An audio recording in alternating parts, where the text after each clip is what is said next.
And then at the end, are you going to go into John's bio? Or do you want me to? I'll show you. I'll show you. We'll play that video after they're all after.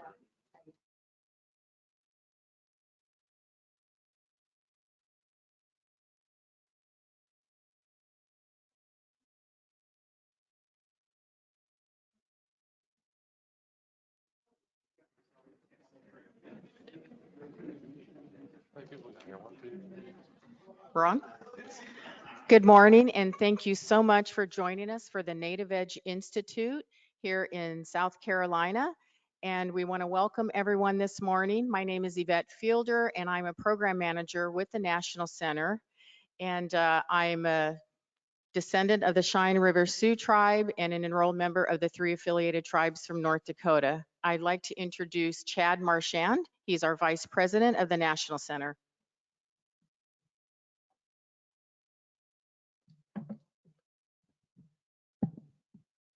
Thing's a little short for me. Good morning, everybody. My name is Chad Marchand, as Yvette mentioned. I'm the Vice President of the National Center for American Indian Enterprise Development, also the Executive Director of our Native Edge CDFI program that just started a couple years ago. I want to welcome you guys all here today. This is our, I believe, 4th NEI of the 2021 season. This is actually, we've been doing live hybrid in-person events since January in Choctaw. We're in Acosta after that, in Seattle last month. And so this is probably our largest audience, though, in person, really since what, May of last year, I think. And so we appreciate you guys coming out, and we appreciate the attendance here today and online as well. And so just tell you a little bit about National Center, Native Edge, and somewhat of the format today, how we're going to follow. Of course, the National Center, if you're not familiar with us, we work around the country and in Indian country and working in economic development. We do these types of trainings all around the country pretty much for the last 3 years. The program that funds this particular event is MBDA. We also have an SBA grant that funds most of our activity on the West Coast and Wells Fargo. So for example, next month we'll be heading to Anchorage, Alaska. And then after that, we'll be in New York in August and Honolulu in August as well. And that'll close out our season and we'll start back up again in November. But pretty much they're operating once a month. And our audience, even before COVID for these NEIs, are designed to be much more of a smaller event. They're around 75 people per event and nothing like our Reservation Economic Summit. But with that said, also our Res, I mentioned that our Res Summit coming up in July, and I'm sure Derek Lilly can go more into it, is going to be a great event this year. It's going to be also a hybrid event. And so we have an in-person audience there as well. Right now we're on pace to, I think, surpass last year's numbers in attendance in Las Vegas. And then we'll also have a hybrid portion of this. So if you can't make it in person, you can still log in online, attend the trade show, attend some of the sessions that are going to be offered in Res this year. But we're looking forward to that coming up July 19th. Additionally, as far as this event goes, we are here in person. Most of, I think, our panelists will be here in person. We do have a live online audience now through GoToWebinar. If there's any questions throughout this event, go ahead and ask our panelists. That's all. We're also going to be reading questions off online. So if you are online, go ahead and ask questions. We'll take those throughout this event. Some of the sessions will be broadcasted by Facebook Live. And so if you're typing in questions on Facebook Live, we'll also take those questions there as well. So it's much more of an interactive event throughout the day. So roughly each session will run about an hour long. And so it'll be a quick, concise event, but we're looking forward to it. And we, again, welcome and thank you guys for attending today's event. With that said, I want to introduce Derek Washman. Derek is our president and owner of Sage Brush Hill Group, LLC, a gaming, banking, finance, and economic development advisory, acquisition, and development company. Derek is a member of the Navajo Nation. He is a former chief executive officer for the Navajo Nation Gaming Enterprise, the gaming operator for the Navajo Nation Casinos. Formerly was CFO for Navajo Gaming.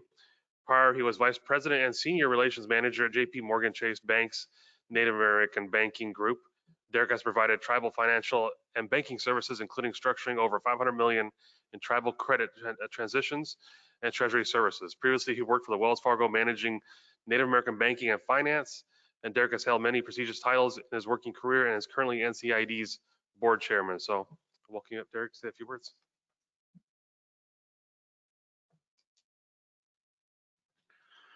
Thank you, Chad. And yeah, hey, Abina, everybody. It's my pleasure to be here. As Chad said, I'm Derek Washman, and I'm chairman of the board for the National Center for American Indian Enterprise Development. So National Center for short. And so I want to say thank you for everybody joining us. So thank you, Chad, and thank you for everybody on the panel here. I want to talk briefly just about the National Center. And so Chad talked about a little bit, but the National Center for American Indian Enterprise Development has been around for 50 plus years. And so for us, it's a remarkable testament to our fortitude and our continued fight for Indian economic development, Indian development in general. And so I, along with 16 other colleagues, we sit on the the National Center's board. And so our job as a board is to help guide the team, including Chad and everybody here who runs the National Center.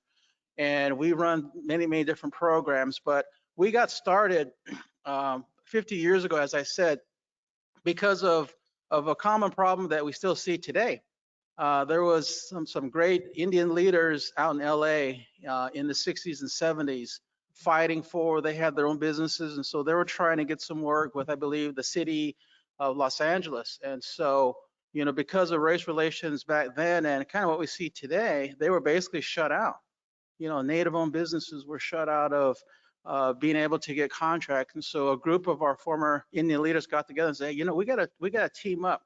So they teamed up and created what is called the United Indian Development Association. That was our first company, UIDA. They teamed up and formed a coalition and got the recognition in LA. And as a result, they were able to get contracts. So obviously, so they could build their business. And so the UIDA then moved from UIDA to the National Center for American Indian Enterprise Development. We actually got started in LA. Now we're headquartered in Mesa, Arizona. Mesa in Arizona is, the West is, as you know, has many Native Americans. In Arizona, we have 23 federally recognized tribes. And so the National Center today provides services around the country. And so, but it started back then, from that simple cause. And so today, we still see in Indian country a lot of challenges. And so the National Center moves and really tries to help provide access, provide information, provide tools for our Indian entrepreneurs, our Indian tribal governments and their businesses. And so it's been a remarkable history, but today we still have a lot of challenges. We still have challenges dealing with access to capital, for example, access to markets, access to talent. And so as we travel around the country, we visit reservations, we hear from tribal leaders. In fact, I think we were out yesterday, talking to tribal leaders in this area. And so we want to say thank you to those tribal leaders in this state, for allowing us to be here, on your original homelands. And so the National Center, as we say, we mean business. And so we really pride ourselves on our annual Reservation Economics Summit, which I'm sure we'll talk about, but it's scheduled for upcoming July 19th. It's a great opportunity for everyone to meet each other. But some of the things that I really want to touch on just is economic development in general. We think that it's very important to bring the skill set, all the tools needed to develop our economies. I'm from a little town called Window Rock, Arizona. And I joke about it, but actually there's a lot of seriousness into it. I've been traveling on and off. I go home to Window Rock and, guess what? There's still the McDonald's, there's still the churches, and there's, I think the Basher's grocery store. But guess what? It's been 50 years since in my travels, and it's still the same. It's still the same. When I go to, I fly out of Phoenix, and Phoenix has grown, so much. It takes hours to get through Phoenix. I come to these towns and just so much development, so much opportunity. Tonight I'm gonna get back. I'll be getting back into Window probably late at midnight tonight. And again, the same stores. And so my question is, how do we improve? How do we bring what I see off reservation back to reservations? And so that's in my mind. That's why I'm so fond of the National Center and what we do. My dream is bring all those activities and all those services and all those opportunities back to our reservations, because it's very important for all of us, to be a part of it. And so it's with that drives me to be a part of, what we have here. So I really wanted to talk a little bit about, the National Center and what we do. As I'm getting older now, another big issue that I think is very important, and I've been trying to stress it here and there, and that is our culture. I was talking to a medicine man, a Tosley, as we call him in Navajo. And he was saying, Derek, you don't know Navajo very well, but you got to learn. You got to learn your language. You got to learn who we are. Because without knowing who we are, we can't grow. We can't move into the future. So you're a great businessman, but you also have to be a great Navajo. And so, I said, what does that mean? He goes, well, you got to know who you are. You got to know your language. You got to know the spirit. You got to know the customs. There's reasons for everything. We live in harmony. You got to learn the prayers. You got to learn your language. So when I saw the ARPA, the American Rescue Plan, there's some money in there for native languages. I thought that was really, really important. Really, really important, a good funding source. And it kind of brought to home my meeting, I shouldn't say meeting, but my medicine man that I use, my Hitachi, he says, learn your language. So as I travel and I speak and as I think about things, I think, language and who I am is very, very important because it got me here today. Chad read off, some of the things that I've done. I've been very, very fortunate. But one of the things that I want to really, really focus on is my culture, my language, and bring it all together. So I just want to, express that to everybody here because I think it's also important. But the training today is going to be, without question, top notch. I want to thank everybody, including our funders and our sponsors. Without that, we won't be able to do that. And so thank you to Wells Fargo, Key Bank, and everyone that has put some time and their resources into making these workshops successful. So with that, I want to say thank you. And I always forget, but I need to introduce myself in Navajo. Yad She Derek Washman. Ice Gillian Schle, To Hana Bashashin, Tutnazani, Deshiche, Otto, Tobash, Janella. Navajo, New Mexico, De Nasha, Otto, Sagebrush Hill Group, De Nanish.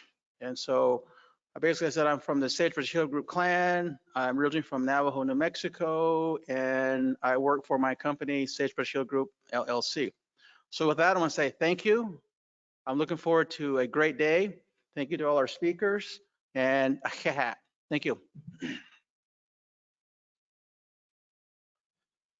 Thank you, Derek. I appreciate the words, and I got the honor of also introducing Lillian Sparks Robinson. Lillian is the NCID Board of Directors Treasurer. Lillian is a member of the Rosebud Sioux Tribe and has worked in Washington, D.C. for nearly 20 years, devoting her career to supporting the educational pursuits of Native American students, protecting the rights of Indigenous people, and empowering tribal communities. In 2010, Lillian was appointed by the President Obama and confirmed by the U.S. Senate to serve as Commissioner for Administration for Native Americans. Prior to her service at ANA, Lillian served as the Executive Director of the National Indian Education Association, where she worked extensively on education policy and appropriations impacting American Indians, Alaska Native, and Native Hawaiian students. Lillian is a graduate of Morgan State University and Georgetown University Law Center. Lillian resides in Baltimore, Maryland, with her husband Corey and son Connor. I don't think I knew you were actually ran that scholarship program because I received that scholarship about 10 years ago. So I did not know that. So welcome, Lillian.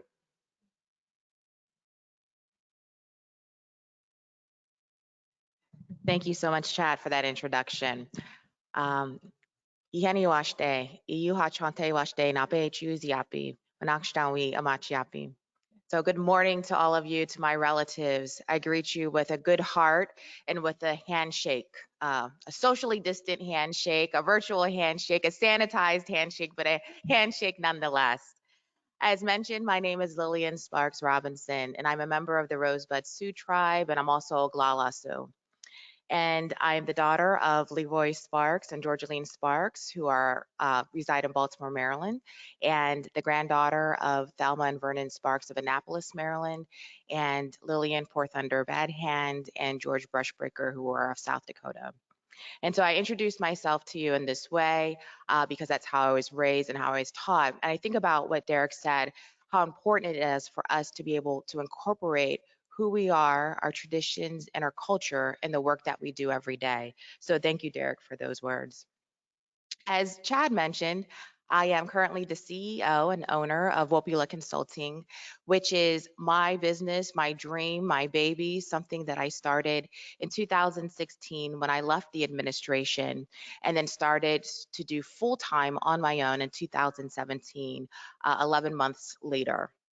And I also have the distinct privilege of being the treasurer of the National Center for the American Indian Enterprise Development. And I've learned so much in this role, and I've really enjoyed being able to meet people like yourselves, learn more about the businesses, and really learn alongside with all of you as I'm growing my own company. So I thank you for coming out today and for taking the time to invest in yourself and in your business, which will ultimately impact and benefit your communities and your respective tribes.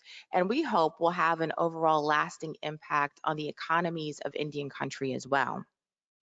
As mentioned earlier, the theme for today's training is entrepreneurial ecosystems, practical approaches with key business concepts. And so I want to share with you during today's remarks just a couple of key business concepts that I hope that you'll be able to take with you and that you'll think about throughout today's presentations.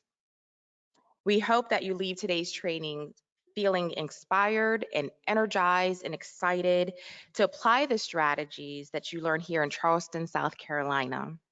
And we all know it's been one heck of a year, and I think we've all learned more than we cared to learn about as it relates to resiliency, how to be resourceful, how to pivot, and as well as learning really what is essential, what do we need to do to be successful, not only in our businesses, but in our personal lives as well. I think for me, that has been the most important lesson, is learning what is essential for me to be happy, healthy, and thriving, and for my family to be together. So now is the time for us to reflect on what we've learned this year of uncertainty.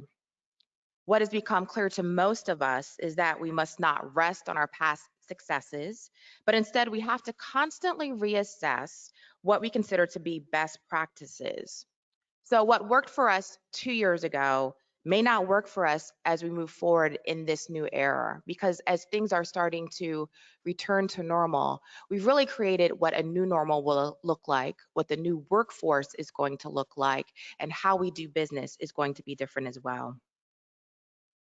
So as you listen to all of the presentations today, I challenge you and I encourage you to practice some design thinking about your entity or your enterprise. And so this requires you to review and consider a number of items. And what you'll see as I go through these items is that I really enjoy alliteration. I also like acronyms, but I'll save that for later today during my presentation. So the first thing I want you guys to think about is purpose. What is the purpose of your organization or your enterprise or your entity? If you think you know what it is, now is a time to really refocus and think about that, review, reflect. What have you learned? And is that purpose still relevant? Or what is the problem you're trying to solve? Are you offering a service or a product that typically was meeting the needs and demands of yesteryear's needs, but may not necessarily reflect what we think will be the problems moving forward? Your pathway. What is the plan or approach you have to achieve to serve your purpose or problems? And what are the different avenues you're going to use to achieve, again, your purpose? Politics. You really have to learn how to navigate politics, especially for us, right? Because we have to learn how to navigate not just our national and local politics, but your tribal politics. So you want to be thinking about that and building those relationships as you're moving forward. We've seen, I think now more than ever, how that really comes into play in terms of who determines when we're open, how we operate, and what that looks like. Policies. Do you have the right policies in place so that when you have to pivot, you're ready to do so? That when you have to make decisions, you're able to do so quickly and in a way that makes sense for you and your company. Power. Where does the power exist for you, and how will you leverage your power? Is it personal, professional, relational? Where's the power sources, and how are you going to make sure you take advantage of that? Partnership. Where can you collaborate to maximize efficiency and increase your productivity? People. Do you have the right team in place? And who else do you need to consider? And how will they contribute to the success of your business? And we're talking about the people in your community. your clients, your consumers, your stakeholders? Are you meeting their needs? Performance. How are you going to measure success? What does success even look like these days? Is it going to be different than how you used to determine it? And how will your evaluations take place? Plan. Are you planning for the future?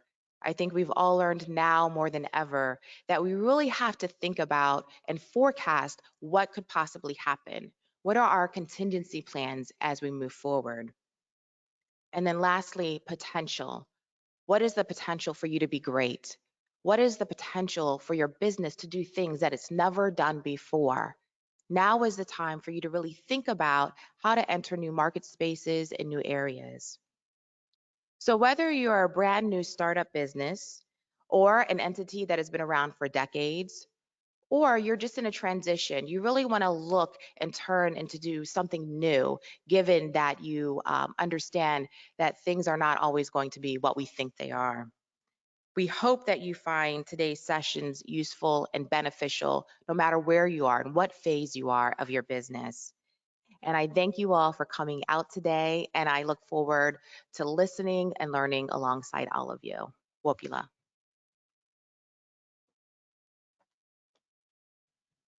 Thank you, Lillian. And our last speaker this block for our welcome remarks is Dr. Dolores Acosta. She is a native of South Carolina. She has more than 35 years in public service, which includes 20 years of experience in federal policies and regulations. She was also the chief of staff to former Congressman Henry Brow Jr. and regional director to U.S. Senator Tim Scott.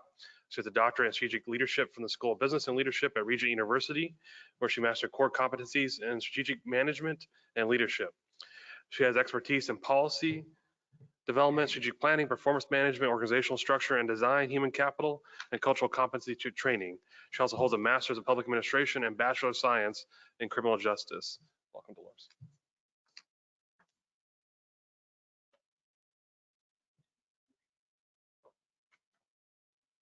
You may want to start the question. Let's go.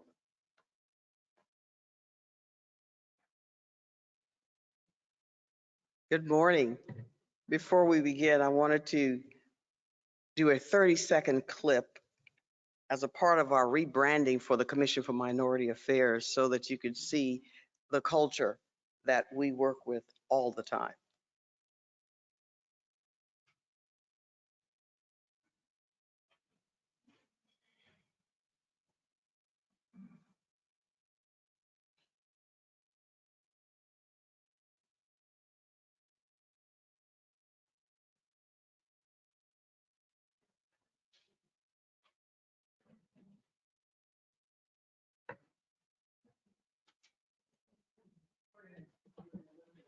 Well, if we cannot, maybe we'll show it when I get through talking. I just wanted you to see a little bit of what we're doing at the Commission for Minority Affairs. I am Dolores Acosta, the Executive Director of the South Carolina Commission for Minority Affairs. I've been with the Commission now going on 3 years, and it has been a very rewarding experience. Just to tell you a little bit about the Commission. The Commission was established back in 1993 as an organization to study the socioeconomic deprivation in African American communities. They expanded that in 2003 to include Native Americans, Hispanic Latinos, and Asian Pacific Islanders. To date, we have several program areas. One representing each of the cultures that we represent, and we have research and policy and our small business division. The Commission, our primary duty is to research. Our job is to go out, collect data, analyze data to see where the gaps are in the different communities that we're representing. We take that data, we put it in a report, and we disseminate it among legislators, nonprofit organizations, or anyone who finds that data useful in trying to connect to minority communities. Our small business division, I'm restructuring because one thing I realized last year when COVID hit, just how unprepared our small disadvantaged businesses were. In South Carolina, from 2002 to 2017, our minority business owners grew from 37,000 to 97,000 in the state of South Carolina, which equates to about $13.3 billion in sales receipts and $2.1 billion in payroll. That's pretty good for a minority population in the small state of South Carolina. But one thing happened last year when COVID hit.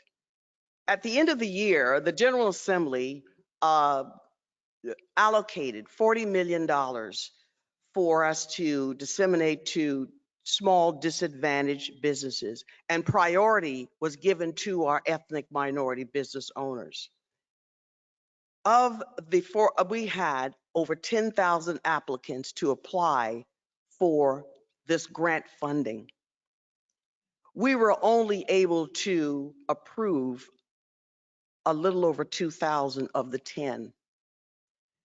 The main reason, our small minority businesses were not ready. COVID caught them off guard like it did many of us, but it really caught our disadvantaged businesses off guard. They were not prepared to receive the grant funding. Some of the requirements that were being asked included things like bank statements or structure, business structure, or tax records, things of that nature. Because we had that kind of disappointment and we could not get that funding to our small disadvantaged businesses, I have my staff developing a consolidated small business database, and we're using that 10,000 as the core group of business owners. I have established a small business advisory council. We are going to develop a strategy that's going to help our small disadvantaged businesses move to a level of resiliency so that whenever we are faced with another disaster, which we will, viruses come and go, and you're in South Carolina, we're going into hurricane season this month in June. And they're going to have to be ready to come up with alternative ways, keeping their businesses afloat, and be ready to bounce back. And they can't do that without training, without the help from our partners who are SCORE, Small Business Development Centers, SBA, other community organizations. We are partnering with them to provide the adequate training that is needed to ensure that they have a better chance of surviving the next disaster that we are facing. This training today is absolutely wonderful. And I sent the link to all of my small business folks, including my tribal areas, communities, because I want them to see it virtually. And we're going to try to get as many as we can to go to the training in Las Vegas.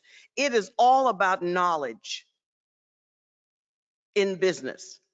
It is all about knowledge and making sure your business is well prepared to deal with anything that's unusual or that's different.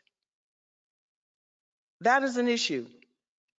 In our Native community, we have about 44,000 in South Carolina. That's our American Indian, Alaskan Indian with a combination of other races, and 15,000 with just the American Indian and Alaskan Natives. We have, of that 15,000, we have about 2,000 business owners. We want to get those numbers up.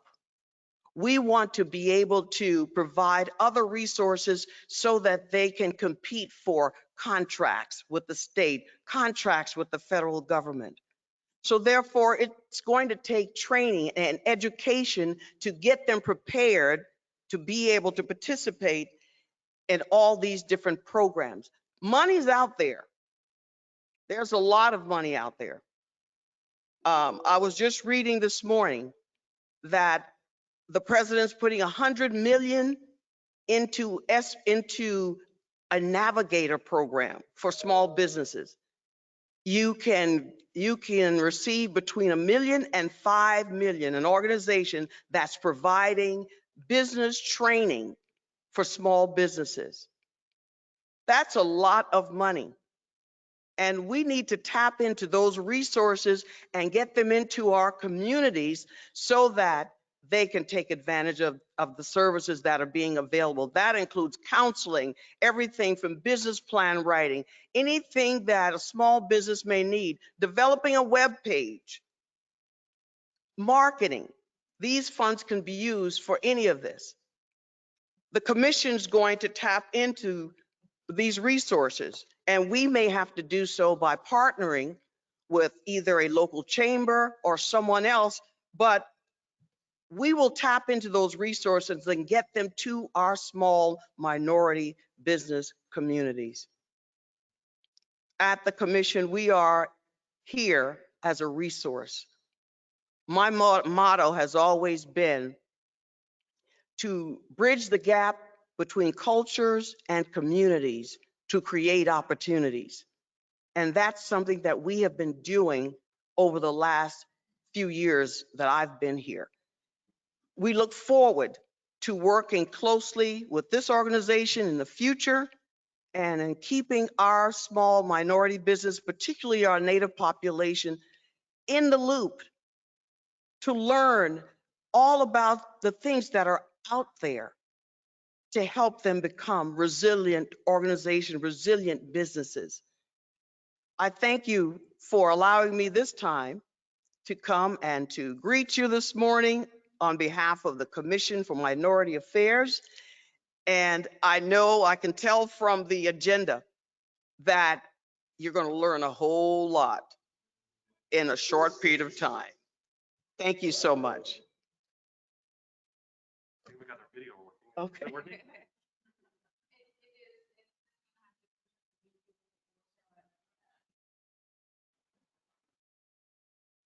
Is it working?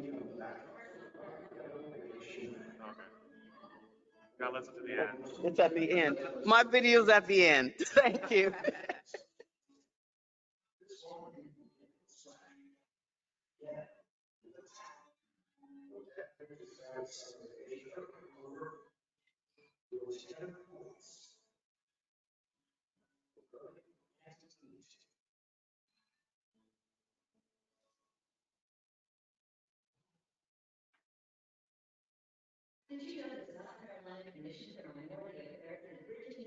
Communities, government, and other organizations throughout the state, a state agency that provides research, cultural awareness, and creates opportunities for socioeconomic development in minority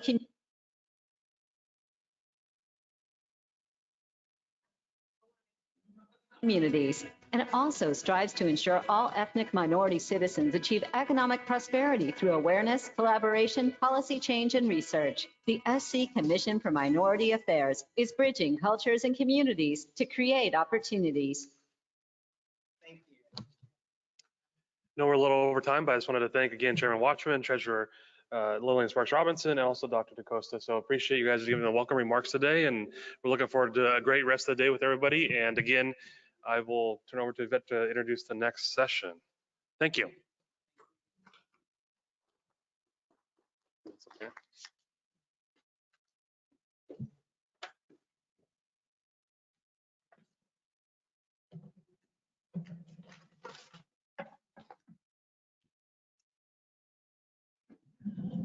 Wonderful. Thank you so much.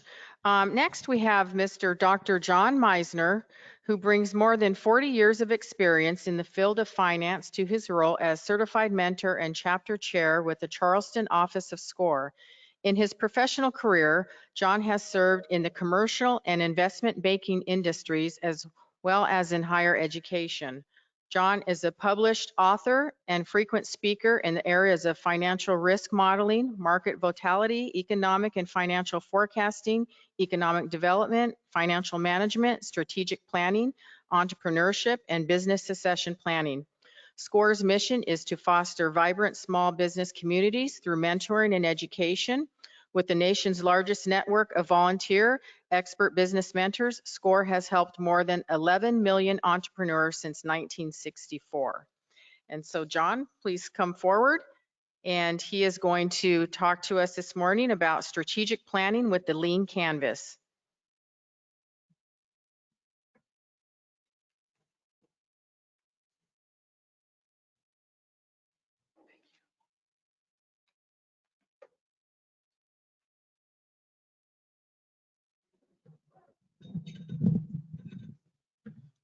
Wait a couple seconds and get some slides up here.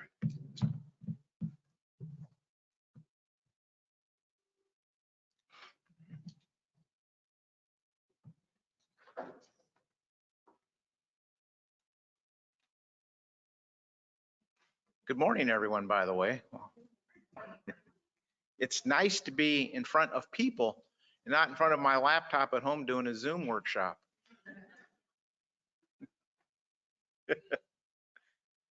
Year and a half ago, nobody knew what Zoom was.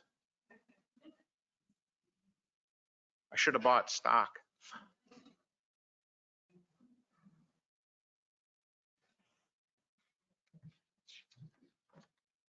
There we go. Hopefully you'll be able to see these slides okay. First of all, thank you, Yvette, for a kind introduction. When I heard 40 years experience, like, oh my, has it? Oh Lord, that's okay.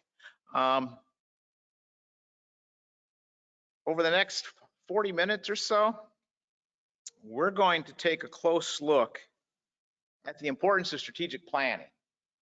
And I'm also going to introduce a tool that you can use that will help you with the process and hopefully simplify the process somewhat. So let's see if we can get this to work. Oh, there we go. Okay. So let's develop a definition of strategic planning. Now, it's different than a business plan. A business plan is very target specific in scope and tone. Usually you need a business plan if you're going to go, approach an investor or look for financing, those kinds of things. A strategic planning is a little bit different. You can take a really good strategic plan and turn it into a business plan for those purposes. But I'm going to talk about it from the strategic planning perspective. And that backdrop is always, where are you now? Where do you want to be? And where do you need to go to get there? I asked the question in the slide, do you need to engage in strategic planning? Yes. But it can be a scary process and a cumbersome process unless you're focused with it. You owe it to yourself to take the time to do it. Be selfish, right? Work on your business, just not in your business. And you can't see the last bullet on there for whatever reason. If you plan for what you can control, you'll be in a better position to react to those situations you cannot control. And boy, haven't we seen that the last 18 months. So why is strategic important? Let me share with you some interesting statistics. Okay, this chart's going to be difficult to read in this format. This is a chart of the survival rate of private sector businesses in South Carolina. And I'll just verbalize what this chart is showing. This is a snapshot of all of the businesses that started in South Carolina in 2009 and what has happened to them over 10 years. Okay, in 2009, there were about 7,800 businesses that started, private sector businesses that started in South Carolina. That first year alone, about 25% of them failed. If you go out 5 years, there were only about 46% of them still standing. You go out 10 years, bottom of the chart, only a third are still left.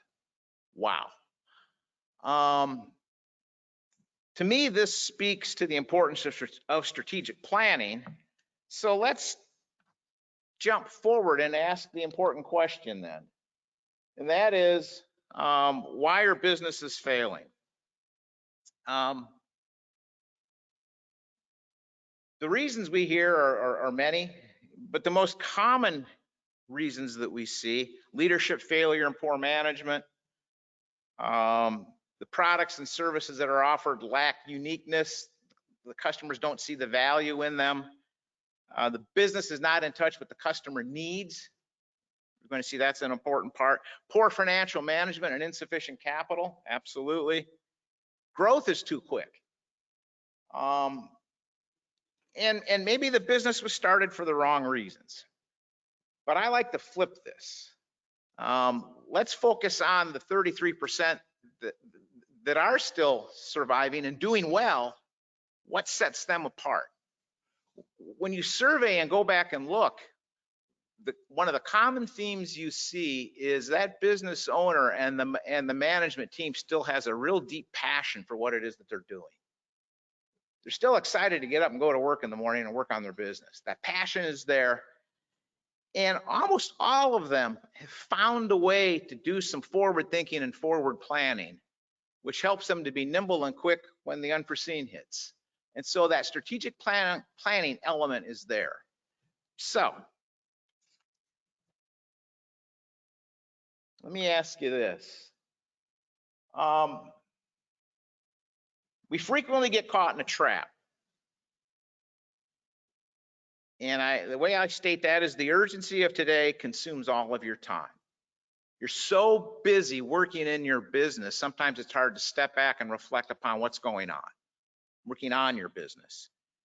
And so I'm going to introduce a tool here that we can use to help us be strategic in our thinking and do it in a way that doesn't take a tremendous amount of time or resource from you. And that's something that we refer to as the lean canvas.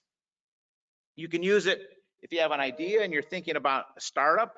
You can use it if you've been in business for a couple of years and you want to evaluate where you are, you want to evaluate your operations. If you think you're going to grow and you have a great opportunity for growth, you can use it for that as well. So it's a very useful tool. So what is it? Can we scroll that up a little bit somehow so we can see it all? See the table? There we go. Thank you. This is a simple chart of the model. Now, I've been told everyone will have access to these slides, so you'll be getting them. And this is an adaptation of work that was originally done by a gentleman named Alexander Osterwalder in his business model canvas. And then a fellow by the name of Ash Mora took it and tailored it more towards startup businesses. And he called his the lean canvas. At SCORE, we have taken both of their pieces of work and tailored it to what you're seeing here, which is a planning document that we use quite a bit with our clients, and we have found pretty successful in helping them think through some of these strategic concepts. And I like to think of this model as 12 buckets. You see them there. And if we look at the three columns, the first column, these are all dynamic components of your entity. The first column, proof of your concept. The second column, talk to us about market dynamics. The third column, financial feasibility. Does it make sense from a dollar's perspective? Okay. And keep in mind, the backdrop behind all of this is where are you now? Where do you want to be? And what do you need to do to get there? So to demonstrate, we're going to briefly go through the 12 buckets. You can't do strategic planning in 45 minutes, but we're gonna look at it from 35,000 feet from that perspective. Briefly go through the 12 buckets. Think of your business, your own business, as we're looking at each of these. And to help demonstrate this, let's look at a fictitious business. This is a bakery with a storefront. It's been in business for a couple of years. The owner's name is Brenda. Her specialties are specialty cakes. Think of weddings, birthdays, anniversaries, pies, cookies, muffins, and artisanal breads. Okay, everybody getting hungry now. She was really hitting her stride when COVID hit, found a way to survive this last 13, 14 months, and is anxious about the future and what the future holds now. And so, first bucket, problems, needs, or wants. I say here, you put yourself in the shoes of your potential customer and your customers and view it as you're helping them with a need, a want, or helping solve a problem. Okay? Be specific in defining what that need, want, or problem is. And in many cases, you're going to be solving multiple issues for your customers, helping them.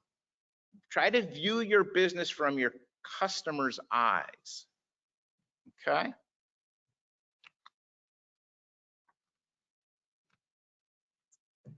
All right. Second bucket in our proof of concept part of this. Who's your competition? Now let's think about Brenda and her bakery, her storefront bakery. Oh boy, cakes to die for. Wedding cakes in particular, she has a very good reputation with, special cakes, but also everyday cakes, if you can think of it from that perspective, a triple chocolate cake that's awesome, a coconut cake that's awesome, pies, right? Oh my gosh, everything's her grandmother's recipe. Artisanal breads, awesome. Competition for bakery items. Publix, if it has a bakery section, you know, major grocery stores have a bakery section, and a convenience factor. Ouch. Okay, she has to keep that in mind. Other alternatives. Her potential customers, one thing she learned during COVID is a lot of people discovered they like baking. I've gotten pretty good at baking bread, and I enjoy it now. But you know, there's a time issue, right?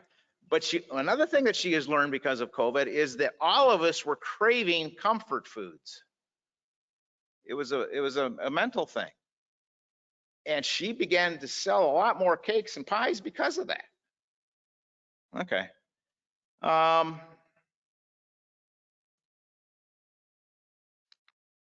Third bucket. We're gonna run out of time before we get through our buckets. Third bucket. Oops. Let's try this again. There we go. Your solution. Let's think about what she's doing. How is she stacking up against her competition? Does she have a competitive advantage? What she's learned in these 2 years, you're darn right she has a competitive advantage when she thinks about her wedding cakes, right? Her birthday cakes, her wonderful pies, especially around the holidays. Artisanal breads. She thinks she has a competitive advantage. You can't find cakes, pies, and breads like that in the grocery store. Okay. But she's also learning that she's not selling cookies and muffins like she thought she would. Uh-oh. She has to rethink that. Okay. How does she differentiate her product from the competition? Her customers are doing that for her. With the following she's developed for her cakes and her pies predominantly, and her breads. Okay. Value proposition. This is the gut check for your business. If I'm a potential customer, what's going to compel me to buy your product or your service? Why? Why should I buy from you? Right? Think about that and your clients, your customers. What is your competitive advantage? What sets you apart from the competition? It's a bakery with a storefront. Customers have to go out of their way to go to her shop, but they're willing to do it because she's found a way to solve a need or meet a want or solve a problem. You know, I need a special cake for an anniversary cake. you know, here, can you do this for me? Right? I need 4 dozen cookies. I don't have time to bake them. Boom. Right? And you'll make that special trip to go to the bakery. Okay. Do you have a competitive disadvantage? That might be the muffin and cookie issue that she has right now. She's not selling them like she thought she would be. She'll get some special orders, but it's not a constant everyday thing that she thought she would see. Okay. All right. Proof of concept, first 4 buckets. Let's get another cup of coffee and another piece of pie. We're going to work on the next 4 buckets. Market dynamics. Do you know who your customers are? We think we do, but do we really? You see, I have a bullet here. Don't assume you know your customers and their needs without interacting directly with them. Okay. It could be responding to posts on social media, tracking social media and what people are saying about you. It can be talking to your customer over the case, you know. Surveys. Oh my gosh, are you tired of filling out surveys like I am? Every time you do something, somebody sends you a, I should say, there'll be a survey here today. But certainly, you know, try to get some data, some information, and listen to your customers. They will tell you a lot about your products, your services, and the markets you're trying to serve. Okay. What are the customer segments you're trying to serve? You're trying to be all things to all people? Or are you more targeted and specific in your approach? Initially, Brenda and her bakery was casting a wide net with a lot of the product offerings she had out there. She has learned over 2 years what sells really well, when it sells well. There might be some seasonality in what she does. Think of weddings, think of the holidays. She's becoming much more refined in her approach. Now, here's some interesting market dynamics. Once you target a segment, 1 in 5 will buy right away. You got to figure out who they are and get to them. That'll help with some cash flow, right? 1 in 5 know they need you and are willing to buy. About 3 or 5 you got to convince. And you got to work at convincing them that they truly need you and that you can help them. Once you get that figured out, you have a very profitable business venture and you are rolling. What many business owners sometimes, another trap they get into, 1 in 5 will never buy from you. Don't spend a lot of time, figure out who they are, don't spend a lot of time and energy trying to convince them. They're never going to buy from you, period. Okay, move away from that. 6th bucket. I like to throw this bucket in there because it speaks to focus in how you market and how you've defined your market. You'll see this referred to as an elevator speech. I don't like that term. You know, going up, going down. Those are my 2 elevator speeches. To me, this is, can you verbalize in 30 seconds who you are, what you're doing, and how you're helping your customers? And once again, view it from your customer's perspective. They don't care about the history of your business. They want to know that you're receptive and you understand their problem or their need and you have a solution for it. And can you convey that in a 30-second or 45-second conversation? Just something to file away. That helps you focus about what you're delivering.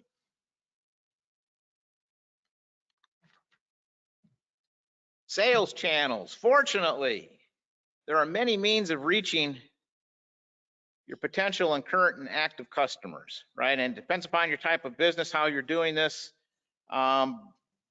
Brenda, before she actually opened her bakery store, her bakery shop with the storefront, did some catering, did some special orders. It was a side business, right?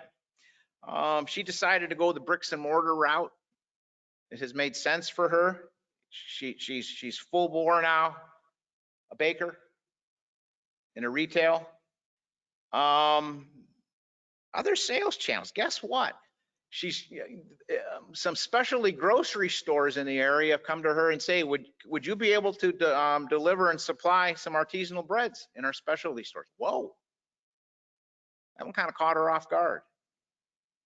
And one of the things she's thinking about now is, how do I expand my kitchen so that I can bake bread to meet these kinds of orders? All right, excellent. She's been told that her triple chocolate cake and her coconut cake would sell all across the country if she'd ship. Oh, she's thinking through this now and working on her website, making it possible to place orders on the website. Okay, lots of places we can go to get to our customers as far as sales channels. Knowing your targets is key. She's not going to deliver a wedding cake, you know, bake it in Charleston and ship it to Idaho. That's probably not going to go well. But that triple chocolate cake, if she can get it there, yeah. Build your marketing plan, the 8th bucket. If you're coming up with a new product or a new concept or a new idea, how are you going to test that market? Okay. She was testing her market. She didn't even realize it at first when she was catering events and doing wedding cakes on the side. She was testing her market. Okay, but how does her competition market now? Well, we've kind of defined for some of her business, her primary competition are major grocery stores who have a bakery section. Yeah, okay. Think about your potential customers, your actual customers. How are you going to communicate with them? Which methods of communication provide the most time and cost-effective routes, right, to capture their attention? Is it social media? Is it print? Is it radio? Is it webinars? Depending upon what the product or service that you're providing. Is it your website? What's really the most cost-effective eye opener for you to get your message out as to who you are and what you do and the problems you can solve and the needs and wants you can meet? Right? Okay. We filled the first 8 buckets.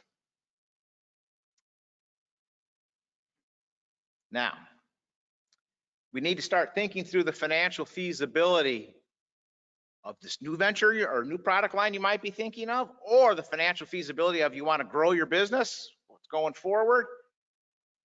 A snapshot in time, she has 2 years of track record and history now. Let's talk financial feasibility. 9th bucket, revenue streams.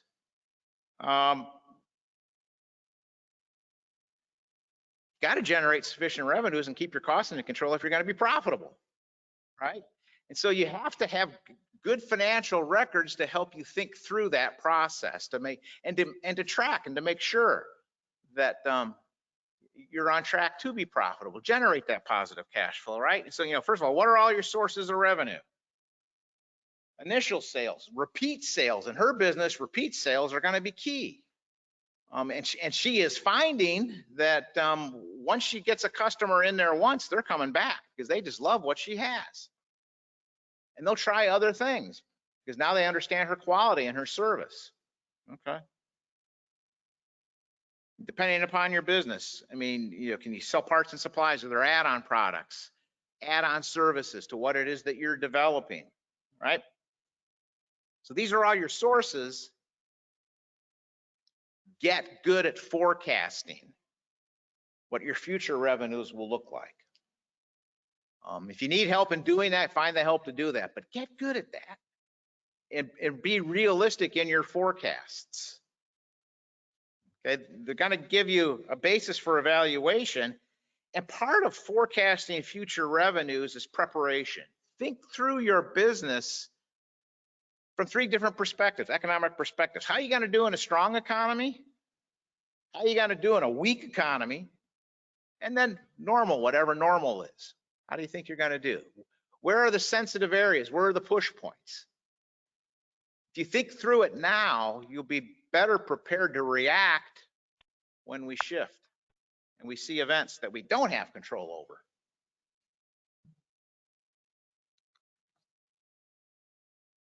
Costs, the expense side of things.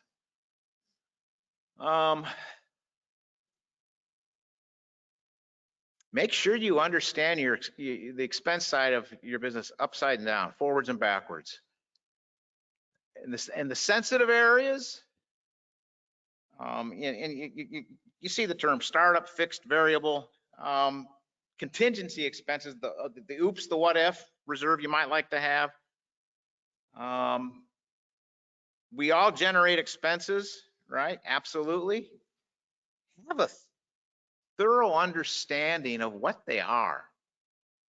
And as you're building your projections, you need to project what they will be going forward so you can compare them to your revenues, to forecast your cash flow, to forecast your profitability, and zero in on those sensitive areas that can create some hurdles for you.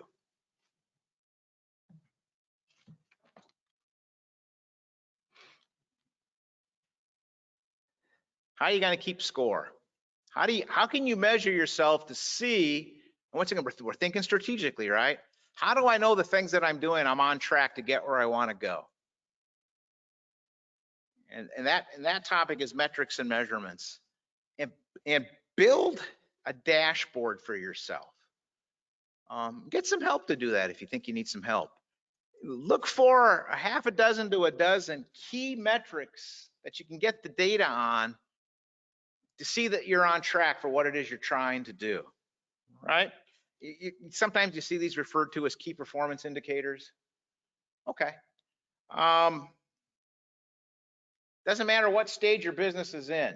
There are metrics and measurements that we can look at to help you evaluate how you're doing and are you on path to meet what your goals are, right? Okay. So I've just thrown up a few of them up on the screen. You know, there's literally hundreds that you could come up with. Chances are there's a dozen that speak to your business, and that's probably all you need in a dashboard. And I always try to break them down to financial metrics or marketing metrics. Okay, depending upon your type of business. Financial metrics, pretty simple. You're looking at sales growth, your various profit margins, and then ratios that speak to your liquidity and you know, the condition of your cash flow. All right. On the marketing side, it's about you're looking for measures that would speak to, are you getting to your target markets? You know, what are you using to get to them? If your website's important for you, you know, website hits, website bounce rate. You know, how many people click on and then, you know, look at one or two pages and they're gone. You never hear from them again. If you use email to try to solicit business, you know, what's the email open rate? Customer acquisition cost, that's a good one. I encourage every business to try to figure out how to calculate customer acquisition cost. Retention rate, churn rate, and a big one now is social media engagement. And think of that as how many likes you're getting, how many shares you're getting, how many comments are you getting on social media? Look at it. That's customers telling you something. Okay.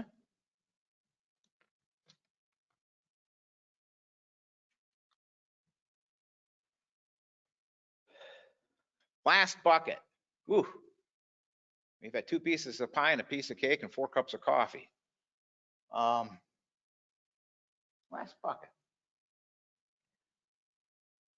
From a strategic thinking perspective, what risks are there to your business and its success? Let's think of Brenda and her bakery and her storefront.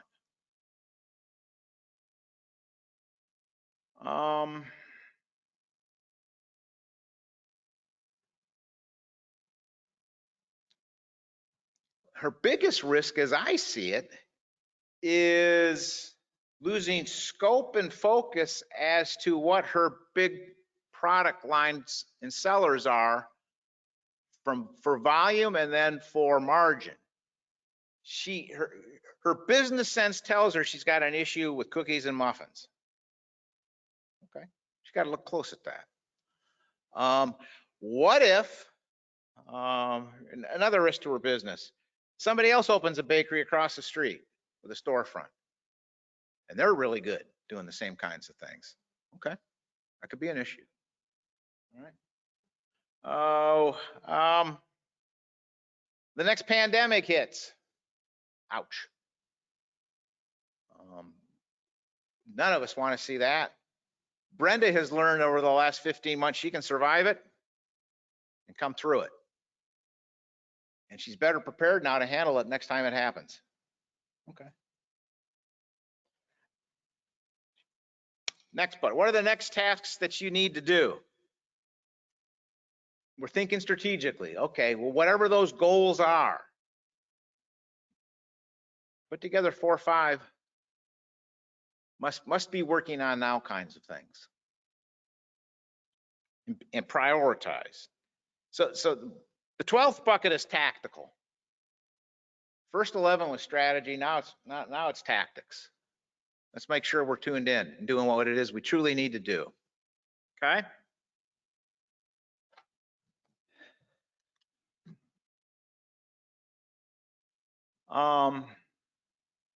Couple more slides and then we'll take some questions.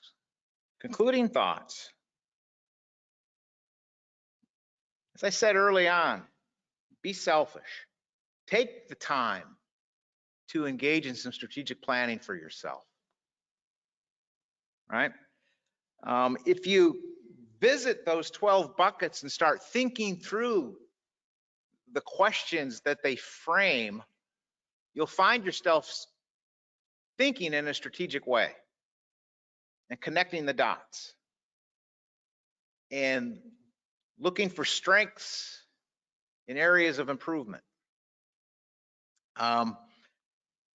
This last bullet I think is very helpful.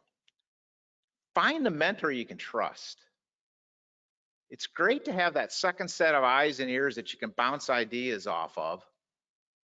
That second set of eyes and ears that'll challenge you with some of the things that you're doing and some of the things you think you want to do.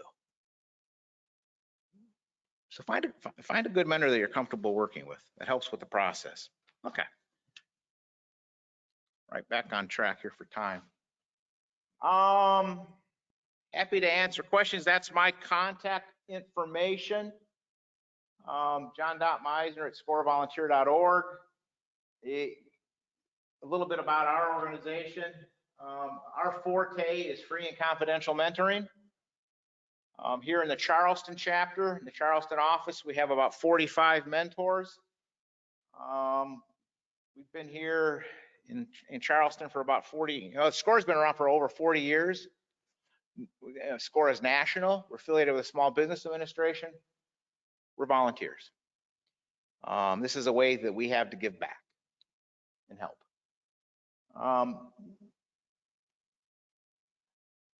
You see score.org, the website, that's our national website. If you go to that, there's a small business resiliency hub button you can click. Powerful page. It links up some resources that you might find useful. Okay, good place to go.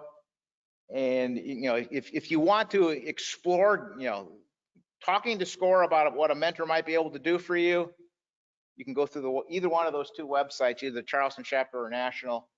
There's a 1-page form you fill out, and SCORE will be in touch with you to figure out who can they match with you to help you in your journey. Okay. Any questions? Yes, ma'am. How many customers left? Okay. There's churn rate, which is how many customers have left, and there's burn rate you'll hear used. That's how fast are you going through your cash. That could be an issue too. Yeah, absolutely. Other questions, thoughts? I think I had till 10:15. We have a couple of minutes. If that's nodding at me. Hopefully you found some of this useful. It's a topic that we can spend 6 hours on. It's tough to cover in 45 minutes, but that's a template that you can use that makes the task seem less daunting. Okay.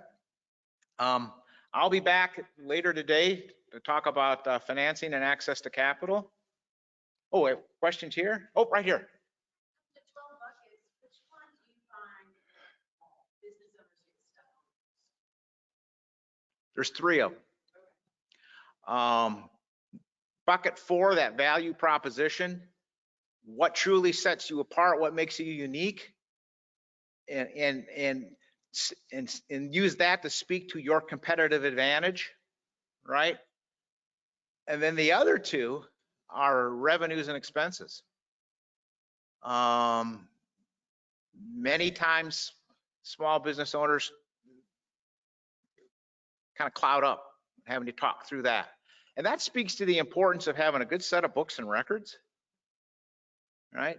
And if you need help, get the help to have someone help you build out your projections so you have it. And then when you get actual results, you can track them against what you were projecting to see where you might be off and why that might be. Those are the 3 that I see, stubbing the toe most often. Yeah. Sure. Any other questions or thoughts?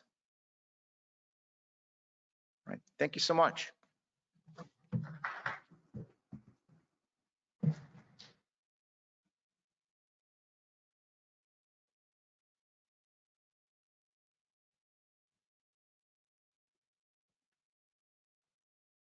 Thank you, John. We really appreciate that. We are now going to take a short break and we are going to run our other video, I think, from the National Center role. If not, then we just have a short break and then we will get started again in about 15 minutes. Thank you.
Good morning, George or Yvette. Just want to make sure you can hear me.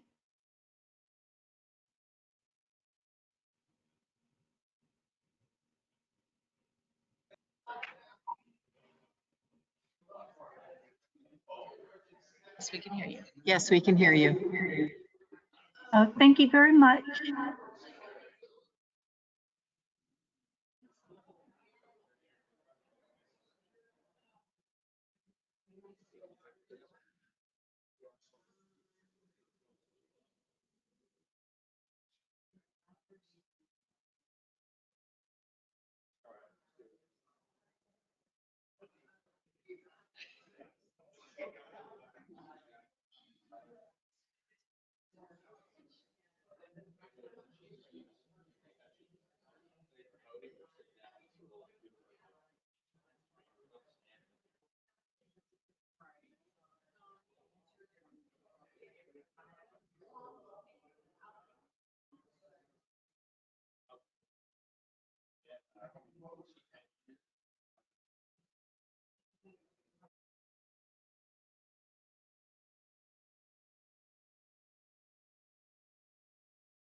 I think we're getting ready to get started again.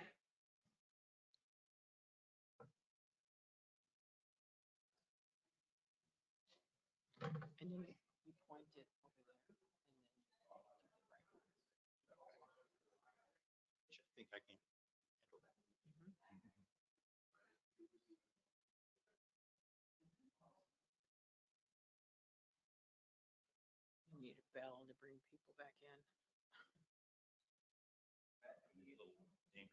Hmm?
You got to come to Coshada.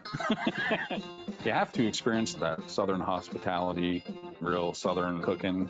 Those are all things that our guests are looking for. Prior to COVID, the Coshadas employed approximately 2,400 people. We also have the top public golf course in the state of Louisiana. We're funding healthcare for our tribal members, food programs that are trying to teach people how to eat healthier and combat things like diabetes. Gaming operations and its employees contributes a lot to fundraisers for autism, for cancer awareness. We have governmental programs. We have an ag system. All of this infrastructure is funded from the profits from the casino. When COVID hit, it just put everything on pause. The rules have changed now. We had to undergo some drastic measures so that we would all have something to come back to and build back. Operations worked hand in glove with the Gaming Commission to come up with a plan. We have taken a proactive approach to ensure the health and safety of our guests. Tribes are only as strong as the people that make up a tribe. The key is to continue focusing on the health of our people so that our children and future grandchildren will be healthy, and to ensure that the Coshada people will be here long after I'm gone.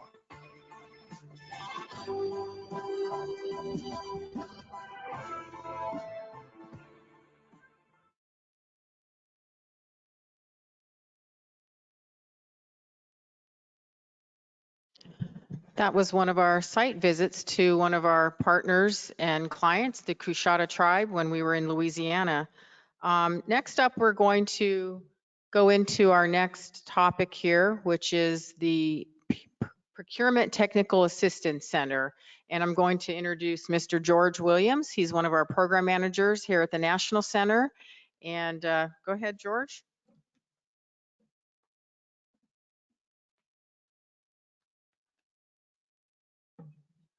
Well, good morning, and thank you for participating in our Native Edge Institute, Charleston, South Carolina. Our next session is how to grow your business working with large prime contractors. In this session, you're going to learn what it takes to do business with large prime contractors in today's COVID-19 environment. My name is George Williams, Program Manager of the National Center American Indian Ptac, and I will be your moderator for this session. I've been with the National Center for over 20 years, and I'm a former employee of Lockheed Martin, having held positions in manufacturing and purchasing. Our speaker today is Beth Driscoll, Procurement Agent, Factory and Production, Indirect Supply Chain with the Boeing Company. Beth has 30+ years of experience in purchasing leadership, supplier development, and quality management with small, mid-size, and large corporations producing a variety of products in the textile, engineered resin, chemical, automotive, and aerospace industries. She is a former co-owner of 3 companies, holds an MBA, and has numerous degrees and certifications, and has received Purchasing Magazine's All-Star Award. Due to our condensed schedule, we ask those of you online to please use the questions feature on the GoToWebinar to ask your questions. For those of you in the live audience, I'll be happy to answer your questions after the presentation. Beth will also provide her email address for your questions regarding how to do business with Boeing.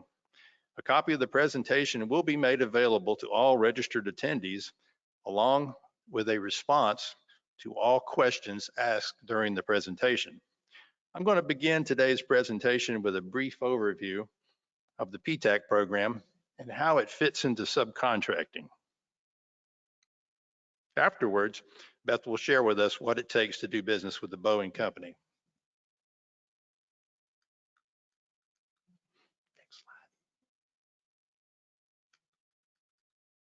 Next slide.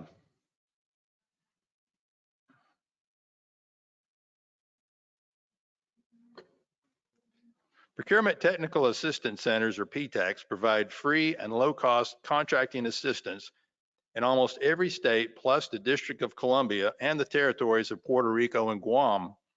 There are over 300 local PTAC offices that serve most areas of the country, and if there is not a local office, assistance can be provided via phone, email, or virtually if distance is a problem. Next slide, please. The Ptac's mission is to provide professional business consulting services and technical assistance to Native American-owned businesses regarding marketing and selling to federal, state, local, and tribal governments, as well as large prime contractors, which is our topic today. Our Ptac has the distinction of probably being the only Ptac with an office co-located within a prime contractor, and that would be Lockheed Martin. In addition to counseling small businesses on government contracting, our Ptac educates buying and program offices on procurement programs that are specific to Native Americans, such as the Buy Indian Act and the DoD 5% Indian Incentive Program. We also sponsor and participate in matchmaking and other outreach and networking events to bring government agency and prime contractor purchasing representatives together with Native American-owned businesses. We also work directly with buyers and program officials of government and industry to identify Native American sources for specific requirements. Next slide, please. While the state and local Ptacs serve any business within their state or locality, the National Center American Indian Ptac is one of the 6 Native American Ptacs that specifically work with Native-owned businesses. The term Native American includes American Indian, Native Hawaiian, and Alaskan Native. A Native American Ptac client must be 51% owned and managed by a member or members of a federally recognized tribe and must be a for-profit company. Next slide. The National Center American Indian Ptac covers 100% of the Eastern, 100% of the Navajo, and 100% of the Southwest Bureau of Indian Affairs service areas, serving 61 tribes in 33 states, along with the individually owned businesses that are in those areas. Next slide. The National Center American Indian Ptac is operated out of our main office located at Lockheed Martin in Marietta, Georgia. We also have satellite offices at the Navajo Nation in Window Rock, the Indian Pueblo Cultural Center in Albuquerque, New Mexico, Centennial, Colorado, and also we have another new office located at Lockheed Martin in Liverpool, New York. Due to COVID-19, we have been working remotely, but we are scheduled to start working out of our offices again, effective August 1. Next slide. If you have further questions about the National Center American Indian Ptac, the best way to reach us is via email at ptac@ncaied.org. We can also be reached by phone at 480-999-2234. This information will be provided again at the end of the presentation. Next slide. And now we're going to talk about how to grow your business working with large prime contractors. Next slide. Why subcontracting? Well, there are some businesses who actually prefer to perform subcontracts. A subcontract with a prime is a contract with a private sector commercial company, which generally speaking is not as complex as a government prime contract.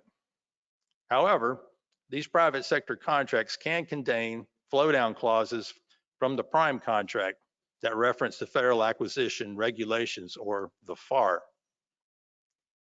Being a subcontractor to a federal prime contractor can be a great way for a small business to get their foot in the door and prepare that small business to be a prime contractor in the future.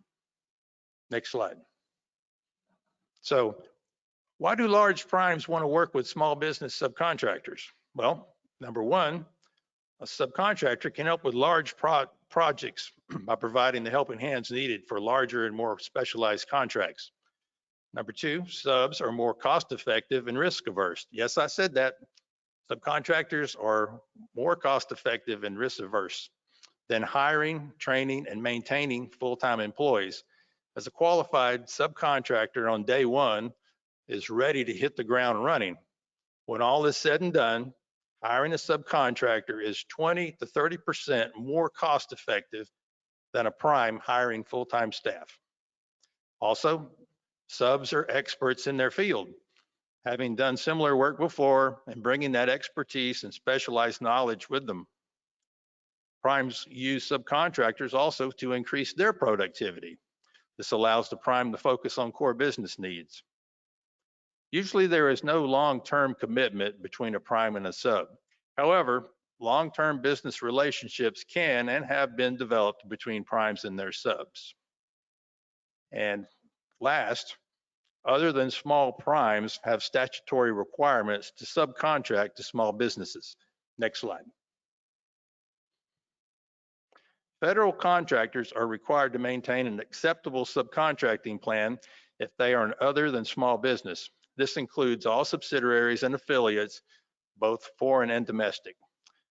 And the estimated dollar of the base contract and all option periods exceeds or is expected to exceed $750,000 or $1.5 million for construction. Contractors that meet this criteria must establish a subcontracting plan with specific dollar and percentage goals for subcontracting to small, hub zone, large, small disadvantaged, small woman-owned, veteran-owned, and service disabled and veteran-owned firms. This plan must be in place prior to contract award. The requirement to submit a contracting plan does not apply to small businesses, contracts under the prescribed dollar amounts, prime contracts not offering subcontracting possibilities, and also contracts to be performed entirely outside of the United States. Next slide, please. As you can see by this slide, there is definitely a need for subcontracting. The statutory federal small business goals for FY20 were 23% for small business, 5% for small disadvantaged, 5% woman-owned, 3% service disabled veteran-owned small business, and 3% hub zone small business. That leaves 77% of all other federal contracting available to large business. For the majority of small businesses, the only access to the majority of these federal contracting dollars not set aside to small business will be through subcontracts with large prime contractors. Next slide. A great marketing tool for Native American businesses to use in approaching large DoD prime contractors is the Department of Defense Indian Incentive Program. The Indian Incentive Program is a congressionally sponsored program that provides a 5% rebate to a prime contractor on the total amount subcontracted to a Native American-owned business or a Native American organization. Through the generation of subcontracts, the Indian Incentive Program serves as an economic multiplier for Native American communities. DoD prime contractors with a subcontract worth $500,000 or more that contain the DFARS clause are eligible for Indian incentive payments. Well, now that we've learned more about the opportunities and benefits of subcontracting with large prime contractors, we're going to hear from Beth Driscoll with the Boeing Company about how to successfully do business with one of the government's largest prime contractors. Take it away, Beth. Hello, everyone. It is a pleasure to be invited as a panelist today.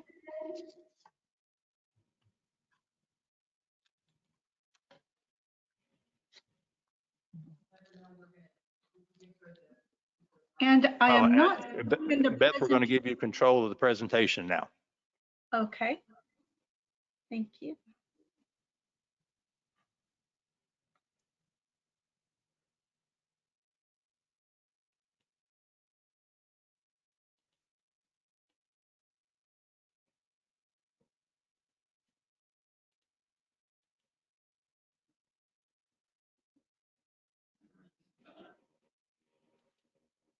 Well, while we're waiting, I want to welcome all of our Ptac clients that are here, and I look forward to seeing you at the end of the day. The presentation, George. I don't see it. You don't see the presentation? No, I'm not seeing it. Do you want to just show it and I'll just? Yeah, share. Go ahead and share your screen. She doesn't have it up. I'll tell you what, why don't we just go ahead and continue with mine, and Beth, just ask Yvette to forward the slides. Well, we're going to put it up on our end. I can't pull them up. So if you could just pull them up, I'll just let you change the slides for me, if that would work. That will work. Okay, that sounds great. Because I was seeing your slides and then it disappeared and all these choices aren't getting the screen. I'm not able to pull them, sorry. Okay, thank you, I can see it now. Okay, next slide.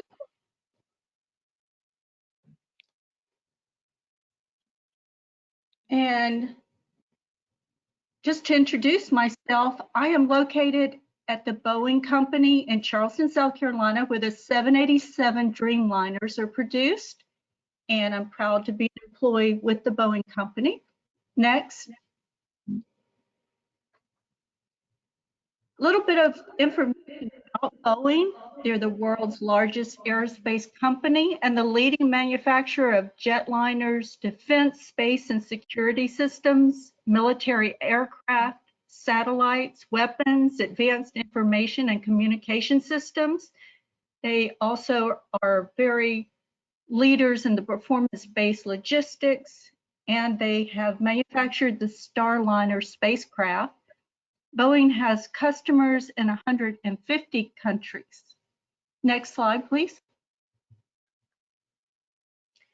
Boeing's procurement practices can be summed with making sure we have the right quantity, the right time, right price, and right sources.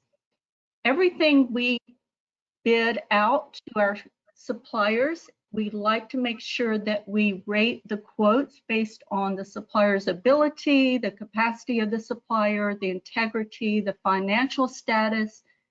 Oftentimes, the geographical locations are very important, especially since Boeing has locations throughout the US. So we often need suppliers who are capable of delivering to more than just one area of the country. And certainly we rate suppliers' performance. We want reliable suppliers that deliver quality products. Delivery and meeting the milestones is extremely important to schedules. And we also like to have good customer-supplier relations. And I will say that every time a purchasing agent goes out for quotes, we do like to have diverse or minority suppliers as one of the suppliers that will be providing quotes. Next. So a little information, there's actually 141,000 employees in the US, and I am located in South Carolina. However, I purchase for all of the Boeing sites throughout the US. And we have 5,706 employees located in the Charleston, South Carolina location. Next slide. This shows some of the customers around the world, and currently the number of unfilled orders that are still being worked on. We have 737s, about 4,000. If you look in the column 787s, we have 486 planes to deliver. So looking at a total of about 4,980 planes that we will be delivering to customers in 150 countries. Next. So some of the expectations, Boeing is looking for those suppliers who really understand what Boeing needs, and they do their homework up front to know what solutions will best benefit Boeing. And in every case, we're looking at cost, quality, and delivery. And that's true no matter what we're purchasing. We want to make sure that we work with suppliers who have financial health and that we can depend on those suppliers to be partners for the long term. In addition, we always work with suppliers who are ethical, and we want to have a professional and respectful relationship. And we need suppliers who are looking at the future, providing those solutions that will help Boeing to continue to gain customers around the world and continue to make those products and services to the best possible extent. And it takes both Boeing and the suppliers working together in order to be successful. Next. This is a website that will be very helpful, and you'll have these slides, so you don't have to write it down, but you can go to this website to learn a great deal of information and also complete your supplier capability questionnaire. Next. So when you go to the Boeing website, it actually has a great deal of information about becoming a Boeing supplier. And so I'm showing you what that website looks like, but in all of these areas, you can go and find out more details. Next. So I've been in purchasing for 30 years, and it is true that purchasing does like to have at least 3 suppliers quote on every project or product. And I will say that in our quest for finding suppliers, we do like to find suppliers who are diverse.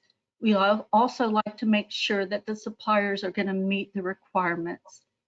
But we do still start out with 3 quotes, but in many cases, when we award a contract, that contract may be for 3, 5, or more years. So even though we competitively quote it, there is an opportunity to have a longer term contract. Next. So here are some of the basic requirements. We like that all suppliers accept all of Boeing terms and conditions, and I provided the website which shows the terms and conditions.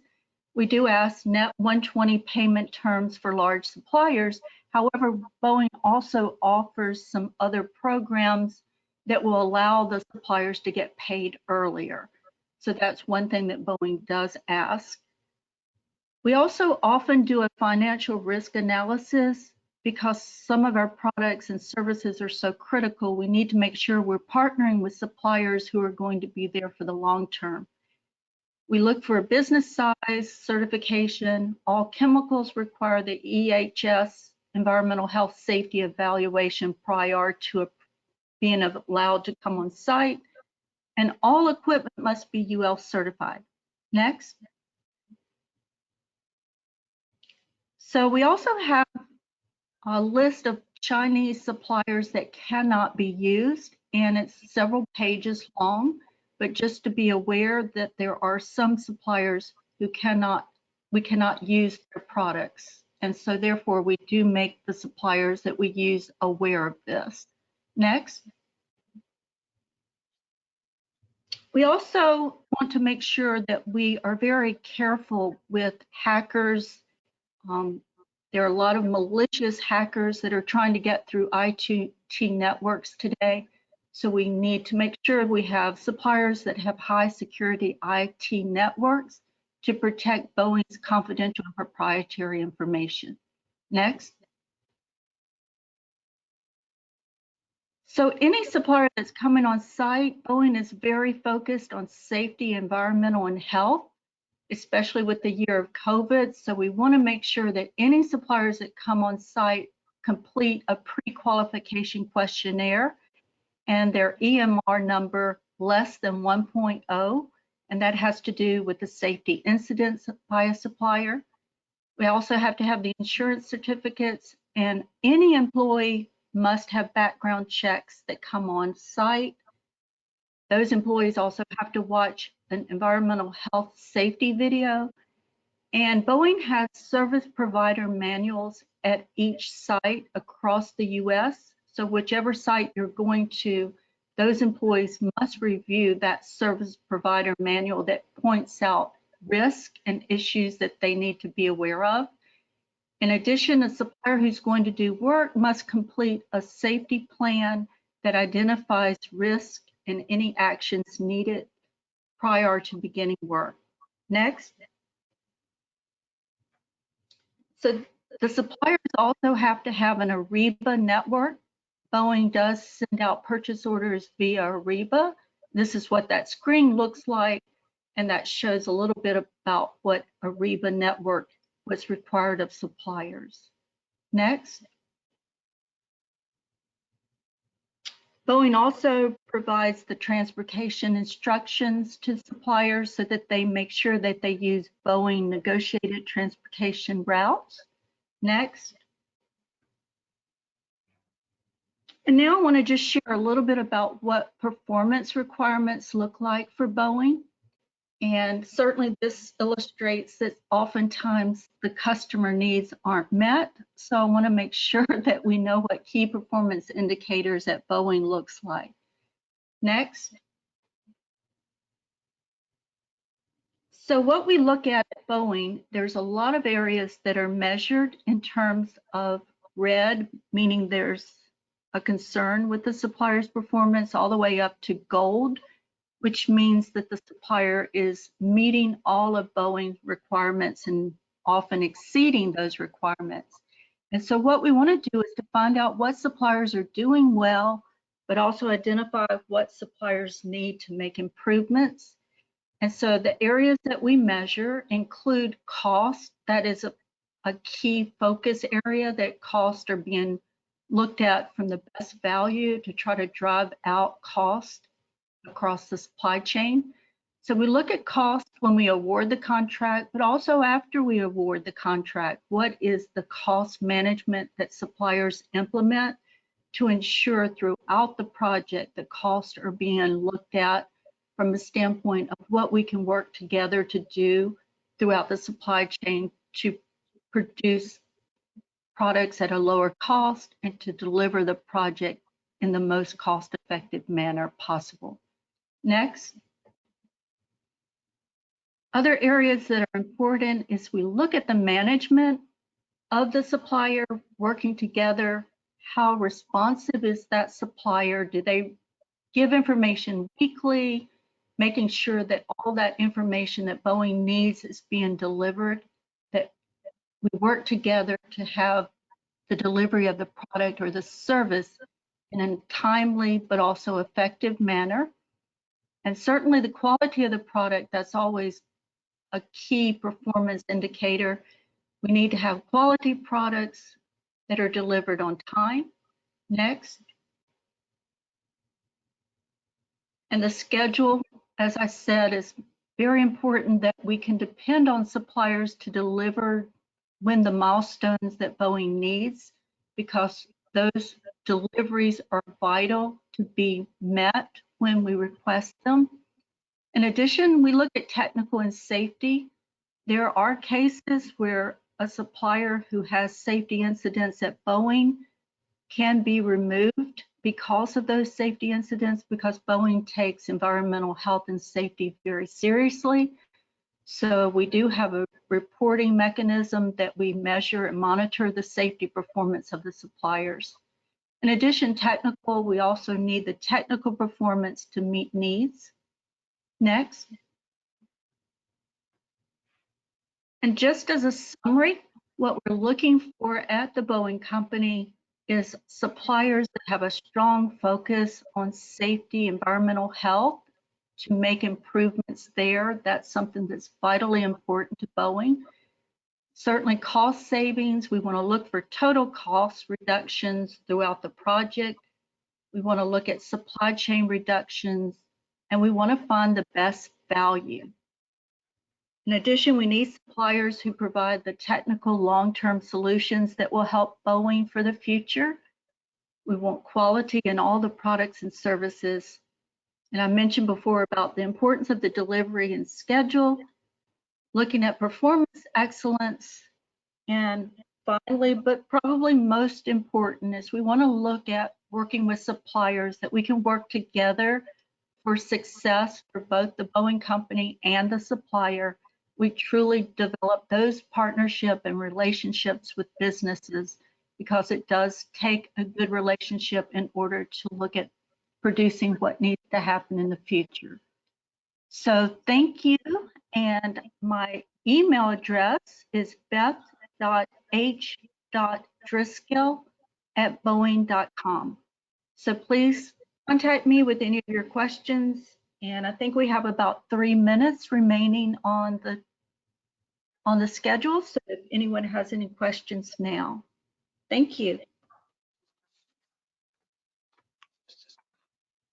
Yes, what's your question?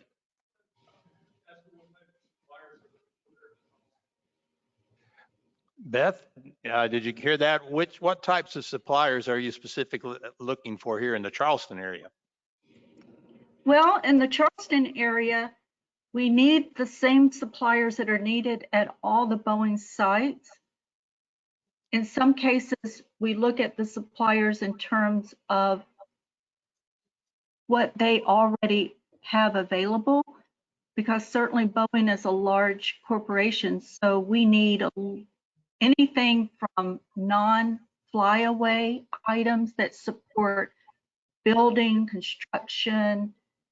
We need packaging, we need services, we need people that come in that have mechanical backgrounds, electrical backgrounds. So if there's any business out there you can think of, Boeing most likely needs it.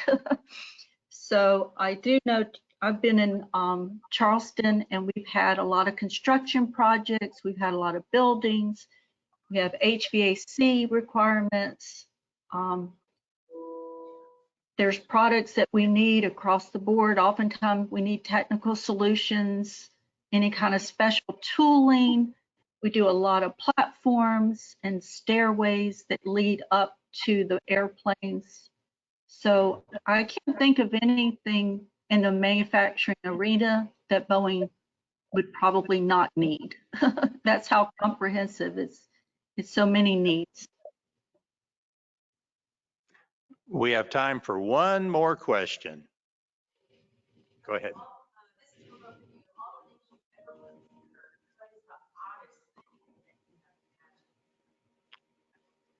Well, probably the oddest thing I've ever had to procure when I worked at Lockheed Martin, I procured some ejection seat recharge munitions for one of a training aircraft. That was a pretty unique one. Beth, what's your most unique service or commodity that you've purchased? Well, 30 years of purchasing, I think I have had to purchase every single imaginable item and product and service.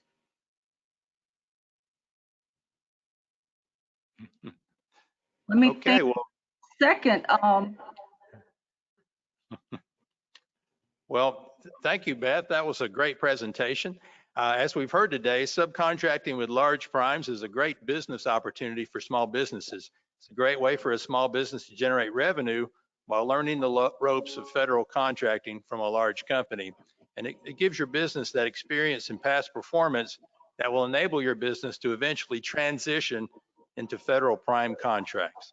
Don't forget the DoD Indian Incentive Program. It's also a good way to get your foot in the door with the large prime contractors. Thank you. thank you. Thank you, George and Beth. We really appreciate your presentation. Next up, we are going to have Dr. Patricia Luna make her way up to the podium. Patricia is the president and CEO of Maclovia LLC, a professional services company in Northern Virginia. Patricia brings extensive experience in federal small business programs, strategic planning, and policy development. As a long-term advocate for American Indian economic development, she has led several federal programs within the Department of Air Force and Commerce that increased utilization of small minority-owned, tribally owned, and Alaska Native businesses. She earned a master's and doctorate in education from the University of Cincinnati and served as the Armed Forces Communications and Electronics Association Small Business Committee from 2011 to 2018. Maclovia is an SBA 8A certified woman-owned small business that supports federal government agencies and nonprofit organizations with program management, training, events, and outreach. Patricia?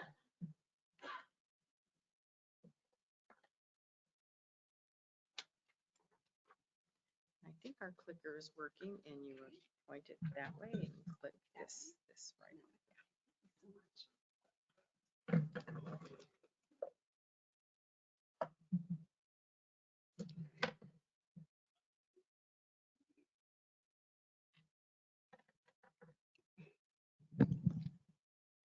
Good morning, everyone. Yvette, thank you so much for the introduction and the invitation. It's an honor to be here today and be invited to tell my entrepreneurial story and meet all of you. I've learned so much already today. I've taken a lot of notes with all the speakers and inspirational comments in the morning, as I'm sure you have as well.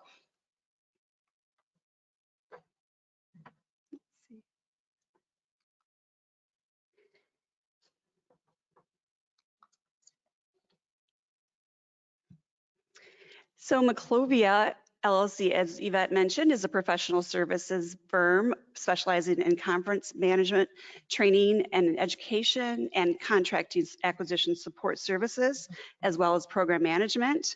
I launched the business in 2011, which means we just had our 10-year anniversary celebration last month. And I could not have done it without an amazing, incredibly talented team that I have.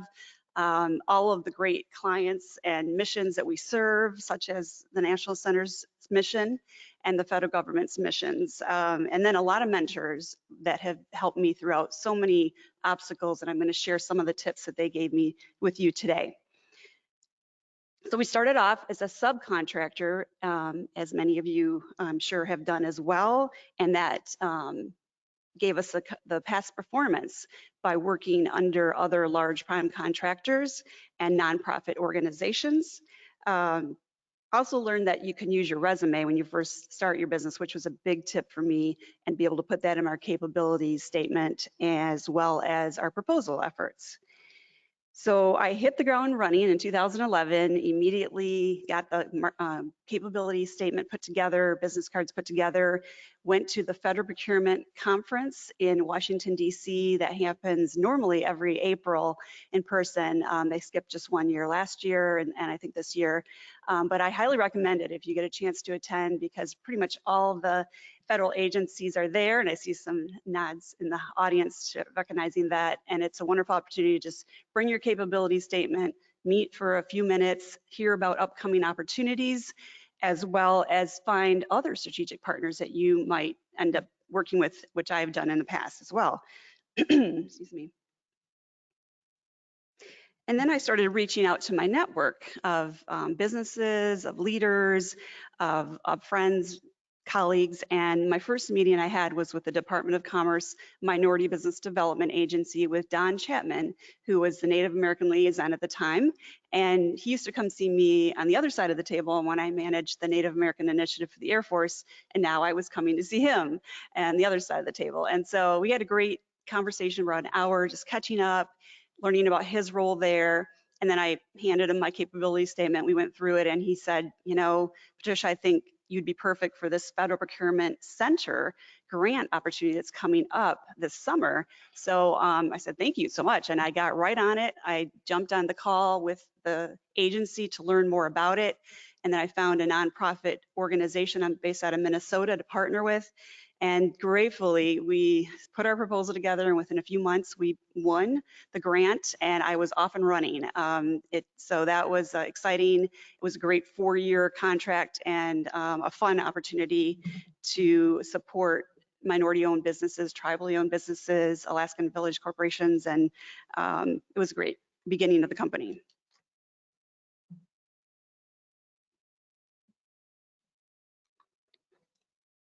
This is a picture, sort of a collage of some of our past performance or some of our conferences that we've done, mixed in with some art that you find on iStock and Shutterstock. But this has evolved, and you'll see that as I progress in my presentation. So now I'm going to transition to how I pursued the 8A, some steps I took, some valuable tips I received from mentors, as I mentioned. So I began structuring the business with the 8A certification in mind, having had the pleasure of working with the federal government small business office, with the agriculture and Air Force. I learned a lot there on steps you need to take. And I also, again, learned a lot from friends and mentors that had been through the ropes, so to speak, and gave me great advice. So they initially said, hey, make sure you establish an office, even if it's just a mailbox to start off with. That way it's more professional, it's not your home address, and safety in a safe and private way for yourself as well. So I did that, set up the company's infrastructure and accounting system. I outsourced all the things that I don't particularly care to do, or I'm not as efficient as somebody else who's an expert and loves doing, like the QuickBooks. And so I got a bookkeeper to help with that. Of course, I have to pull all the receipts together, but it's very helpful to turn them over to them and they know what they're doing. And then I also got a CPA just to do my taxes. All these services were just on an as needed basis in the beginning, especially because, you know, you're just starting out. I actually still have all these outsourced activities. I also use Paychex for my payroll. So they quickly just started deducting all the taxes from the paychecks as well as quarterly annual reports. And then I started to join helpful organizations that I had learned about over the years, and they were very helpful. I joined the Small Business Development Center, the Women-Owned Business Program, my local Ptac, my Procurement Technical Assistance Center at George Mason. And over the years, I mean, initially I think I paid $60 for their orientation class, and then after that, there was so many pro bono consultants that have guided me and assisted me over the years.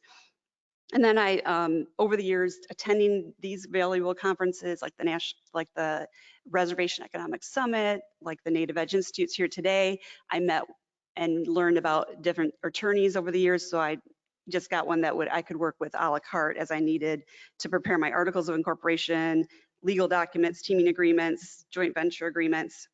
And then, as I mentioned, I received a lot of guidance from other companies that had submitted their 8A application in the past, and a consultant that I sought every now and then to talk with.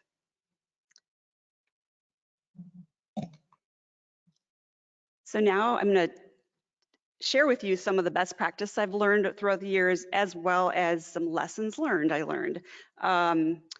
First, I think it was very helpful for me to focus on building the contacts and the partnerships in the federal space prior to submitting my 8A application. I began marketing Maclovia at the various events I attended to meet prospective clients, but also, again, strategic partnerships to establish and build relationships and past performance. And then those partnerships were very valuable, as I said, to gain past performance as a subcontractor and put those in my proposals and my 8A application. I also learned some lessons the hard way throughout the years. As most of you may know, you only have to be in business for 2 years to pursue your 8A. And at the time I thought, yeah, I can do that, no problem. Well, then I started meeting with a consultant and they said, you actually need to have a 70-30 at least diversity of your contracts. You can't have all 100% or 95% with one client, one federal customer, and I didn't know that. So because I received that first grant with MBDA, I was committed. I'm going to help us make sure we're successful. And there was a couple times where my partner, the prime contractor, grantee, said to me, and they had a changeover in the project manager, and they said, hey, Patricia, would you step in and we'll pay you more for it? And I thought, yeah, it's a win-win. I mean, I want us to succeed and they're going to pay me more money. Sure, why not? And so I was all in at that time for those 4 years, really. And I started to look at other things and got a little bit of experience here and there with other projects, but really, as I say, to not focus on your business, not in your business, really struck me at that point. So it did take me, I'll talk about that in a little bit, but it took me up until my 5th year to start to be eligible to fully apply for the 8A. However, on the bright side, I will say those 5 years to garner more relationships, more contacts, more partnerships was a big benefit also to waiting that long. And then the other thing I fell into, the pitfall a lot of small businesses do, I had joined, very fortunately, I got into the SBA Emerging Leaders Program, which I highly recommend. I see some nods in the audience that maybe some of you are aware, and they're all over the country. And you meet every other week for an hour and a half with other business owners of all different industries. It doesn't really matter, you know, as you know, you share the same obstacles, the same triumphs, the same lessons learned, and you learn from each other. And so it was wonderful. And we read a Harvard Business School article of why small businesses don't scale. And the top 3 reasons were their 2 task orientation, excessive focus on the job at hand. I was guilty of that. single-mindedness and tunnel vision, and then working in isolation. And so the working in isolation has definitely been tough over the years. I don't have a partner in business right now, but I have the very fortunate opportunity to have a lot of mentors, which I definitely call up, and they're, fortunately eager to share their knowledge and help support me when I have tough questions and things. So this are the steps I took to diversify my contracts. It's not that that first one was like millions of dollars, but it's still to get another 30% above and beyond that, it takes a while. And so I reached out to some strategic partners, offered my services, touch base. Some of them did conference planning, so that was pretty easy because then they could say, oh yeah, we have an event coming up and we need extra staffing. Can you support it? Absolutely. So that was one way. The National Center, Chris James, I got to know him when he was at the SBA a little bit. And so he knew about my education and training background and program management. And so I was very fortunate that he invited me to help his team to stand up these Native Edge Institutes 3 years ago. And so it has been a phenomenal experience. I don't know if any of you have gone to more than just today, anybody? Or if you've seen it online, but it tends to get a following. I know Yvette can tell you that people want to keep going either in person or to the next event, but hopefully Res in July, we'll see everybody there as well. And then I also subcontracted to do tribal consultations with an Alaskan Village corporation that I worked with as well, and had done some consulting work for some other small businesses. So these are the steps, the process when I started my 8A application. In 2016, I began to compile all of the information. It's quite a bit, but it is worth it for the 8A application. It took about a year. I submitted it in July of 2017 because I had other things to do with the business and keeping the projects going, as you all do. And then I received 2 sets of questions, which was not fun, but I was, told expect questions. And so it was extra work, but I got over those hurdles. And then in May of 2018, Maclovia received our 8A certification.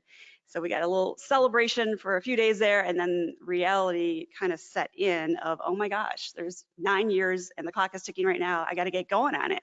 Because you hear stories about companies that get their 8A and 5 years later, they haven't received an award. Sometimes 9 years later, they didn't get an award. So I wanted to see what I could do right away. And so I knew also the timing of the end of the year, the end of the fiscal year, as you all may know, is end of September. And so having received it in May, I thought I better get on it and use it for this first year if I can.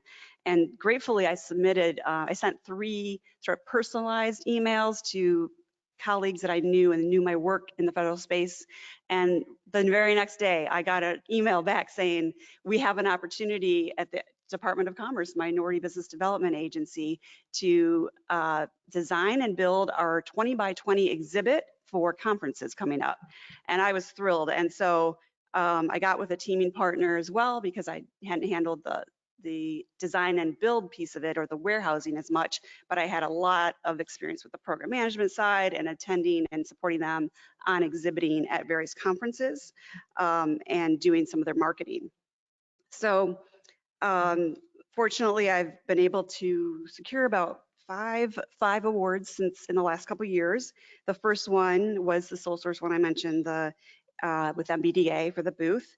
And then I got some additional sources. I was so appreciative. A friend, a mentor, a colleague of mine, they were about to graduate from their 8A. So their contracting officer said, do you know of any good companies we can go with? And they said, yes, Maclovia, our partners. And so I got to transition their amazing staff over to my team, and they're doing stellar job, and the clients really love them. And I'm so appreciative to be part of, there are 2 at Department of Treasury, actually. One is an acquisition support services, and one is training, executive training program we do for them. And then some of my contracts got renewed, and we received some organic growth over the years. So that's been great. So my next slide is a picture of our 20 by 20 exhibit that I was so excited that we got it done just in time for RES 2 years ago. So that's at the RES conference. This is MBDA's 20 by 20 booth, and then the crates of all when we created up. And my caption says, never say no. And so, you know, if it's not a huge stretch from what you do and you can just bring in a partner, I've been very fortunate to have a great partner out of Baltimore that I met at that federal procurement conference and just walked up to them, and we immediately we clicked, and they invited me over to their warehouse, and so that's where we store it. But I also recruited team members that had some familiarity with electronics, with construction, with customer service, and so Benny is his name, and he would go on the road with us. He would set it up, do the run of show, and he also would create it up. And so I grew our capabilities, and it was great to have that. So now I'm going to talk about marketing in the federal space and branding. I love this quote. It says, simply put, your brand is your promise to your customer. It tells them what they can expect from your products or services, and it differentiates your offerings from your competitors. Your brand is derived from who you are, who you want to be, and who people perceive you to be. And I've heard some of that same thread throughout the conversations this morning I've been hearing, which has been great. And then the foundation of your brand, of course, is your logo, your website, your packaging, promotion materials, which integrates and communicates your brand. And so I'll tell you a little bit about Maclovia's brand here. Maclovia, what it stands for, the name, I felt like the name was very important to me initially. What is it going to be? And I felt like if I could make it into something that was so meaningful for me and had sort of a legacy about my family history, that would be even more special. And so I named the company Maclovia after my maternal grandmother from Mexico. I heard wonderful stories from my mother about she and my grandfather's small business, a little corner grocery store they had in a very small town.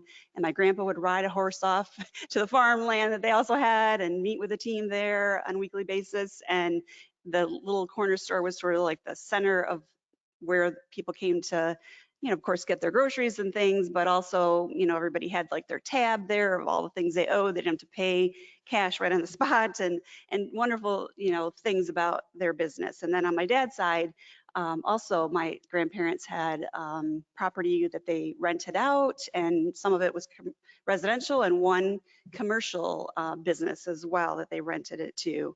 And so, and then my parents had a 22-year-long running radio program, a Spanish-speaking one in Michigan, that I got to see them. I mean, my dad had his full-time job, then he had this extra job, and my mom joined him on the radio. They became a duo, and they would do this in our basement. I would see them, all my siblings would see them on the typewriter, and they would receive all of the requests for records and dedications, and they'd organize it, and they'd time it out by the minute, and then they'd create the advertisements and talk about community activities and keep the community connected.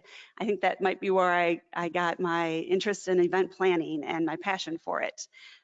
So that's what it signifies. And there's a common thread that I would hear about the stories of the different businesses that my family had owned. It was integrity and quality and professionalism and respect for clients, colleagues, team members, cultures as well. Community building, public service. And our tagline is inspiration, collaboration, and innovation. I added one bullet that says can-do attitude, which one of my clients told me that she thinks of it as, which I really appreciated. As they said, it's not so much who you think you are, but how your customers perceive you.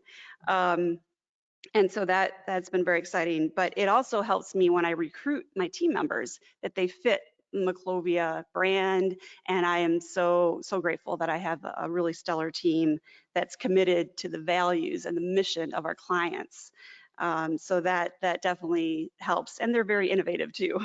So choosing Maclovia as our brand company name was the best decision I ever made. Not only did it signify that, but when I when I feel like I need to protect the company or wonder if things are, I'm so blessed with wonderful relationships, mentors, a lot of strategic partners, but a couple times over the years, I've been approached by people that I don't really know, and then something's not quite right, and I think, am I just being, I don't know, is this something that I'm taking too personal? What is going on here? And then all I have to do is walk by my grandma's picture, and I think, nope.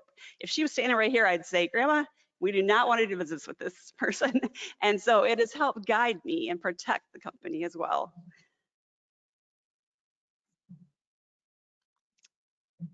So now I'm going to talk about outreach and organizational involvement. As you guys are all here, and I know, I'm sure you are hopefully going and excited to get back out and get to conferences. The Reservation Economic Summit in Las Vegas that the National Center sponsors is phenomenal. It not only brings together, as you know, federal government agencies and large companies and other minority and tribally owned and American Indian owned companies and Hawaiian Native organizations, but just as today, as Derek kicked everything off and said, you value your culture and your language, it makes me feel so much at home when I go to the RES conference. And all over the years, the last 20 years going, I think I've gone to about 16 of the last 20 years. I feel like it's almost like a family reunion as well. So it's wonderful. And the National Center staff that runs it, the team, is amazing. So it's great to go. And then the Native Edge Institutes that we're here today, of course, the annual Federal Procurement Conference I mentioned in DC, the National 8A Conference is a really good one as well. And I like to go to the American Express Small Business Conferences. They're usually very informative as well. And then organizational membership is very important. So that way you're not just, having these few minutes here and there with talking to people, but if you're sitting elbow to elbow with Lockheed Martin and Boeing and federal clients and they get to know you that way, then that's a great way to leverage future business as well and partnerships. And then volunteering on boards. I got the pleasure of serving on the Armed Forces Communications Electronics Association's Education Committee, as well as their Small Business Committee. And that was a great opportunity to sort of also increase my leadership skills. And then attending classes and speaker luncheons is definitely a great way to network and learn some things along the way, as well as just asking federal client customers, what do you belong to? What is your membership? And then, trying to get in with some of their associations. And then also just Googling the words in professional associations near you, of course. When I approach the federal client customers, this is something I learned over the years, that they distinguish themselves just differently, the small business offices for every agency. Took me a while to kind of get that down, but the civilian agencies like Treasury, Commerce, the Transportation, all those agencies call their small business office the Office of Small and Disadvantaged Business Utilization, or OSTBU, and that's what people kind of just generalize it as. However, the Department of Defense, Army, Navy, Air Force, Marines, all call theirs the Office of Small Business Programs. And then the federal regulatory agencies like the FCC, they call their offices, small business offices, their Office of Minority and Women and Inclusion, or OMWIs. So I just think it's helpful that when you're writing an email, make sure you,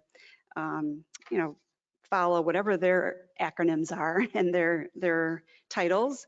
And then there are 3 key federal officials to get to know the small business specialists. I had the pleasure of helping and being one at the Department of Agriculture and also at the Air Force, and they oversee small business and economic program attainment. But you will be surprised on how they really roll up their sleeves, get in there with the acquisitions, and if they've got your business card or your market research, your capability statement, it's very helpful for them to fight the good fight for small businesses.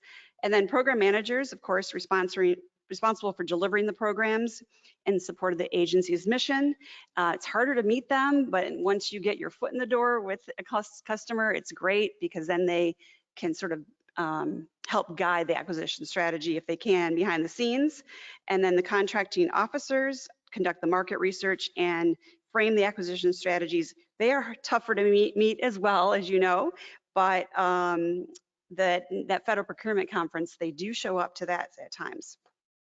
And then just making sure you do your homework when you do have meetings is important, of course. I've been at meetings where it's gone very well and they ask you, what do you know about us? And I've been at one meeting where they asked us what, I was representing another organization, and they asked, and it wasn't as smooth. And, you know, we really should have been more prepared. And so that's definitely important. So then I'm going to talk about capability statements now. A capability statement is a succinct description of your business, its products and services, what differentiates your company over others. It's similar to a marketing brochure if you're not as familiar with the federal government space, but there are key elements that the federal buyers will want to see.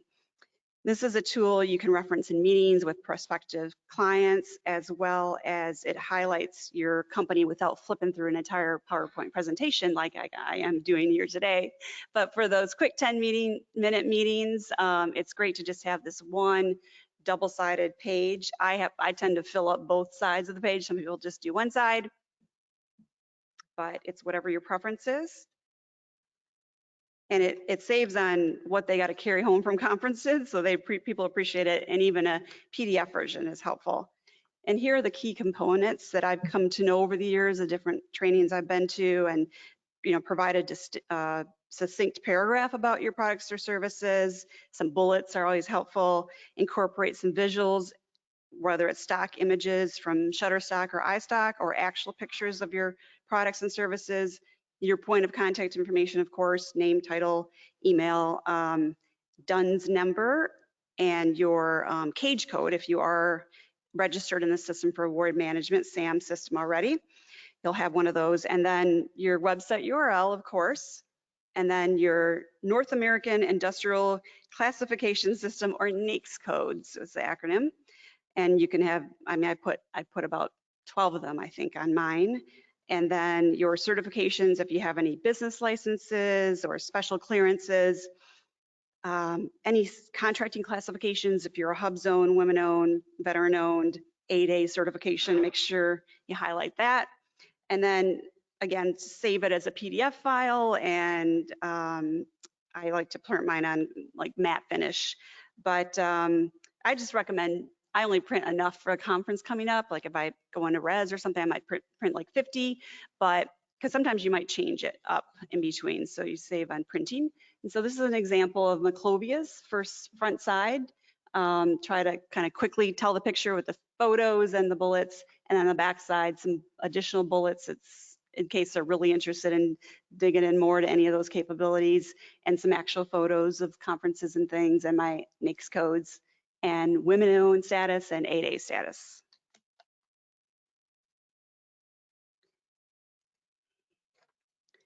So now I'm going to talk about strategic partnerships a little bit. I like this chart because it helps me to kind of keep track of who it is my strategic partners are. I mean, it's just you go around and you meet a lot of great companies, but then you think, wait, am I covering all the bases? I'm a women-owned, I'm an 8A, but I'm not a hub zone. Where can I find a good, another hub zone that I can align with and have complementary capabilities with? Also, a veteran-owned company, so that way when I'm in front of a client, if they say to me, oh, okay, it's great, you're an 8A, but are you a hub zone too? No, but I have a partner, and you can rattle that off right away, and I can get with them, and I can, share the information and come in or on a proposal as well. And then complementary capabilities, maybe like in the case when I did the booth, I had a lot of the programmatic side, but not the actual design build side. So I got with a partner there. But they might be able to help you with insights to other agencies, and the government is huge. So you might know quite a few, but they might know others, and you can share that task of marketing. And then contracting vehicles, certifications, maybe they have GSA schedule, facility clearances, or their ISO 9000. And then I put on the left-hand side just the whole building trust again, making sure you're in the business with the right partners that you want to align your reputation and your business with, and building that trust, and then establishing formal agreements just the same, making sure you do the, follow the, because as somebody once told me too, when I approach, sometimes you feel funny about, well, can I get you to sign this NDA, or can we do this official agreement? And one of my mentors always says, you never know, like that person, something could happen to them. And tomorrow you say, oh, well, I talked to so-and-so and they said all these things and we agreed. But if you don't have it in writing, it doesn't really count for the next person. So definitely important to have those things in place as well. So I'm going to talk a little bit about my big pivot from 2020. I'm sure you all have had the same or similar, but it really, really hit me. Of course, immediately I thought of my family. My mother brought her to live with me for 10 weeks, and we enjoyed our visit as long as we visited for many, many years. I was with you in the toilet paper lines, trying to figure out all that, the supplies.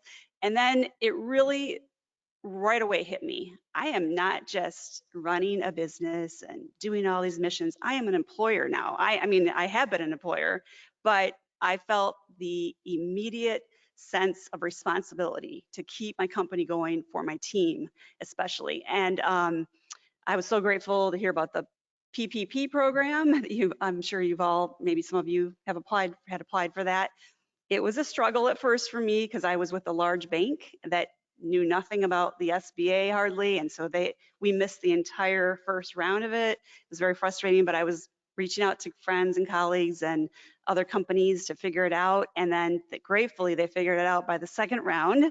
And so I was able to put it in, and I was so excited when I finally got it. And I even had one part-time employee who is a student. And I didn't really tell him I was going after it because I didn't know if I was going to get it. And he would help me with these events, which were all getting canceled, as you know. So when I called him up to give him the good news, I said, by the way, I applied for the PPP and I'm gonna be able to keep you on, even though you mostly do their events.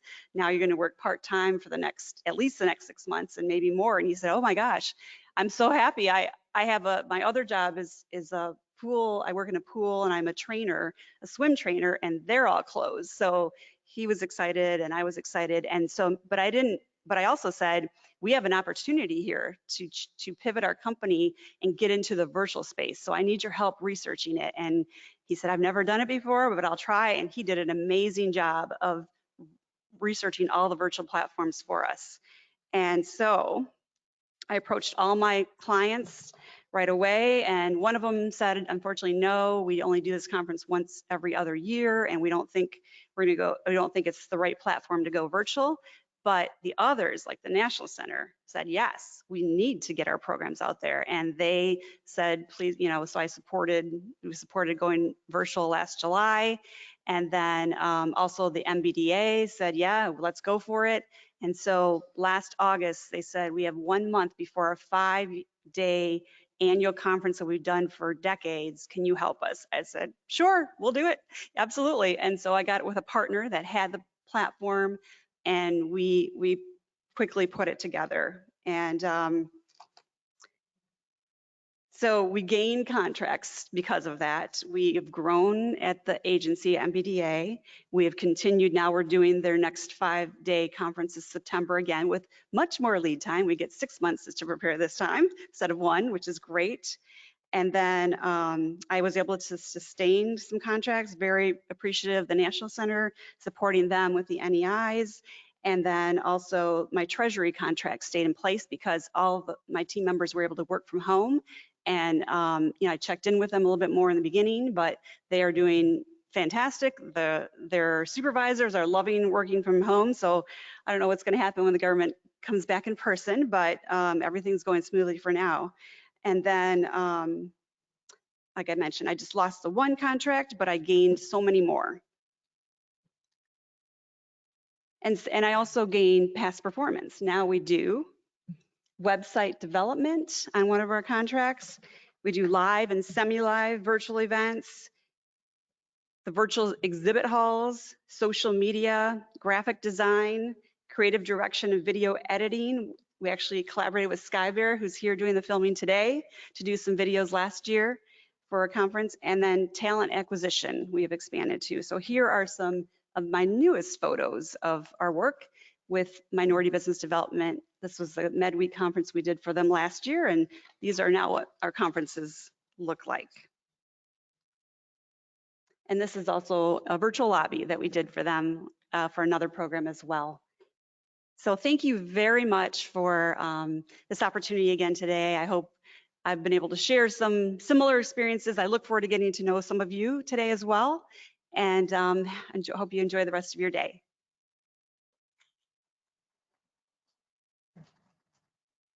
Thank you, Patricia. Always a pleasure to have you. We're going to take a short intermission to grab some lunch, and then what we're going to do is then bring it back in, use the restroom, grab the lunch, and then we're going to have our lunch panel. So we're going to reconvene in about maybe 10 to 15 minutes. I think the hotel is still bringing the lunch out, so an opportunity to run to the restroom, and then we will be back with our lunch panel.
And thank you so much for joining us again. We really appreciate you being here and online as well.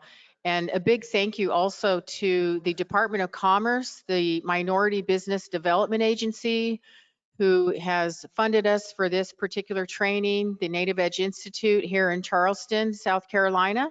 So just thank you very much for being here. And everybody is going to make their way up, and we'll get started here shortly on our lunch panel. And Mr. Derek Washman, our chairman of the board, will be moderating this session.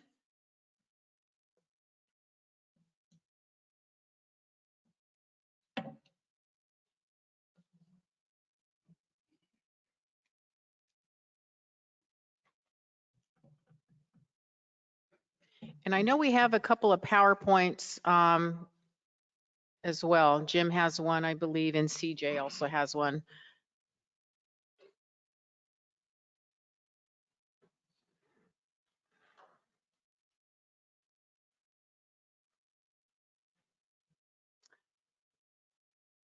So once again, Mr. Derek Washman, and he is our chairman of the board.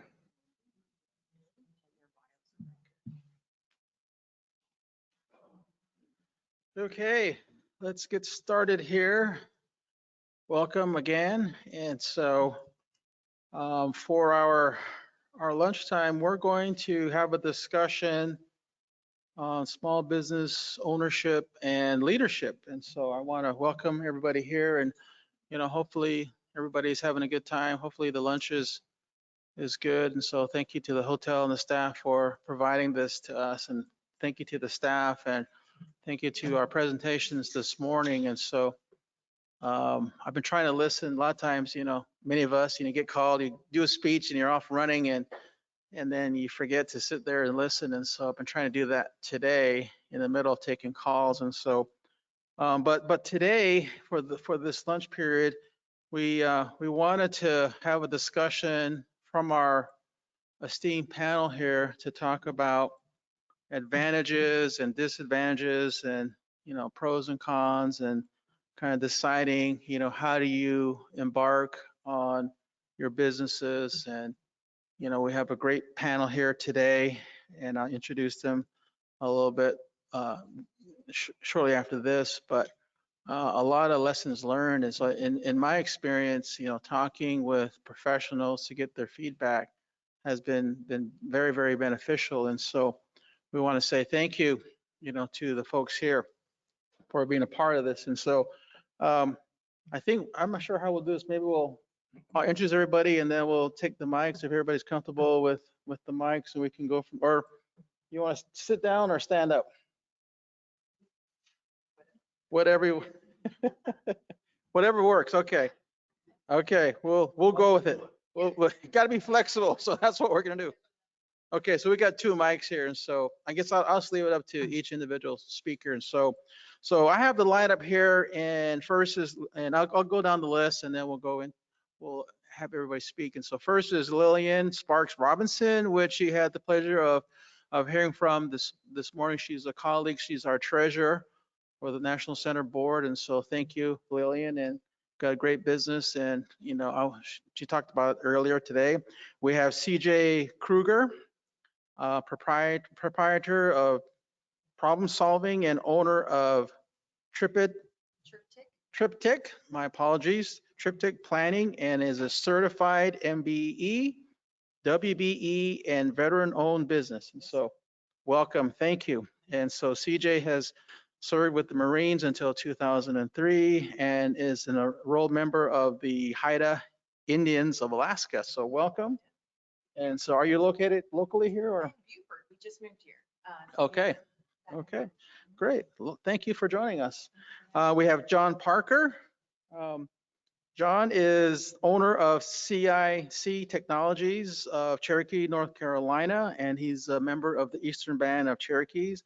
It says here, John is versatile and is an accomplished business leader, bringing 28 years of experience as a strategic problem solver and change manager, which I like, and I'm looking forward to hearing from him. And then finally, we have Jim Warren, is president and founder of Warrior Society Development LLC. Welcome. Thank you, John, for joining us. John is his passion is education, empowerment, and working with Indian country. It says here that Jim retired from the San Diego State University and has a successful 22-year-long career as an administrator. Also, he was a former football player too, as you can tell. And so played with the Cincinnati Bengals and has a lot of work in the entertainment industry, including movies and TV shows. And so thank you, Jim, for joining us. Thank you. So I am going to start with our very own Lillian Sparks Robinson, and she's going to talk to us about her efforts and her new business, which started a few years ago after serving, with several administrations. And so I'll turn it over to you, Lillian, to, give us some inspiration and thoughts on running your business. And so everybody, welcome Miss Lillian Sparks Robinson. Thank you. And thank you, Derek, for that introduction. So I won't take up too much time because I know you all heard from me earlier today, but I do want to share a little bit about Wopula Consulting LLC, which is my, as I mentioned earlier, my baby, my company, and what I have always worked towards one day being able to do. So Wopula, what does that mean? And for a lot of people, that's, a hard word to say, but it's our formal way in Lakota to say thank you, but it's really much more than that. It's an expression of gratitude, and it's how we show our appreciation for our environment, for our Mother Earth, for those that have helped us, for our ancestors, and giving recognition to all those around us. And so when we say Wopula, we're saying thank you, but it goes much deeper than that. And so how I came to choose that name Wopula, and I loved hearing Patricia's story earlier about the significance of what you name your company and why you call it that, because that really is your brand and your market and helps keep you grounded as you move forward, is that I wanted to be able to share the gratitude for all of the experience and gifts that I've been provided over the years. And I wanted to create a movement where the employees and the staff and those that we come in contact with, we're also looking for ways to show appreciation for their life, their work, and just provide a way to share that type of energy with those that we come in contact with. And so when we say Wopula Consulting, each time we're able to express our gratitude and our thanks for being. And so how we are guided at Wopula Consulting is that we have our 4 Lakota principles that are our 4 values as our company. And those are wisdom, bravery, generosity, and fortitude. So we're always looking to learn more. We're always trying to better ourselves in terms of what we can do and how we can strengthen ourselves internally through the wisdom that we're receiving. And with the generosity, we're always looking to give back. We're always trying to find ways to share what we have with others. In companies, in corporate world, it can be very competitive, as you all know. And it's an easy way to get into this mindset of territory and market share and what belongs to us. But what I'm trying to do is run my business coming from the public sector, almost with some of those same public sector values, where we're looking more so to share and be generous, because there's enough out there where we can all eat, where we can all survive, and where we can all win. Bravery.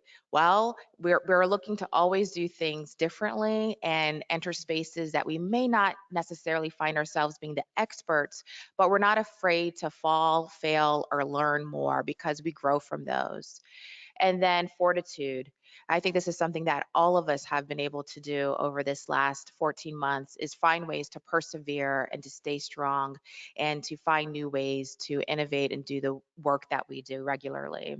So that is who we are as Wopula. We're an American Indian owned and woman owned small business. Still have not received our 8A, but we're still striving to be able to do that. And I'll talk a little bit about that.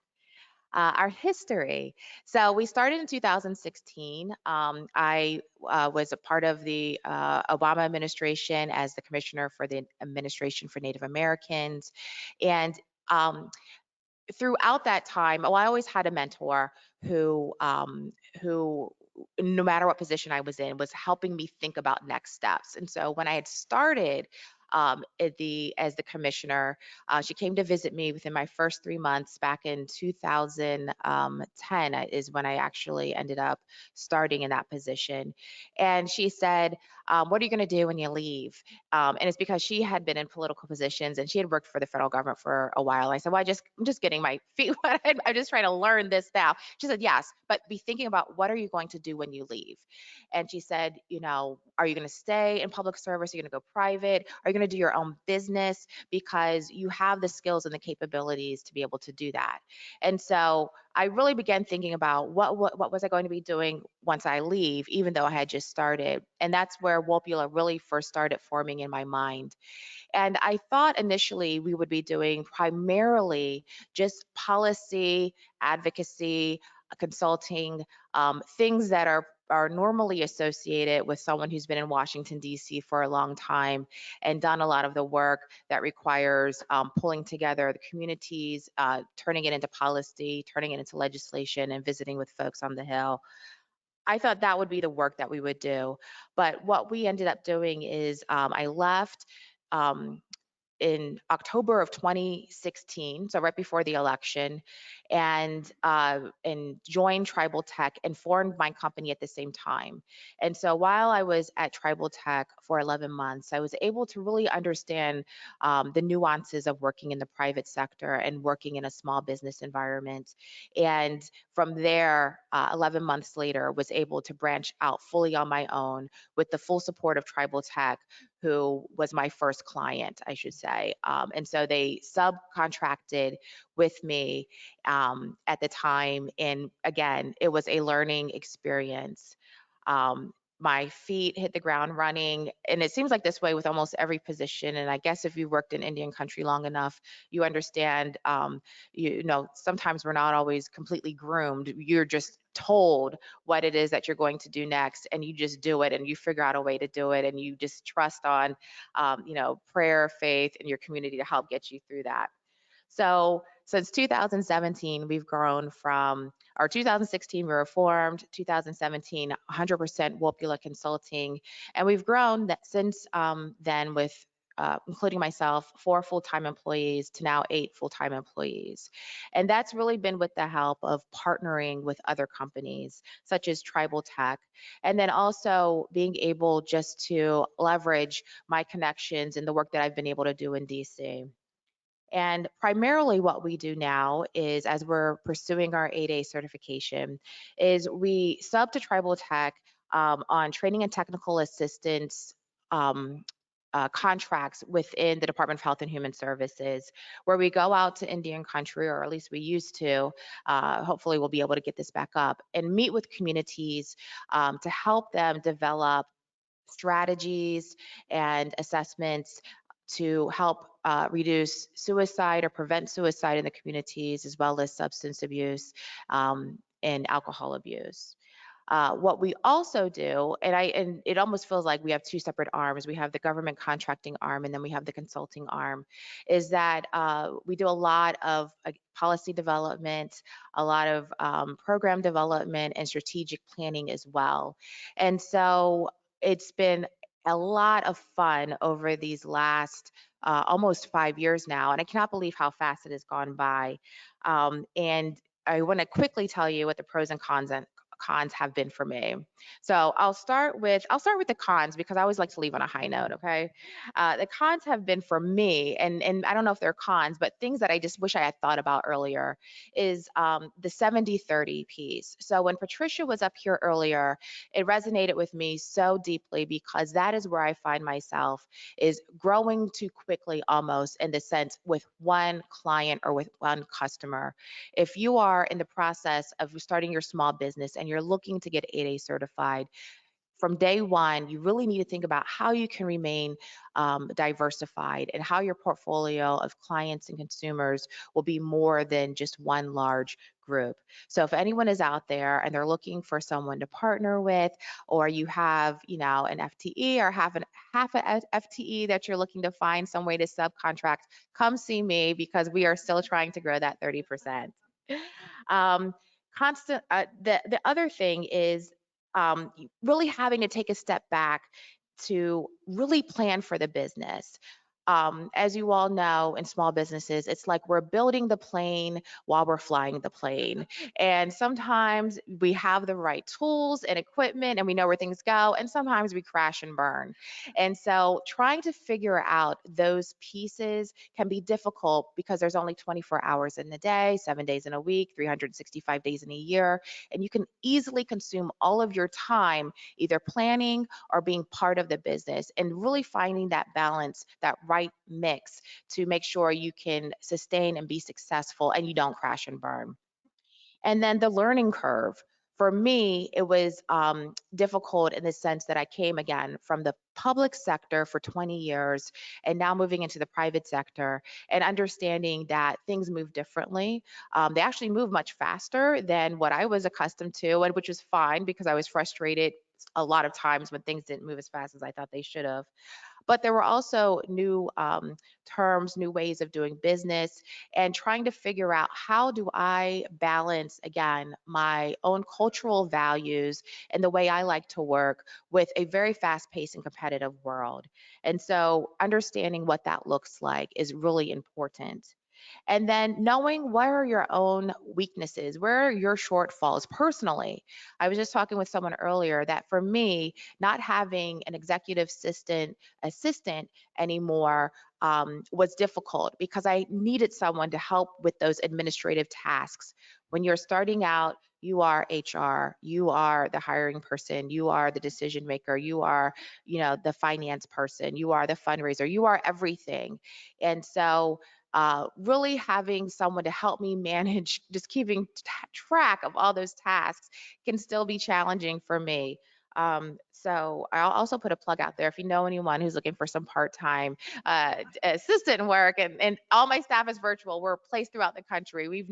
That's the one thing, we never had to pivot to working remotely because we already did that. So if you know someone, let me know their contact info as well. Now the pros.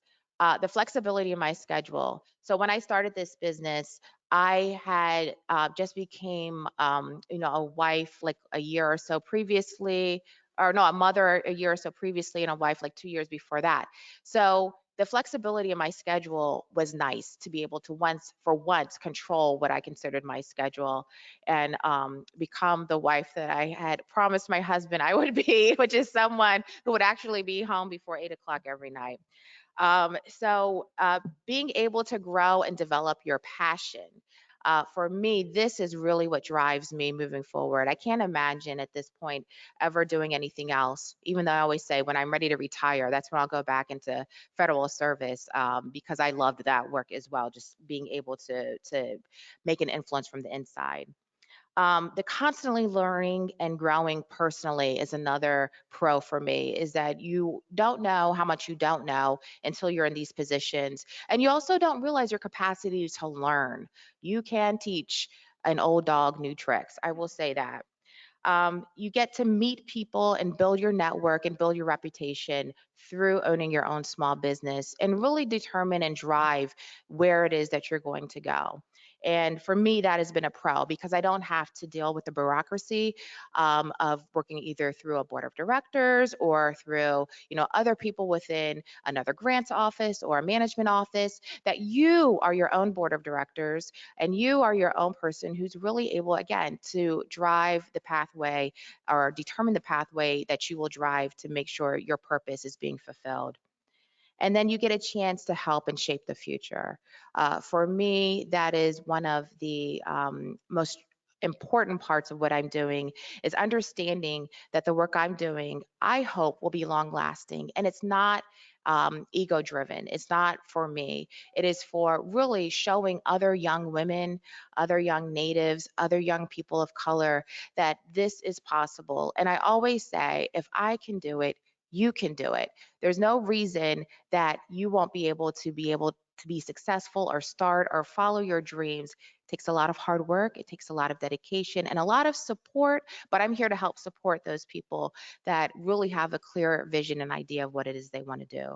So for me, those are the pros and cons. That's a little bit about Wopula Consulting, and I look forward to hearing from the rest of our panelists.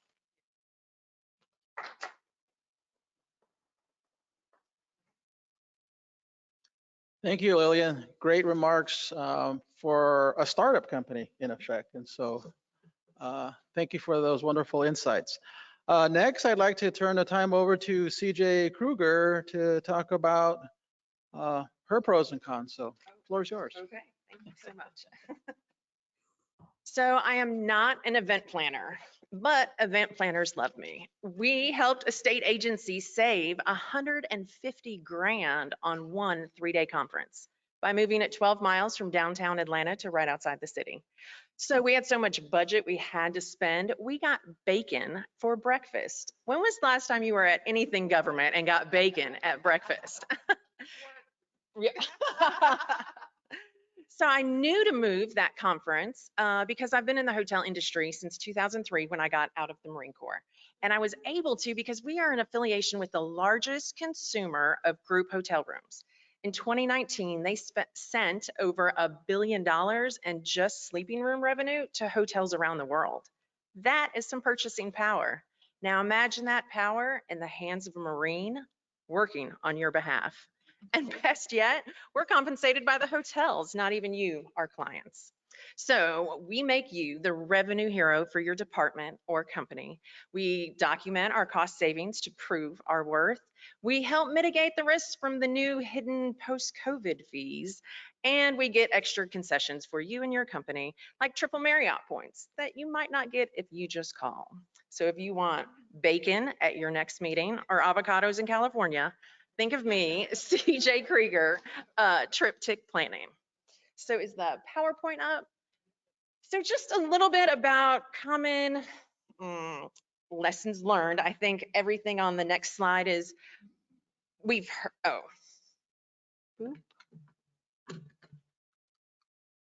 that one? There, the do's and don'ts, yes. So we can start with the positives. The do's, be genuine. For a few years, I did try to be what people thought you're supposed to be, and it did not work out very well at all. And I think the one concept we haven't talked about yet is follow up, and follow up. What else is up there? And do your homework. That's exactly what the previous speaker was talking about, doing your homework, or the Boeing lady. Do your homework before you sit in front of a ginormous company and they ask you, what do you know about me? Eat your frog first thing. Does anybody know what that means? Yes, it means do what you hate first thing in the morning. Like Numbers and I got in a fight a very long time ago and we've never made up. So the 5th of every month when I get invoices from all the hotels to submit to the government, I have to do that first thing in the morning, because if you don't, that frog just grows and grows and it gets so big you just can't, you won't do it. And be the Excedrin, be the solution, be the Excedrin to the headache for your customers. SCORE was talking about that earlier today. And then the don'ts. Don't feature puke. Do not just speak your features. Speak the benefits, like becoming the revenue hero type thing. And don't be a card shark of like throwing your business cards at everybody.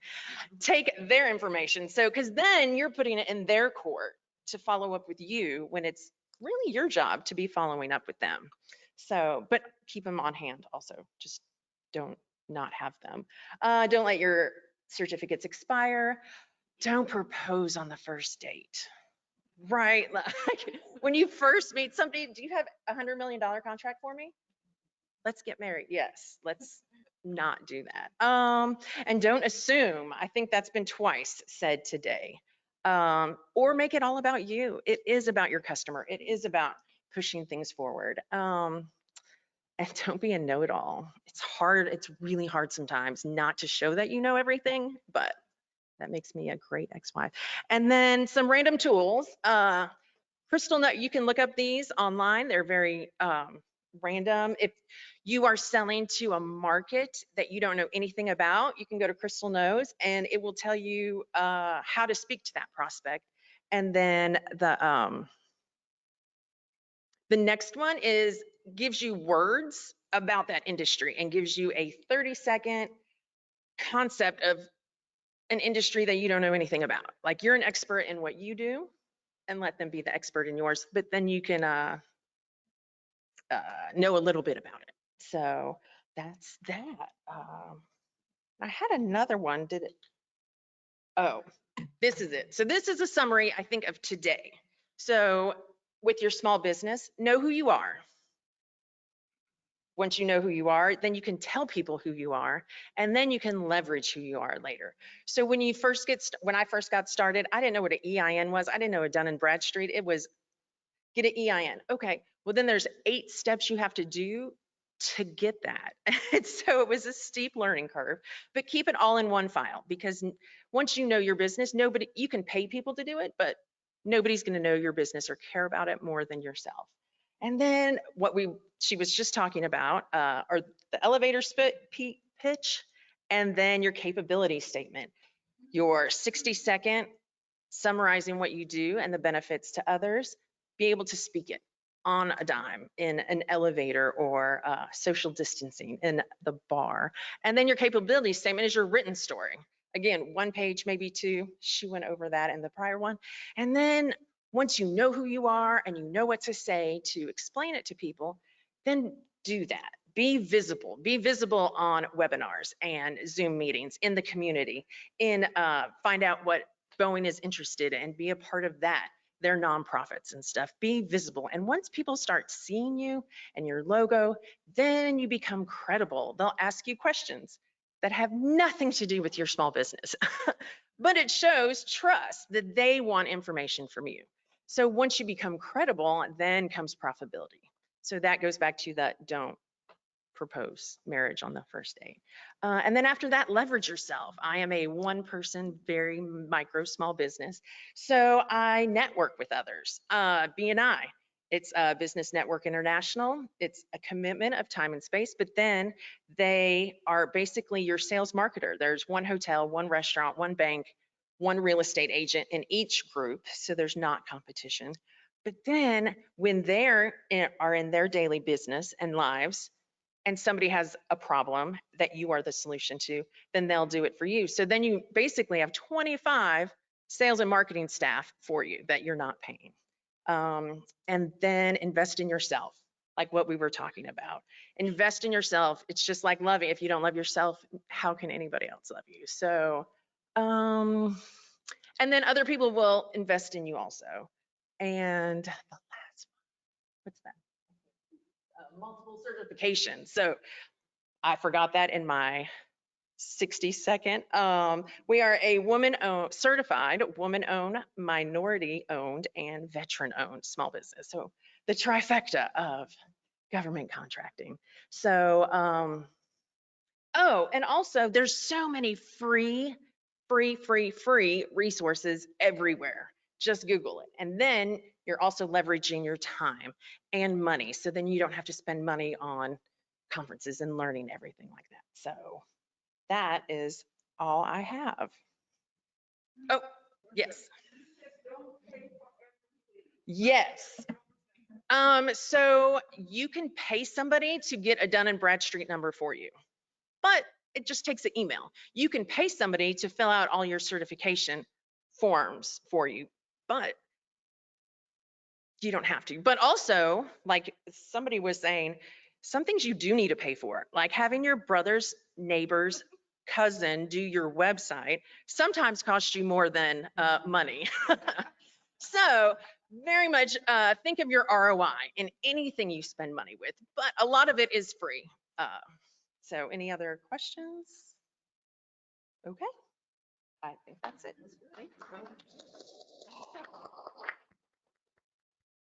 Wonderful. Thank you, CJ. Good lessons learned. And now we'll turn the time over to John Parker, and I'm excited to hear about his business. So John, floor is yours. Good afternoon. I started my business 29 years ago. And before that, I was running contract crews for the phone companies going all over the South. And then the phone companies went to a single source provider on a contract, and it cut my company out. So I came home and everybody asked what my business model was. And I said, I wanted to eat. So I started this company, and I do that pretty well, as you can tell. But so I started 29 years ago, and I was the only one for 3 years. I've done the billing, the installs, the bids, the service calls, and the whole gamut. We're a low voltage integration company, and we do phone systems, data networks, IT support, infrastructure, cabling, fiber optics, audio visual, fire alarms, home security, business security, commercial cameras, residential cameras, home automation.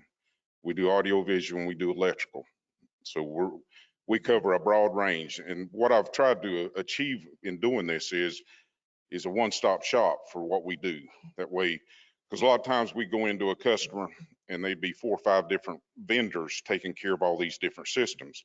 And it was always this. It was always pointing fingers. So what we try to do is broaden our offering to the customers. And what we was able to do is I told them, I said, if you'll go with us on all these, you'll have one throat to choke, mine. So that was enticing to them. And plus it was one billing source, one call for all their troubles.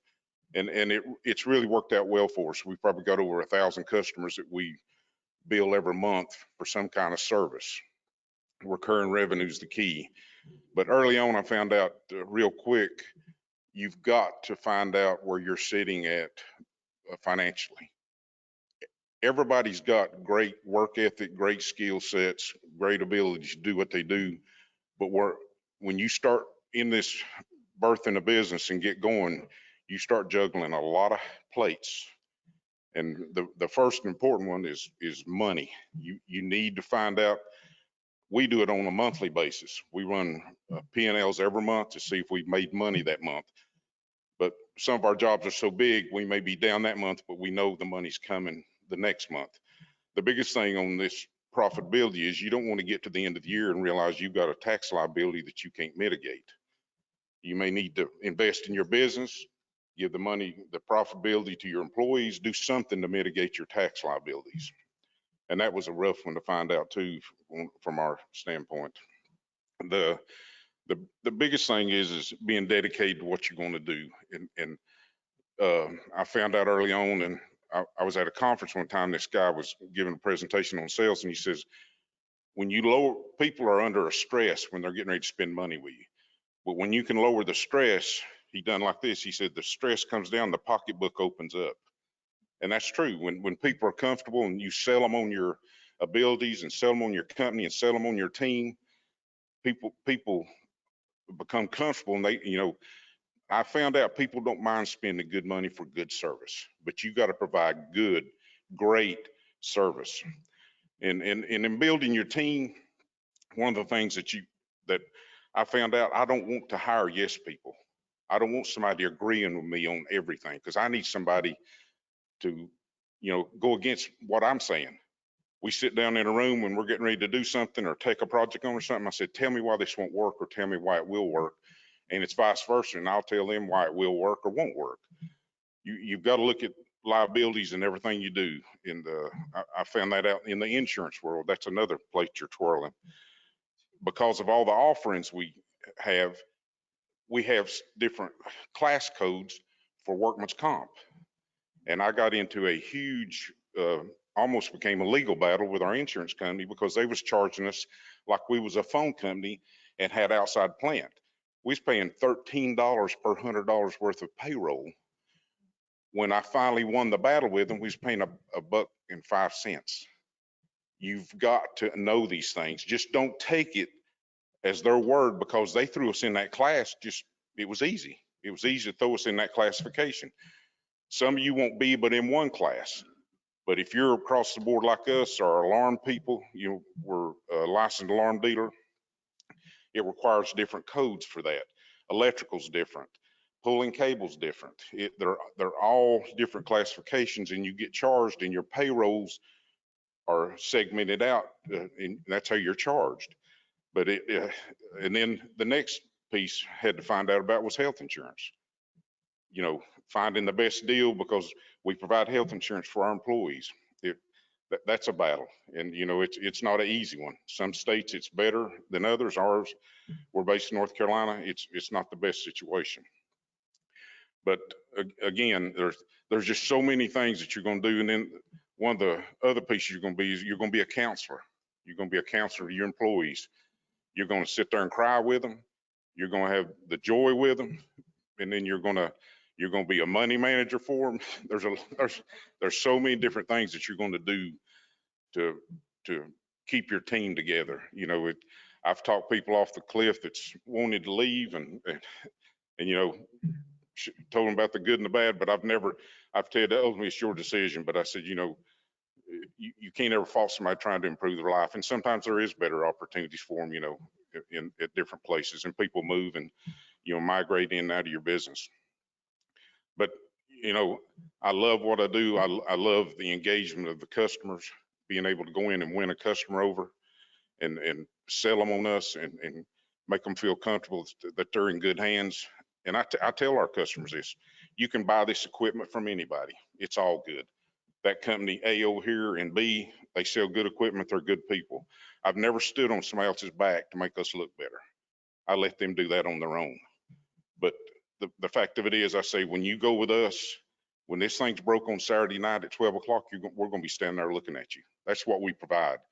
If we take care of a lot of hotel motels, chain hotels, their phone system's dead on 3 o'clock at night, we got somebody there. We're going to show up, we're going to respond. And that's what you got to do. And sometimes it's a sacrifice, and it's tough, and it's not easy. And but respond to the customer's needs and helping them, because other opportunities will come with that. Not just, that response. They're going to call you for advice. I'll be honest with you, probably 70 to 80% of our customers, when they get ready to do something, they hand me the bids. They hand me the bids from the other people and say, what should I do, John? Or what do you think about this? Is this, you beat this number, this is yours. That's relationships. You build relationships with your customers. Don't just go out and try to get business. Build relationships. Make sure that they know you care about them. Because to care about your customers, you're caring about your business, you're caring about your employees, and all these things work to make you successful. One of the things that's resonated in my life that I heard at another conference was this guy stood up there one day and said, good companies go broke every day because they don't know what to give up. They know what to do, but they don't know what to give up. And that really hit me. And because sometimes you may have to give up a customer, because that customer may not be good for you. Everything's not a win. You're going to have losses. Sometimes the job that you wanted or the customer you want turns out to be a disaster. So you got to know what to let go of. And I found this true from this aspect. I had 3 Radio Shacks within our network of our business. And Radio Shack was making bad decisions, as y'all well know. And I finally pulled the plug and I said, we got to get out of this. We're going to get out. And I shut it down. It was tough. We made a large investment in it, and it just wasn't working no more. So we got out. But again, knowing what to let go of is as important as knowing what to do. And so that's always stuck with me. But again, some of you may be single employee companies, or you have your team's important. Take care of your team. I always give them the accolades, take care of them, because they're the face of the company. I mean, it's like I tell my group all the time, we have meetings stuff. I said, I can go out here and get all this work, but I said, you're the face of it. You're the final view the customer has, and you're the impression, and you're what makes this company run. But we've been very blessed, very fortunate, and I can't see my life doing anything else but being in business. I enjoyed it. It's been very rewarding. It's been a lot of sacrifices. And I'm gonna finish on this note. Last year, I remember the Eastern Band of the Cherokee Indians, the tribe come to me through their economic development arm, and they made a proposition to me to buy half my company. And so I accepted the offer, and they said, we want you to stay on for 9 years. And at the end of 9 years, we'll buy the rest of it. So I really didn't have an exit. My kids at that point didn't have no desire, and I didn't know if I wanted them in, because I'm telling you what we're in is high stress. I ain't gonna deny it. It's a lot of stress, and it's a lot of worry of cash flow, chasing money. It's a constant deal. But luckily, so that's been a great transition for us. It's opened up a lot of opportunities because we already done business for our tribe and our casinos. But the reason they bought me is they wanted to go into the 8A government sector and get those contracts. And we have never went into that world. All we've done is commercial and residential. So it's going to be a good mix for us, and we've got the talent to do it. It's just a matter of them getting us certified and moving down that pathway. But again, I appreciate the opportunity that has been given to talk to you today, and I hope I've said something that's of value to you, but appreciate you and thank you.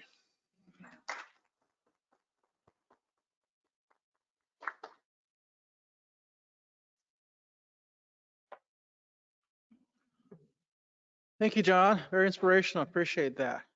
What I'm hearing is, you got to love your business, and it's stressful but rewarding all at the same time. So thank you. Next, we'll turn time over to Jim, and I'm excited to hear about your business. So the floor is yours, Jim. Okay. All right. Let's go to video.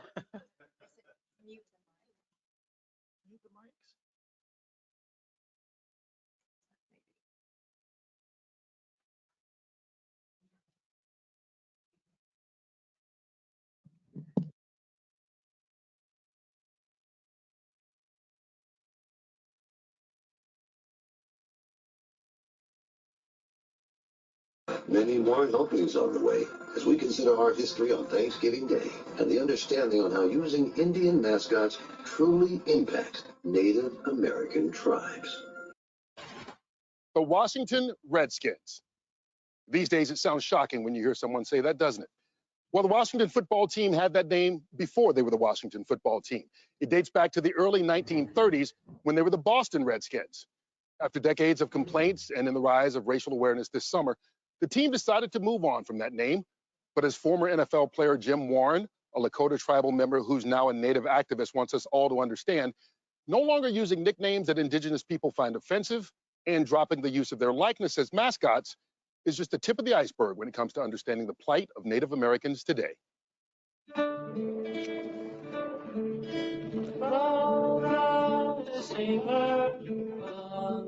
I never did play for a team with a Native mascot, but I played against teams with Native mascots.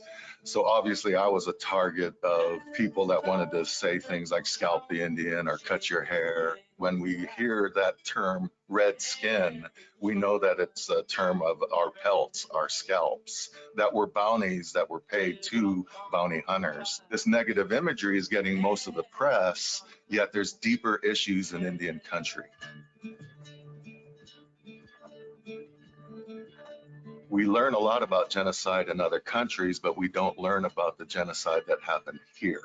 Back in 1890, the 7th Cavalry really wanted to get us back for Custer's last stand. When you look at the Wounded Knee grave site, my family is number 18 on that list of families that perished that day.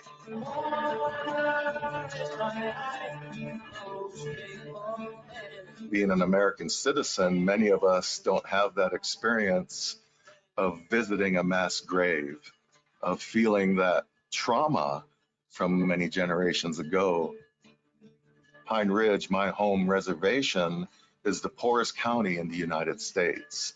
So the average family income is under $10,000 per year.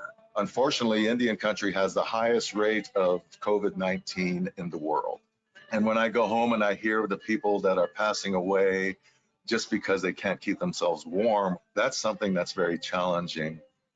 When you think of Paha Sapa, which means Black Hills, that's our sacred land.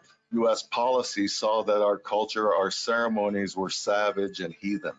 So we could have been singing a song for happy birthday or a wedding, and they saw it as war drums. Black Elk said it would take 7 generations to heal our circle after Wounded Knee. So as we gather on this special holiday, let's give thanks for inclusion. Let's give thanks for culture. Let's give thanks for who we are as two-leggeds. Indeed, let's give thanks for how far we've come while also being thankful for the wisdom to recognize there's much more ground we need to cover. As Warren told us, simply dropping mascot nicknames and thinking the problem is solved is akin to no longer doing blackface and believing that solves racism.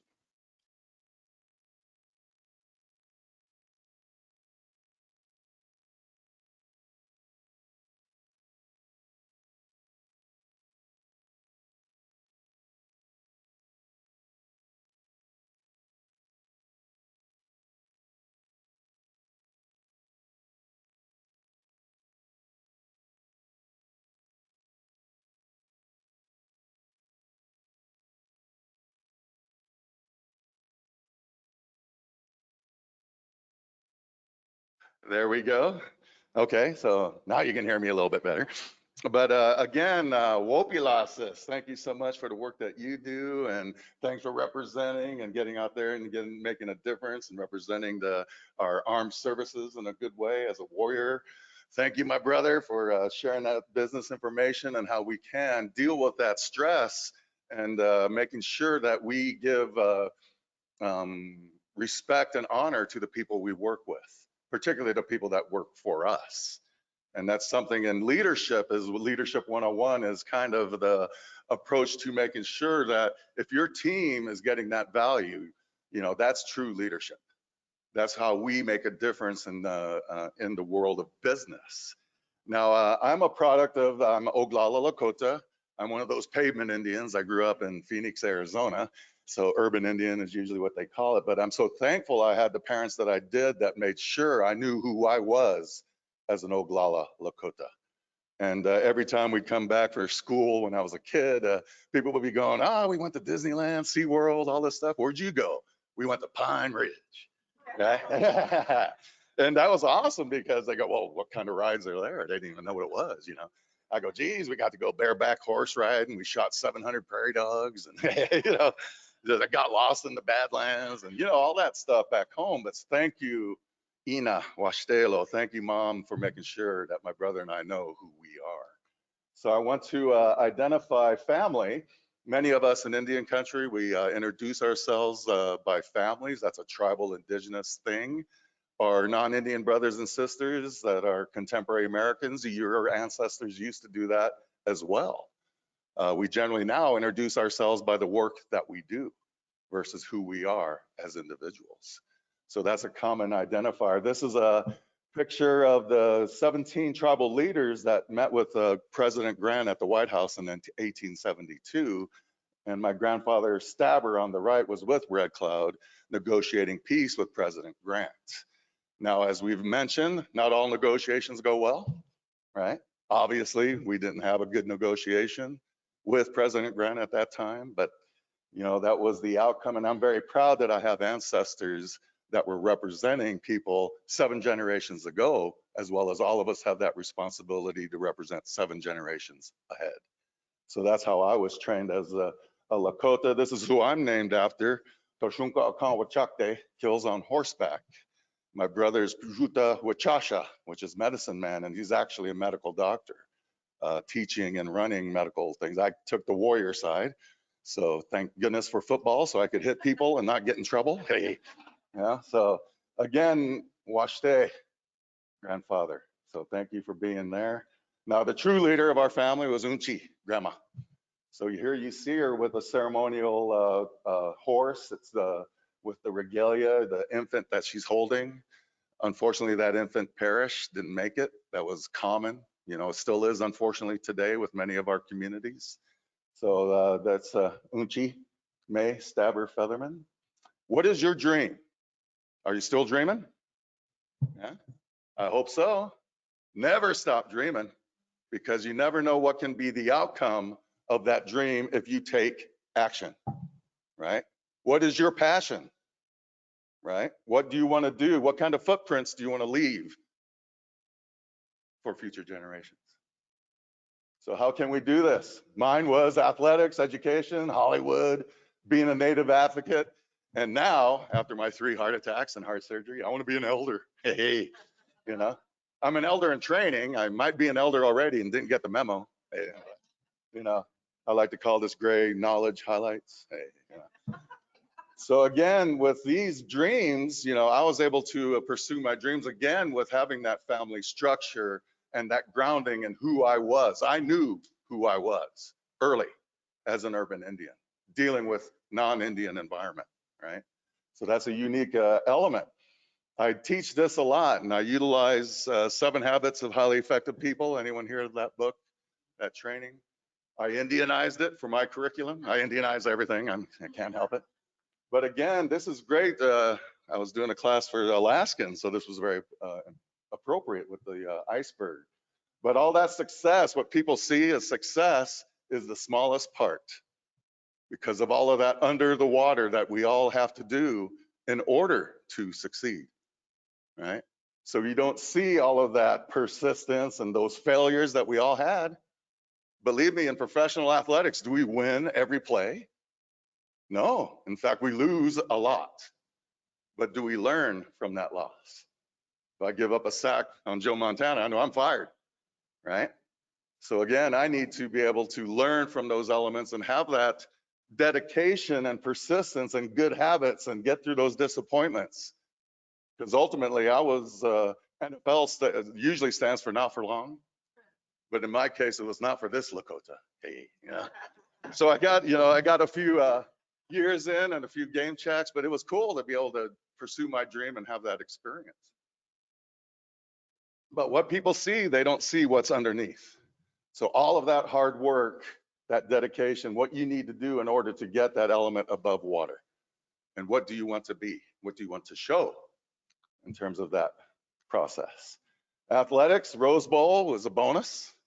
So I got to finish my college career in the Rose Bowl and then went on to professional athletics. There's my picture in Sports Illustrated. They did an article on me called Urban Indian. And I wanted to look good and, you know, I was a single young man. I wanted to look nice, hey, you know. But they did that typical mean looking Indian, you know, right?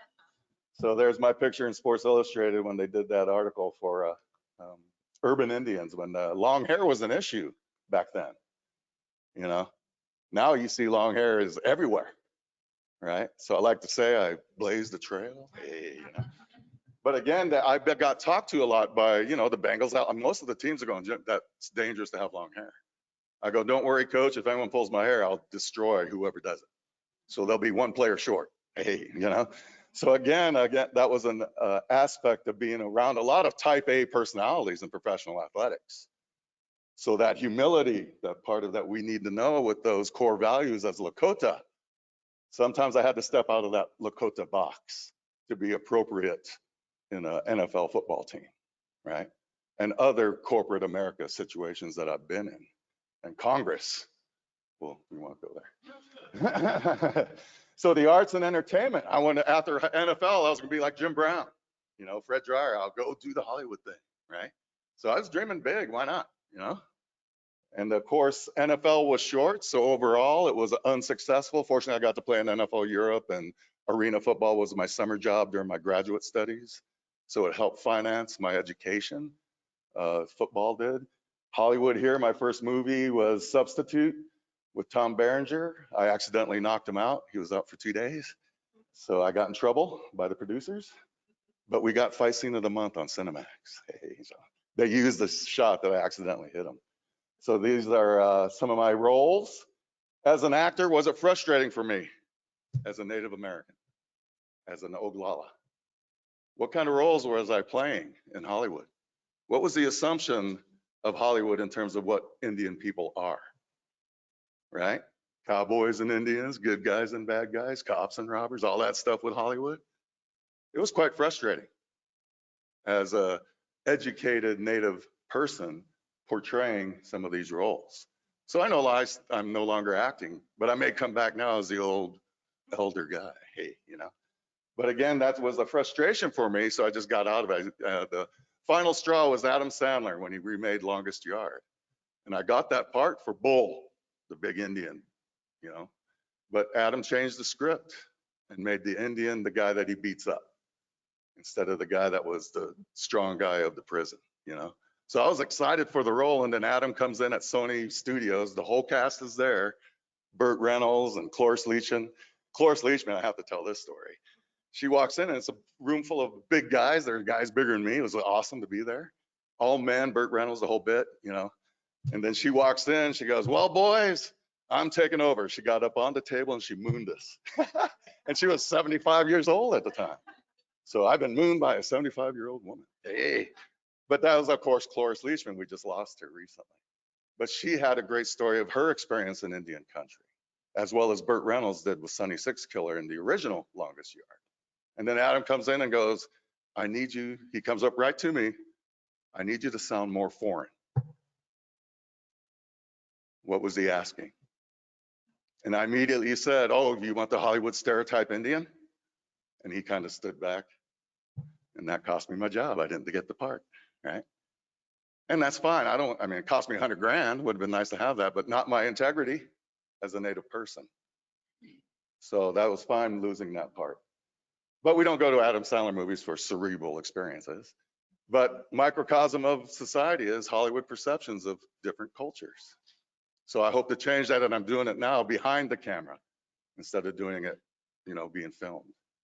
So advocacy, we must advocate. So I've done a lot of testimonies before Congress and made sure that my voice was heard as best I can, representing those future generations so that we are seen differently in terms of congressional aspects, because they're dealing with, my next film is Ignorance by Design. And it's going to be identifying a lot of these things that we deal with every day as Indian people. So again, be an advocate, you know, don't be afraid to get up there and make your voice heard. And thank you, Mom, for forcing me to be a public speaker.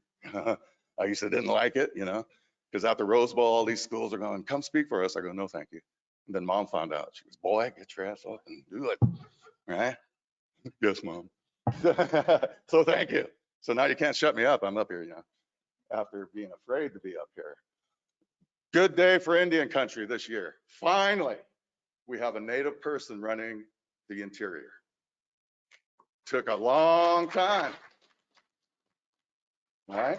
Now we don't have non-Indians making decisions for BIA, bosses Indians around. Oh, excuse me. This means something else. Hey. But now, Deb, we were fortunate to have breakfast with her and talk. She was speaking at a disability conference that we're working at. So and she has a good heart and she's a strong res woman.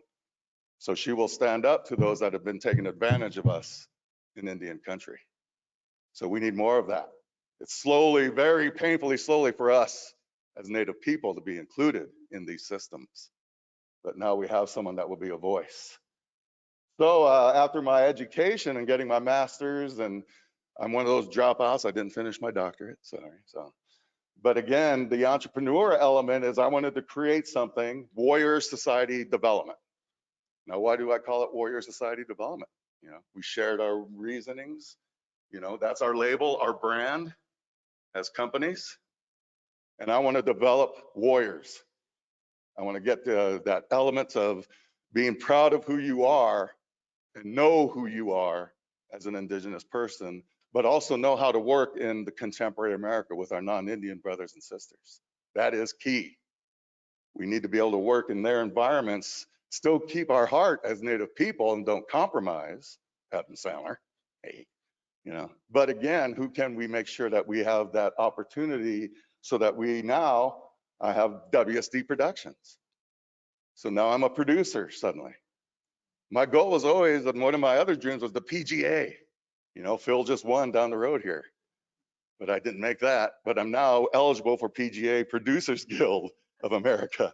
So I should have spelled out my dream, I guess. But hey, I'll take PGA and producers, you know. I never thought of that. That was not on my wheelhouse. I wanted to be the actor and all that, but now I'm behind telling the stories from a Native perspective. So it's wonderful to have this. In a couple of weeks, that film you just saw is up for 3 Emmys. So June 8th, send positive energy, right? Because if it wins an Emmy, then it gets more exposure to educate more people, right? I'll take the trophy, I'd like to think. Yeah. But more importantly, I'm doing whatever I can to leave footprints in the world of film so that it can change future generations. So here are some of my other films that have been winning awards. All my films have won awards. Does that mean I'm a great filmmaker, or am I just telling the truth finally? Right? That's it. So again, I'm representing my future generations and past generations as best as I can to make sure that my platform has provides an opportunity for people to learn. So on Thanksgiving, when that showed, 33 million people saw it. So that was suddenly Thanksgiving, they're going, oh, okay, I've never heard this before. So all those families around the table discussing turkey, right? Because the first thing we learn in school about Indians is cutting feathers and pilgrim hats. And we share turkey. So there's Indian 101. Our curriculum is terrible. I teach internationally, and Europeans and Asians know more about us than Americans do. So it's time to change curriculum so that we can learn the truth together as American citizens and move forward together. They want us to move on and forget. No, it's not going to happen. The 10% of us that survived that 400-year genocide, where 90% of us perished as a result, we are strong people. What they went through to be here so that we can be here today to make a difference and leave our footprints. We never can forget that. It's difficult to discuss. Now you can go to my Poshmark. So I was stranded at home. I couldn't go to the big and tall store, right? After my heart attacks, I lost 50 pounds. I'm down to 320, just all skinny. But I had a bunch of 4X tall, 5X tall clothes to sell because I'm sitting there buying suddenly online. I never shopped online. And then I'm buying stuff and I go, hey, ding, why not make some money out of this hobby? So I've got about 2,500 bucks for my old 17 shoes and suits and all that, because now I'm 3X tall. I'm just tiny. Hey. So you can go to my Poshmark. It's called Big Guys, Big Buys, right? So it's just as another business, right? And I'm gonna pay for all my new clothes. This is all paid for by my old clothes, right? So whatever you can do, I mean, it's just, you never know. Did I think I'd be a haberdasher? Was that my dream? No.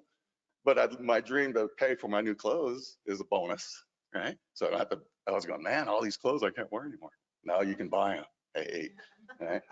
So again, whatever it is, academics obviously was big for me. Thank you, parents, once again, to make sure I wanted to get that education and make a difference. So at San Diego State for 22 years, I created CARE, Circle for American Indian Rehabilitation and Education.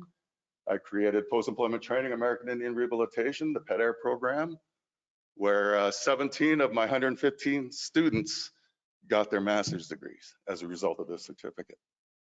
And it was 98% Indian. I've got in a couple of non-Indians that were working for Indian country, right? In the state's agencies.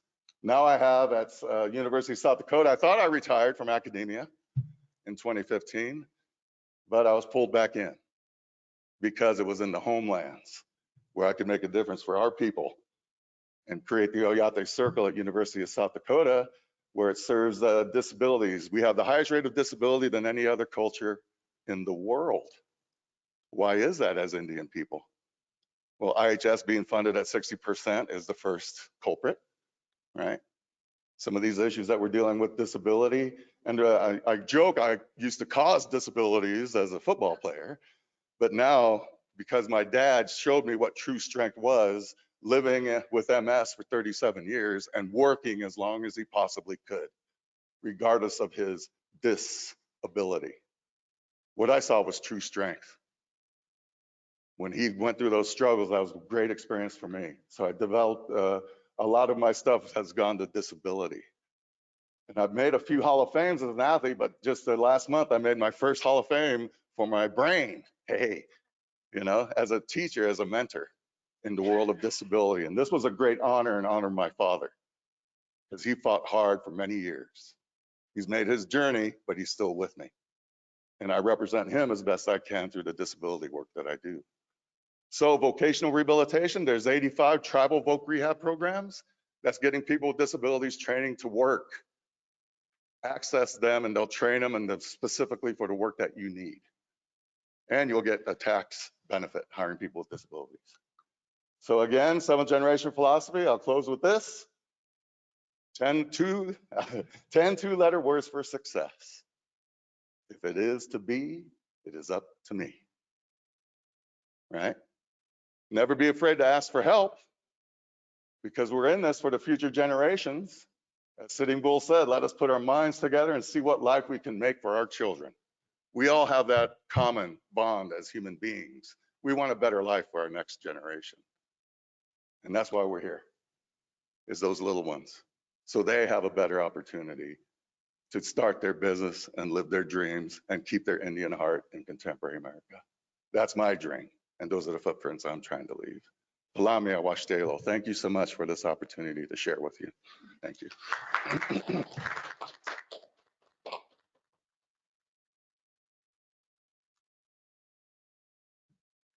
Thank you, Jim. I am very inspired, so thank you very much. Let's give our speakers a big round of applause. I'm not sure how much time we have, Yvette. Are we? Any questions before we stop here? Well, let me conclude here. I think one of the things that really inspired me is that, at least for me, and I hear that from Jim, is that we're here for our future generations. You know, that's very, very important. You know, the legacy that we leave will be heard and felt many, many generations. I know my children and my grandchildren, I look forward to providing them, you know, all the benefits that we see now and more. So thank you, everybody, for your inspiration, your words, and the hard work that you're doing. So on the National Center, from the National Center, thank you so much. So thank you, everybody.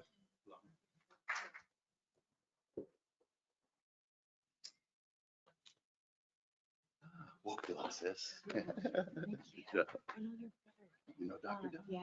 Great Thank job.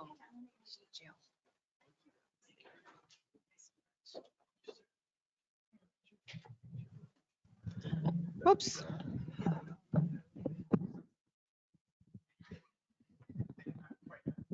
I know. Jim, I can't even jump up to reach Jim. Okay. Up next, we have Aditi. And Aditi comes from Government Contract Pros. And she and John have come along with us a long way on a lot of these Native Edge Institutes.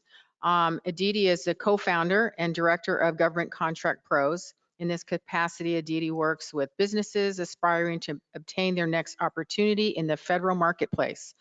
And I just want to say, she and John have a world of information. So hold on to your seats and get ready and she will share these slides, but they just have so much information. So Aditi. All right, so my presentation is going to be up there, right? Because okay, great. So I've got a 64 slide presentation that I'm not going to go through, or not go through all of, rather, given it's really long, and I want to keep my remarks to about under 45 minutes. So maybe there's 10 or so minutes for Q&A, right? Okay, so I've got about an hour, and I also have an impossible task. So I'm going to try to cover federal small business contracting programs, and also some recent updates to those programs. But I would like to keep this as relevant to the audience as possible. So if I could do it quick, just like put your hand in the air, also because stretching is good for circulation after sitting all afternoon. Are you a small business owner? Put your hand in the air if you are. Are you a current or a wannabe federal contractor? Okay, good. This is good. Do you have a certification as a minority-owned company, woman-owned company, any of those things, or want to know about those? Okay, okay. And how many of you are really interested in the nitty-gritty of joint ventures, how to team with other companies? Okay, cool. So I'm going to do a little bit of everything. And I promise you, there's so much more to learn. I actually really appreciate the previous speaker. I think he hit on the #1 trait that you need to be successful in federal contracting. He didn't use this word, but it was very similar to one that I always use, which is tenacity. You need to know how to put the work in, day out, get discouraged, come back and fight the good fight the next day, because there will always be something new to learn. Our company name is Gov Contract Pros, pros implying that we're professionals, that we know a lot about this, and I am learning things things every single day still about the federal marketplace. So that's critical to understand. You know, a good way to weed out a consultant in the federal space is if they tell you they know everything about something, because they're lying. And so just keep that in mind as we're going through this presentation. And I'll grab questions at the end. So a little bit forward. Okay, so first of all, the federal marketplace and why it matters. It matters because it's huge. The federal market is the largest buyer, or the federal government is the largest buyer of goods and services in the world. And every year, almost $100 billion, actually the past couple of years, it's been a little bit more than $100 billion is designated to go to small businesses. And that is an incredible amount of money. So if you're looking to expand your customer base, the federal government is definitely a market to look at, just because of the sheer magnitude of the number of opportunities, the variety of opportunities, and of course the size of opportunity. So there's a lot there. In addition to that $100 billion going to federal or small businesses from the federal government, there are additional set asides for different categories of businesses. 5% to women-owned small businesses, 5% to 8A or socially disadvantaged businesses, 3% to hub zone businesses, 3% to service-disabled veteran-owned businesses. Even those little small percentages, 3% doesn't sound like a lot. Well, it's actually like $30 billion. That's it's a lot. 3 billion, excuse me, $3 billion. It's still a lot of money. I would be happy to settle for 3%. It would be great. So keeping those things in mind, I'm going to talk about what each of those programs are briefly, but I also want you to know a couple of like why or how. And a good place to learn, like, how do I fit into the federal marketplace, or how does my company fit into the federal marketplace, is to do that homework. And a great place to do that homework is in these basic systems. The federal government has done a tremendous job of improving its, well, having transparent and big open data. You can get a lot of information about current federal contracts, either those contracts that have recently been awarded, or contracts that are currently open for competition, and then finally things that are coming up, just based on the different data sources. Now, there is one little inaccuracy on this slide. I forgot that the transition was happening on Monday of this past week, not next week. But there's really now only 2.5 systems that you really got to know about. One is sam.gov. This contains everything. This has everything now, because they just merged beta.sam.gov into sam.gov on Monday of this week. So it's brand new with even more functionality. But if you would like to get paid by the federal government, you need to register your company in sam.gov. It's their payment system. If you're getting a contract, if you're getting a grant, you have to be registered in SAM as an entity in order to get money. Additionally, now in SAM, you can search historical data of what contracts have previously been awarded, and you can also look at contracts that are currently up for competition, currently open, because several different websites have just, like I said, just been merged into sam.gov. It's been a little thorny this week. It's a very large-scale IT implementation done by the federal government, which I don't know if you guys remember healthcare.gov or any other such big launches. This is kind of in that vein. This has been long anticipated, though. It's actually, in my opinion, going okay, but you know, I'm sure others will disagree. But you will see a lot of information there, and just, you know, creating a login and just goofing around in there, you can actually learn a lot. You can search by industry code, you can search by geography, you can search by different type of business. You know, if you're a hub zone company, if you're a woman-owned company, and just start to see what's out there, because it's always really exciting to kind of have that goal in mind, in terms of, I want to see myself bidding on this contract in the future, even though it's a contract out today. If you think I want to grow my company to meet that opportunity, to take that moment, you got to have that example, and sam.gov now has those examples of what's currently happening. So great resources. All of this is free, by the way. As soon as you register in SAM, as soon as you start registering in these systems, you will get lots of solicitations to hire people to do this for you. You don't have to pay other people to do it. And so just be very aware of that. If it's not coming from a .gov, it's coming from a salesperson, and just go with that approach eyes wide open. I say that as a salesperson. If you want my company to register you in SAM, we will. I think you can do it yourself, but sometimes companies just want to outsource that. That's fine. So, but just be aware of the fact that there are a lot of different actors in this marketplace trying to repackage data that you can get for free. But that's part of that tenacity. You need to know how to sort through the good information and the not so good information. So the basic system, so awesome place to start. So then let's go through why small business set-aside program. So the federal government in the Small Business Act, Congress envisioned supporting a strong American industrial base, a strong American economy. And in order to do that, Congress realized that small businesses are an essential part of that diverse, strong American economy. And so they thought that by taking federal spending and making sure that small businesses were guaranteed a certain amount of that business, that we could have the kind of economy that we need in order to weather crises like, I don't know, COVID-19. And sure enough, here we are a year plus into COVID. Small businesses have received a lot of assistance, but they're also an incredibly important part of how we're going to get ourselves out of this mess. And government knows that, government wants to incentivize that. But we saw this back in the 1950s when the Small Business Act was implemented and Congress dictated that small businesses should get government contracts. It's in the law. So how is this done? What is a small business? You need to look at yourself. There are two ways to determine if you're a small business. You need to, first of all, know your industry code. So there's a system called the North American Industrial Classification System, the NAICS system. It's run by the census. You go, you see which codes you fit in, and you need to decide which one is your primary code. It's the code in which you've done the bulk of your business. It doesn't have to be the majority because you could have many NAICS codes, but the one where you've done most of your work is your primary NAICS code. And then you go over to the SBA, the Small Business Administration size standards, because each individual NAICS code down at that 6-digit level has the associated size standard for that code. So some are revenue based, where you look at your gross annual revenues averaged over either 3 or 5 years. They're in the process of transitioning to a 5-year look back. And your 5 years of annual revenues help you understand, okay, well, my average is 17 million over the past 5 years. My size standard is in this industry 22.5. So I'm good. I'm a small business until I grow a little bit more and pull that average up over that number. They're also employee-based size standards. That's, you look at your payroll over the past 12 months, it's a shorter period.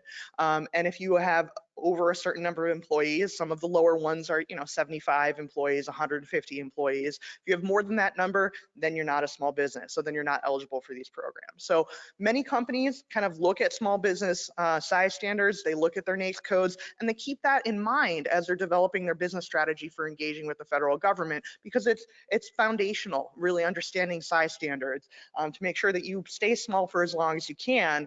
Because sometimes, when you grow and you go from, it's nice to be a big small. It is not great to be a small big, right? Because then the big guys are so much bigger.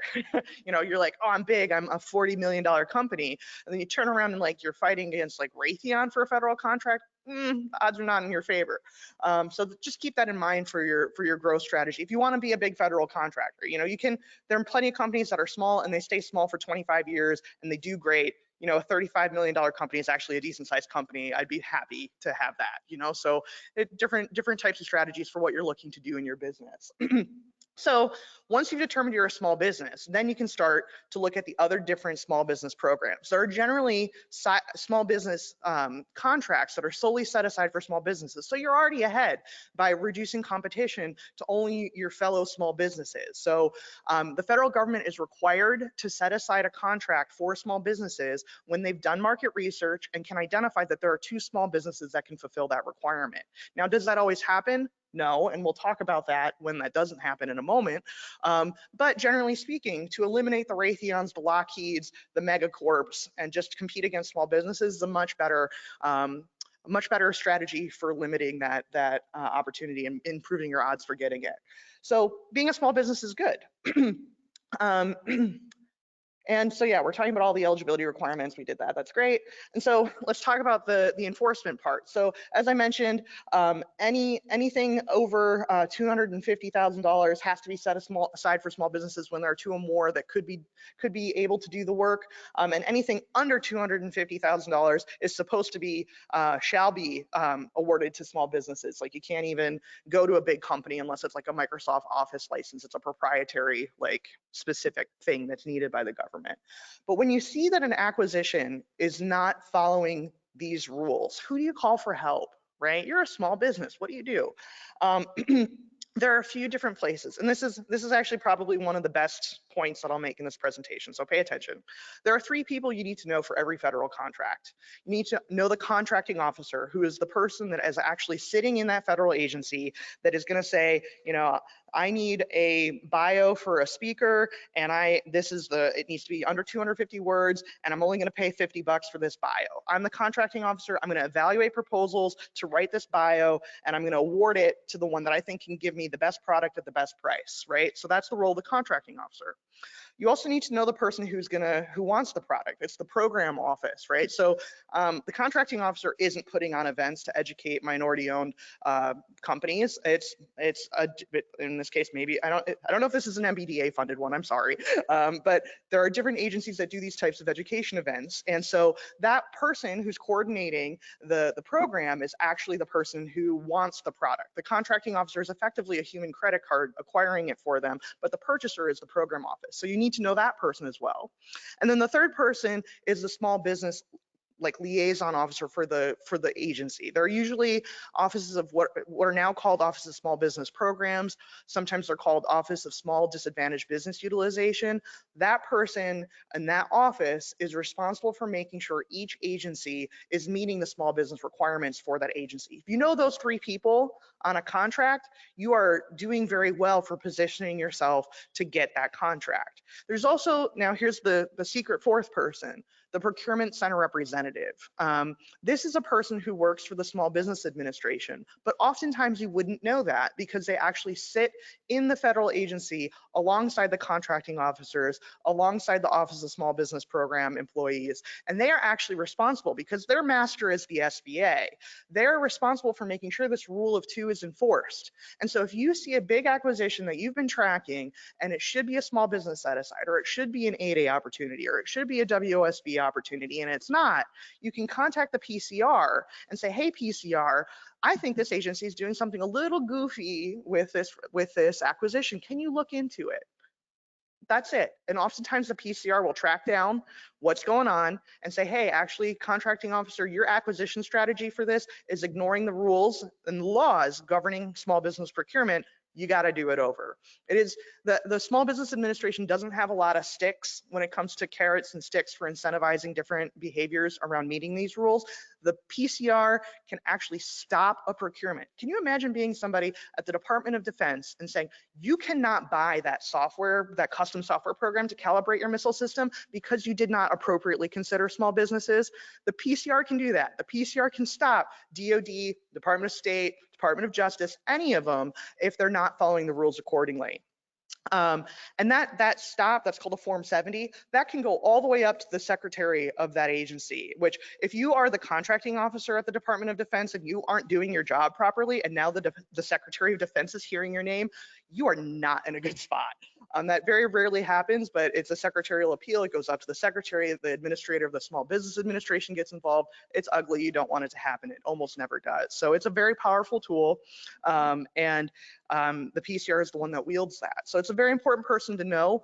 And also, you should write to your congresspeople and ask them to hire more at the SBA. There are only like 90 of them at the agency, and that's a lot of procurement activity to cover given the magnitude of it. But they're great people. Like, they're really cool job.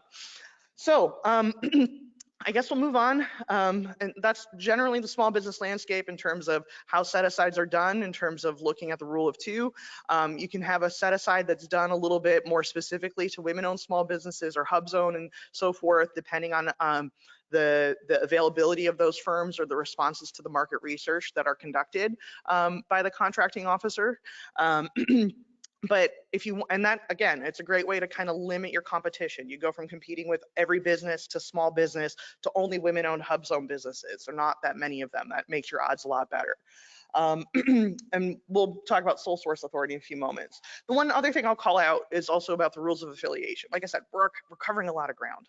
And I could talk about affiliation by itself for like 20 minutes because it's interesting in that some of the rules that normal people have for how to interact with one another as business people would kind of cause problems with your small business eligibility.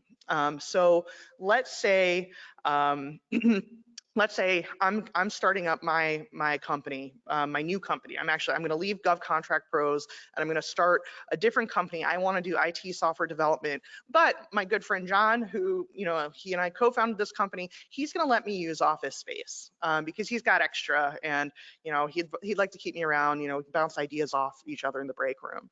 That sounds like a great deal. I'll get a discount on my office space. We're not really working in the same industry, not really doing the same things, but he's kind of giving me a sweetheart deal on the office space.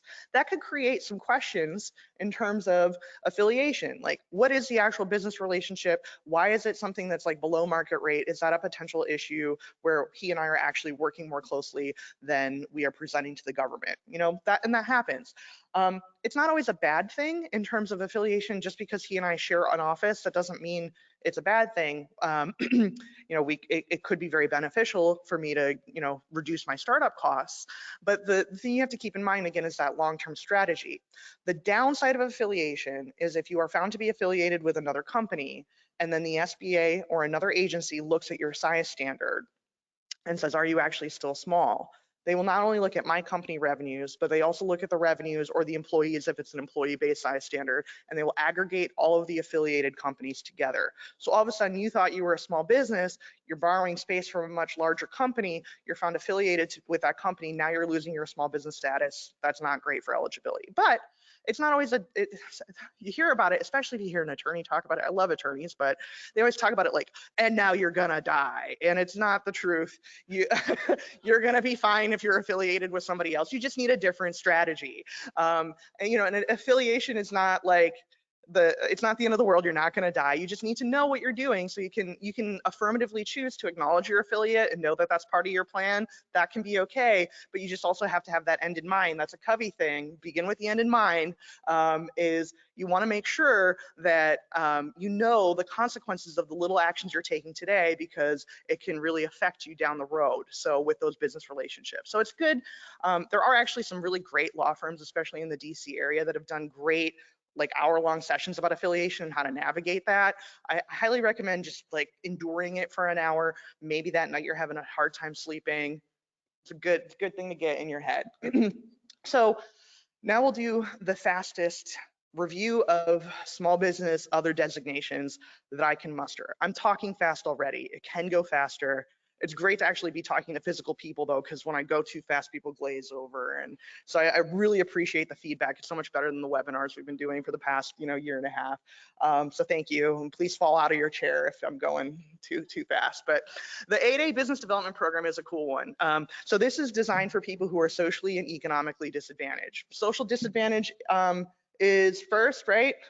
No, it's not. I'm going to do it my way. It's all in the PowerPoint. Social disadvantage: if you're Native American, if you're Black American, if you're Hispanic American, or if you're Asian American, you check a box and you move on to the next question.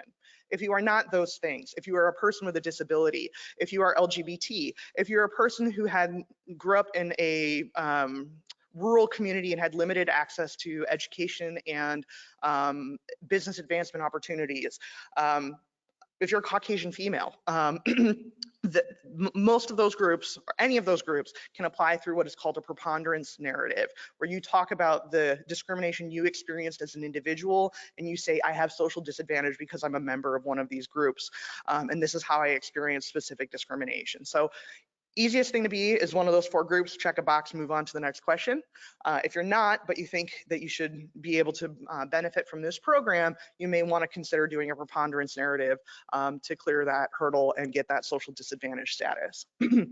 So, and actually we talked about, so you got to be small, right? You got to be economically disadvantaged.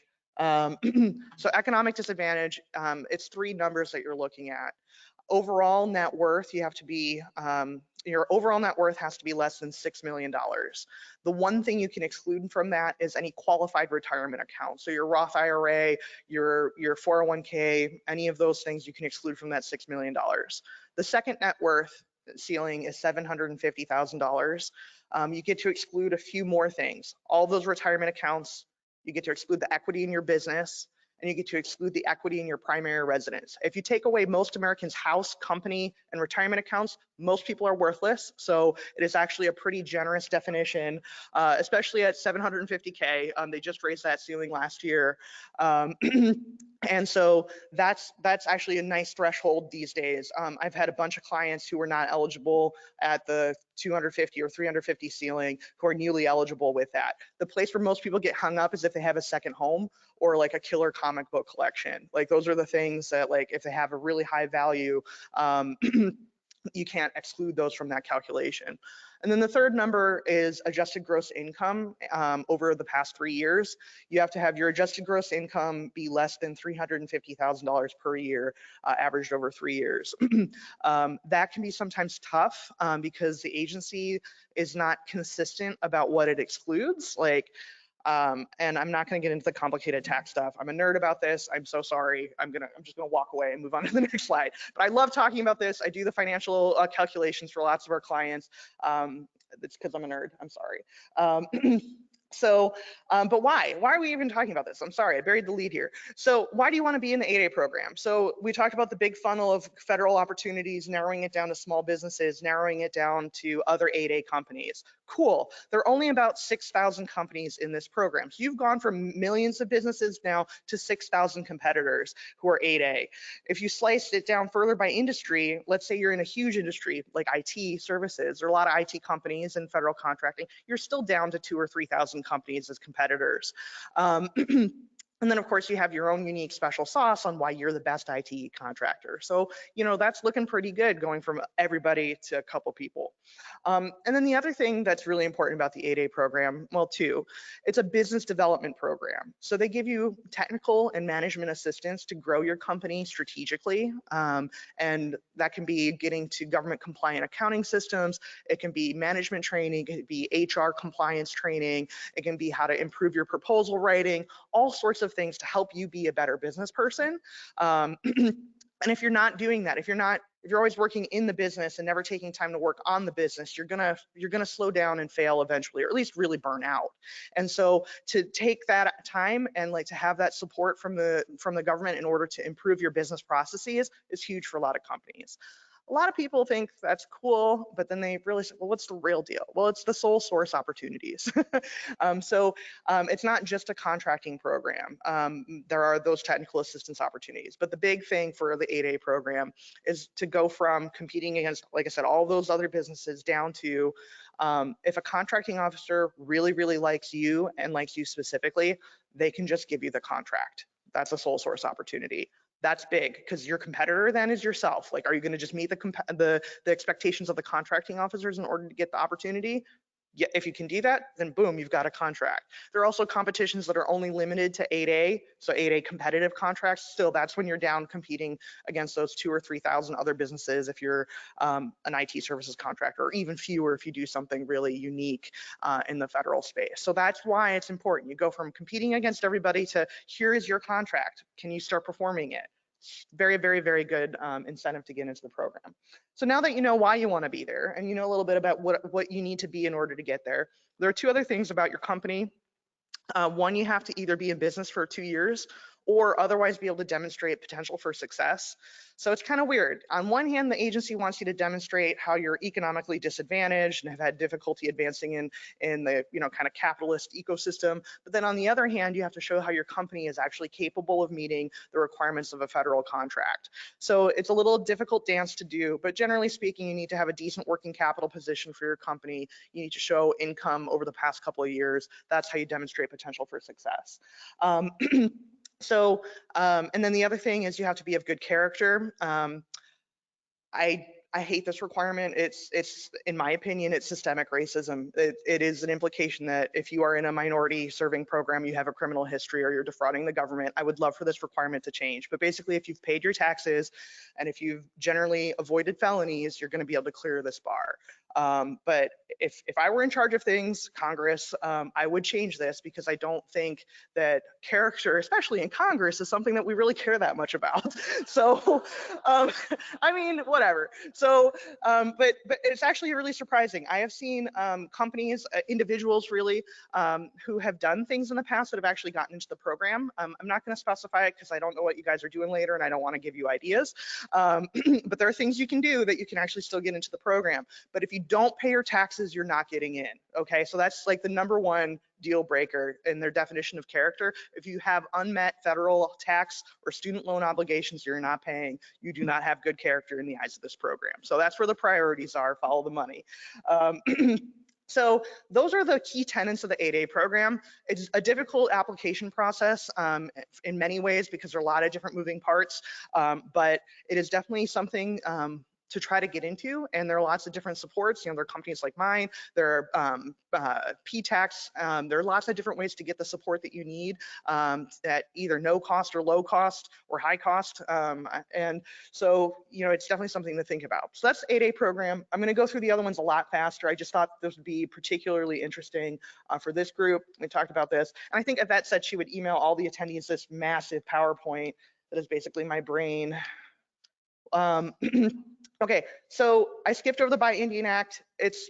I'll say one sentence about it. It's mostly for the Department of Defense and acquisitions there. If you think the DoD is going to be one of your customers, get to know this if you are Native American or hire Native Americans. And then, okay, Hub Zone program. This is a great one. So this is a very unique program in that it's not about you as an individual, as the individual business owner. The only requirement of the business owner is they have to be a US citizen. This is actually a place-based program. So in short, if your office is in a hub zone, your principal office is in a hub zone, and then 35% of your employees live in hub zones, that's the requirements. It's twofold. It is very unique. It's sometimes hard to kind of wrap your brain around this place-based thing, but it can be extremely beneficial. This is the one goal that the federal government has not hit. And so there is a priority and a focus on finding qualified hub zone firms.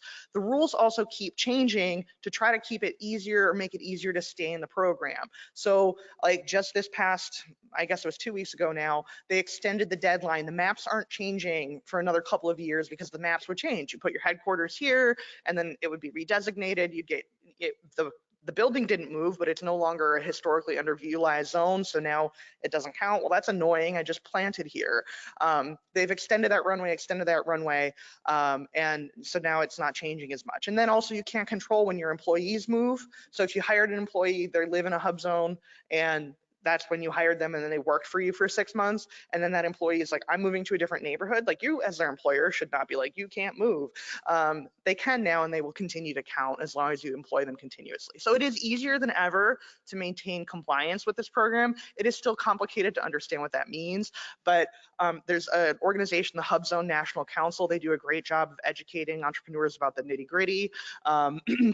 Of it. The Hub Zone Program Office does regular communication about it. And this is the federal program. I want to be clear. There are other like hub programs at like the state and local level, little different flavor, depending on where you are, it could be a totally different thing. This is the federal Hub Zone program.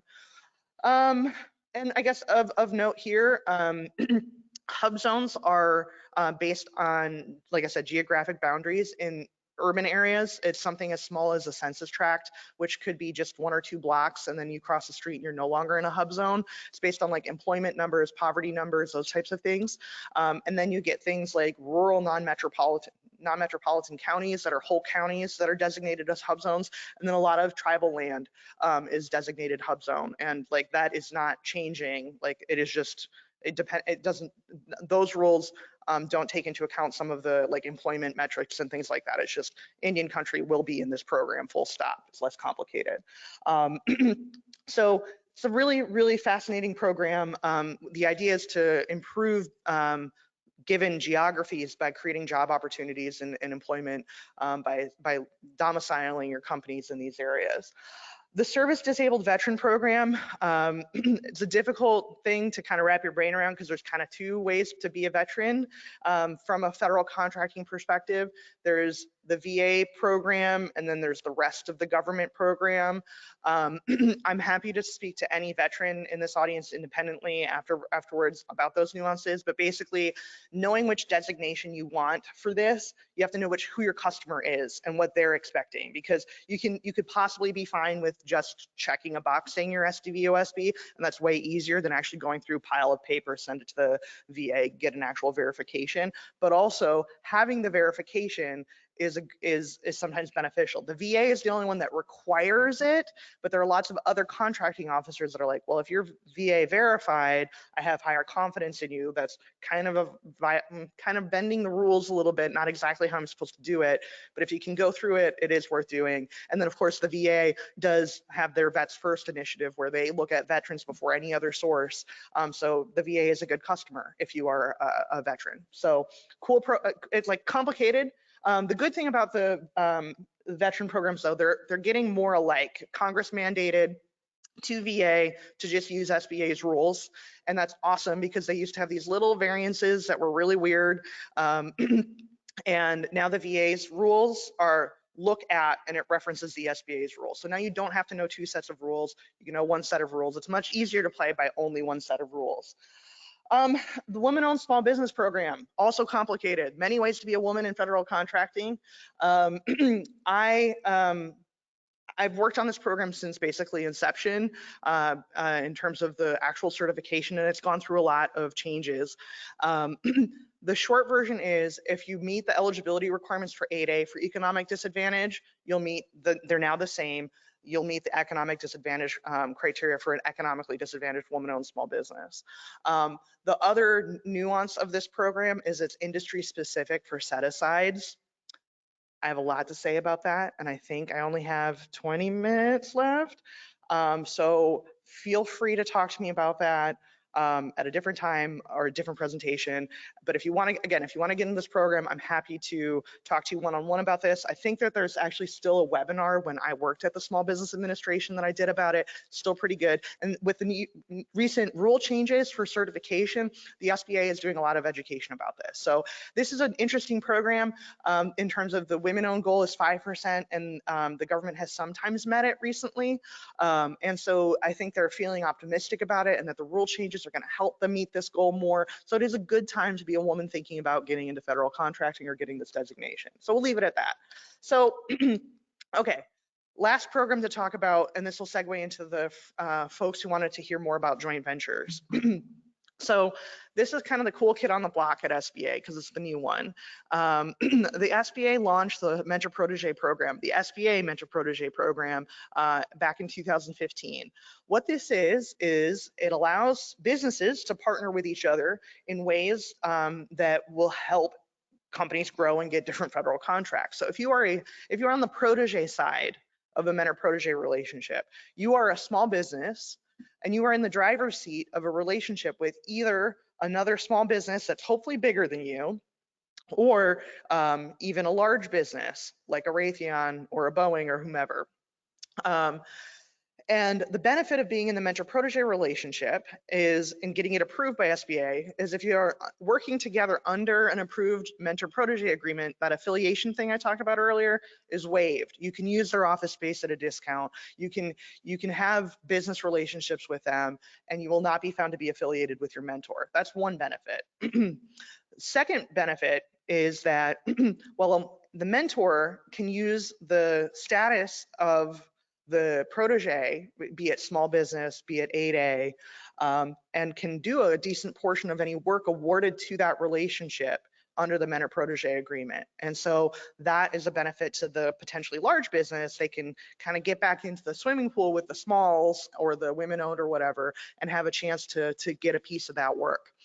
So why as a protege would you want to do this? Well, as a protege, you would want to do this because the requirement of the mentor protege agreement is that the mentor has to provide substantive assistance to your development as a small business. And those come across 6 different task areas. I think they are on this slide.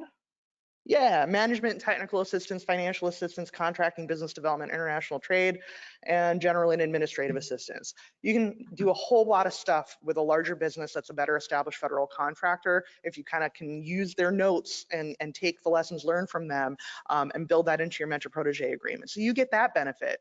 The other benefit is if you form a joint venture under your mentor-protege agreement, you get to use the past performance qualifications of your partner. What does that mean? So every company who does work has past performance. The federal government uses past performance to evaluate your response to a bid. If you are bidding on that contract by yourself, they are only looking at your past performance. If you are bidding as a partner to a joint venture with this other company, now they're looking at your past performance and their past performance together. It is an amazingly powerful tool if you can find a mentor or a joint venture partner who has complementary skills and different past performance with different customers so that you have a better chance of scoring high on that evaluation and winning the contract. That is the point of everything I'm saying here. I want you to win the contract. So the mentor-protege program and then joint ventures generally are an incredibly powerful tool for winning these federal contracts because the rules, this is a place where there's a lot of activity in federal regulations around contracting. And it's not 10 or 15 years ago where you were doing a small business competition and the 8A across the table was your stiffest competition. Now it's an 8A with a graduated 8A as their joint venture partner on a joint venture that is your competition. They're bigger, they're stronger, they're potentially a tougher competition. So you need to know these rules in order to compete with them successfully. And so it is an important feature of how federal contracting is evolving, especially for small businesses. So there's a lot about what it takes to be eligible. There is an application, and then it goes in. I kind of took some of the joint venture points about why partner with the joint venture and the reasons as a protege or the managing partner to do that is you can use the qualifications, and then you get these really big benefits of from the mentor, from the JV partner, and then also the partner gets the benefit of being able to do the work on the contract. So we have a ton of joint venture slides. We actually have spent a lot of this quarantine time, Gov Contract Pros, doing joint venture blogs and webinars because a lot of our clients are very interested in this. So if you're interested in this topic, I have like 2 hours of me and my business partner talking about this recorded. Again, if you have trouble sleeping. So, all right, I have a ton of stuff about recent regulatory changes, but I think I'm probably running a little short on time. The point of the next, 15 slides, these programs are always changing. They're always changing, hopefully for the better, sometimes for the worse. It's important for you to, if you get into these programs, to understand the rules. You also have an opportunity to respond to the rule changes via the public comment process, and they are required to listen to you as the public. You should also write to your Congress people when you're mad about programs. It is very effective. It doesn't seem like that. You maybe feel like one person shouting into the wind, but these are incredibly powerful tools for shaping these programs, the public comment process, writing to Congress. It actually matters, so please do that. And I don't even really care what your opinion is. I just want it to be heard. So that's a bipartisan statement. And some of these programs are terrible in some ways, so I've said that. So I think that's good. Lots of other slides to look at. Oh, category management. All right, fine. One more thing. So category management as a concept has been around for a long, long time. This is kind of a leopard with different stripes, spots. It's changed a lot, bad analogy. But there were strategic sourcing initiatives before the federal government moved into category management. And the idea behind it is that the federal government buys all this stuff, and it's huge. There are tons of agencies, tons of buyers, but how many different clickers for PowerPoint slide projectors really are there in the marketplace? There really probably aren't that many. And why should the Department of Defense pay $3,000 for this little guy, and then the State Department only pay $30 for this little guy? And the idea is by buying big lots of things, either physical goods or supplies, that that the federal government can control the costs of the products it's buying and streamline operations and have it be more efficient. That's kind of the initial thinking about strategic sourcing. Now, over the years, that has created problems because you hear well, you know, they're trying to consolidate how these things are purchased. So they put all of the IT contractors on one schedule or multiple award vehicle. And they, you know, if you're on that contract, great, you're winning. If you're not, you're left out in the cold. So these different solutions that government has come up with has created some challenges where, you know, it used to be a fairly level playing field, but now these strategic sourcing vehicles have come up. And if you're not on the vehicle, you're not able to participate. And it just continues to happen. It's currently being referred to as category management. There are some things that are good about it, like, for example, in purchasing the terms and conditions for these little clicker guys, like, it would be fine for the government to share amongst itself the rate sheet that it paid for this, right? Like, should there be that much, you know, disparity in the prices paid? It's good for them to compare that, or terms and conditions for contracts. Like, if the vendor that sold this little thing to the Marriott hotel said, we will replace one per month if you break it. That's a nice term, right? But if you go to the Hilton across the street, it's like, we'll give you one per week. Well, that's a better term. I want that one. You know what I mean? And so the government should be kind of comparing the terms and conditions it gets for buying products and services. That's an element of this. That's, I think, a good thing to have more transparency within the government. The government needs to talk to itself more. Where it becomes an issue is like with these multiple award vehicles, these giant contract vehicles where you have these many companies sitting there, and that's great for them, especially now that they're doing better with creating small business ones or women-owned small business ones, pools. Like, it gets very convoluted. It's great if you're in and really tough if you're out. And so this is just something that, you know, you'll go through hundreds of small business contracting seminars, you'll hear about it occasionally, and it's a thing to be aware of in terms of one of those things that might adversely impact you once you really get into the game, or it could actually turn out to be wonderful if you land on one of those vehicles. And that's one of the things that I've seen over 10 plus years of working in federal contracting. I hate category management until I won this contract. It's great. Like, it happens. So it's just something, again, I mentioned joint ventures as a competitive trend. This is another huge competitive trend. So I want you to have, you know, eyes wide open in the federal marketplace. So there's more to read about it. Here's my contact information, because any of the slides individually that I mentioned, I could talk about for 20 minutes more. And Yvette said she'll send this around. So any questions? I don't know where Yvette went, so I don't know how much actual more time I have, but I do. Awesome. I would love to talk about any of this more for 15 more minutes. So questions? Comments? Yes, sir. So the Buy Indian Act right now is getting some good attention. And actually, let me go back to that, because I did just kind of like jump. It's like in the middle somewhere, I think. So there have been some interesting changes about it. Okay, so the idea with the Buy Indian Act is that, like it says, Indian economic enterprises get preference in these contracts. And there's basically a reimbursement. Like, you're as the federal buyer, you get a better deal on your pricing because you're using these firms, and there's a reimbursement to you as the agency. I'm not actually completely read up on the current changes with the program, but I do know that they are trying to figure out that funding thing, because one of the big barriers to the program was nobody understood how to actually get the payments, right? And if they figured out how to get the payments, the money wasn't there. And I think that is the root of the kind of re-examination of what's going on in this program. So that's not really a great answer in terms of, I don't have all the details, but I do think that this is something that will get attention in this administration. And I hope that it will become something that's not only made more functional, like where it is, but also can be expanded, because I think other agencies should be able to leverage this. And right now it's limited in terms of the agencies that can participate. So fingers crossed that that's coming, but definitely a great question. Other questions? Yes, sir.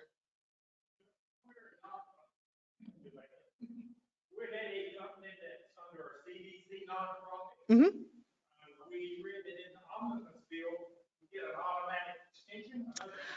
Yeah. Great question. So the question was, 8A companies due to, I think it was I don't know which act it was. I think it was the omnibus. So yeah, it was in a couple of different places, and I don't know where it actually became law. But companies that were current participants in the 8A program would be given an extra year in the program. So, and that was a point I did kind of jump over. The 8A Business Development Program is a 9-year program, generally speaking. So you get in, you need to use your time effectively because you get kicked out after 9 years, or even earlier if you're very successful or you do something really bad. It's one of 2 reasons that you leave early. With kind of the COVID year being a lost year, Congress authorized an additional year. So there's a kind of a weird cutoff date. If you were in the program before September 13th of 2020, you get automatically another year in the program. It's added to what's called the transition year. For the program. So that's related to how what book of business you're doing, how much 8A support you're doing, how many 8A contracts, how many commercial contracts, how many other federal contracts not under the 8A program. You're getting that extra year kind of on the later side of the program. And so yes, it does automatically extend for, it doesn't matter like the entity type that owns it, CDC, tribe, everybody gets that extra year, provided you were in the program on the right dates. My hope is that they'll move that September date out a little bit more, because there were plenty of companies that got into the program late last year that were still adversely impacted because of what's happened generally with COVID. So that's the rationale there. So a lot of companies right now are getting what's, a 10-year program term, which is phenomenal because this year was really difficult for many. Yes, in the back.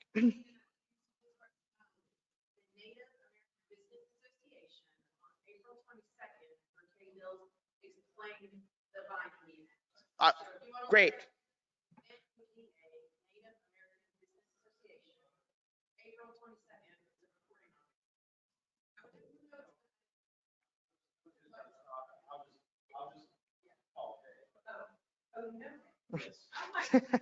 I know K too. Yeah.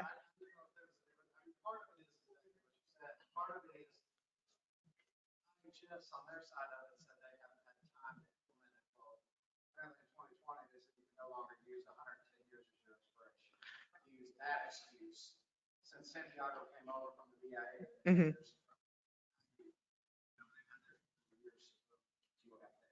Yeah. So they're trying to throw in the bullet too on IHS on the BIA. And there's really not enough vendors. If you have the bullet too, you're not going to get 2 vendors in the IHS. Mm-hmm. There are 2 vendors for medical. Right. Right. So it's kind of interesting because it's like it's a program in a box and nobody really knows how to open it. Like that's kind of my take on it. So other questions? I think I've got maybe time for 1 or 2. Cool. Yeah. Okay.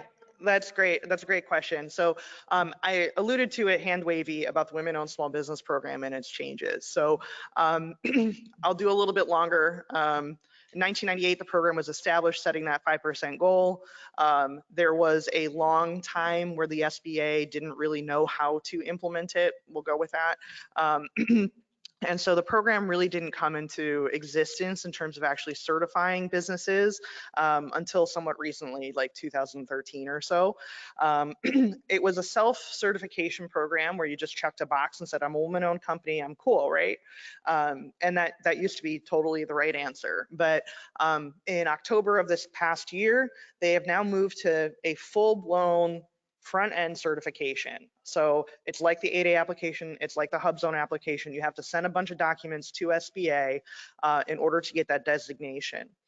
Now, there are some nuances. Like I said, the Women-Owned Small Business Program is industry specific. So generally speaking, if I'm a contracting officer and I want to meet my 5% goal for women-owned small businesses, I can use somebody who's checked the box in sam.gov as a woman-owned small business. Generally speaking, I still get credit for just that box being checked.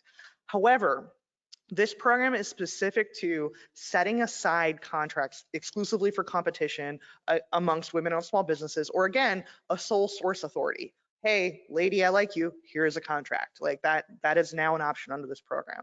In order for me to do that as a contract officer, to either do a competitive women-owned small business set aside or a sole source women-owned small business set aside, it has to be in one of I think it's about 300 NAICS codes.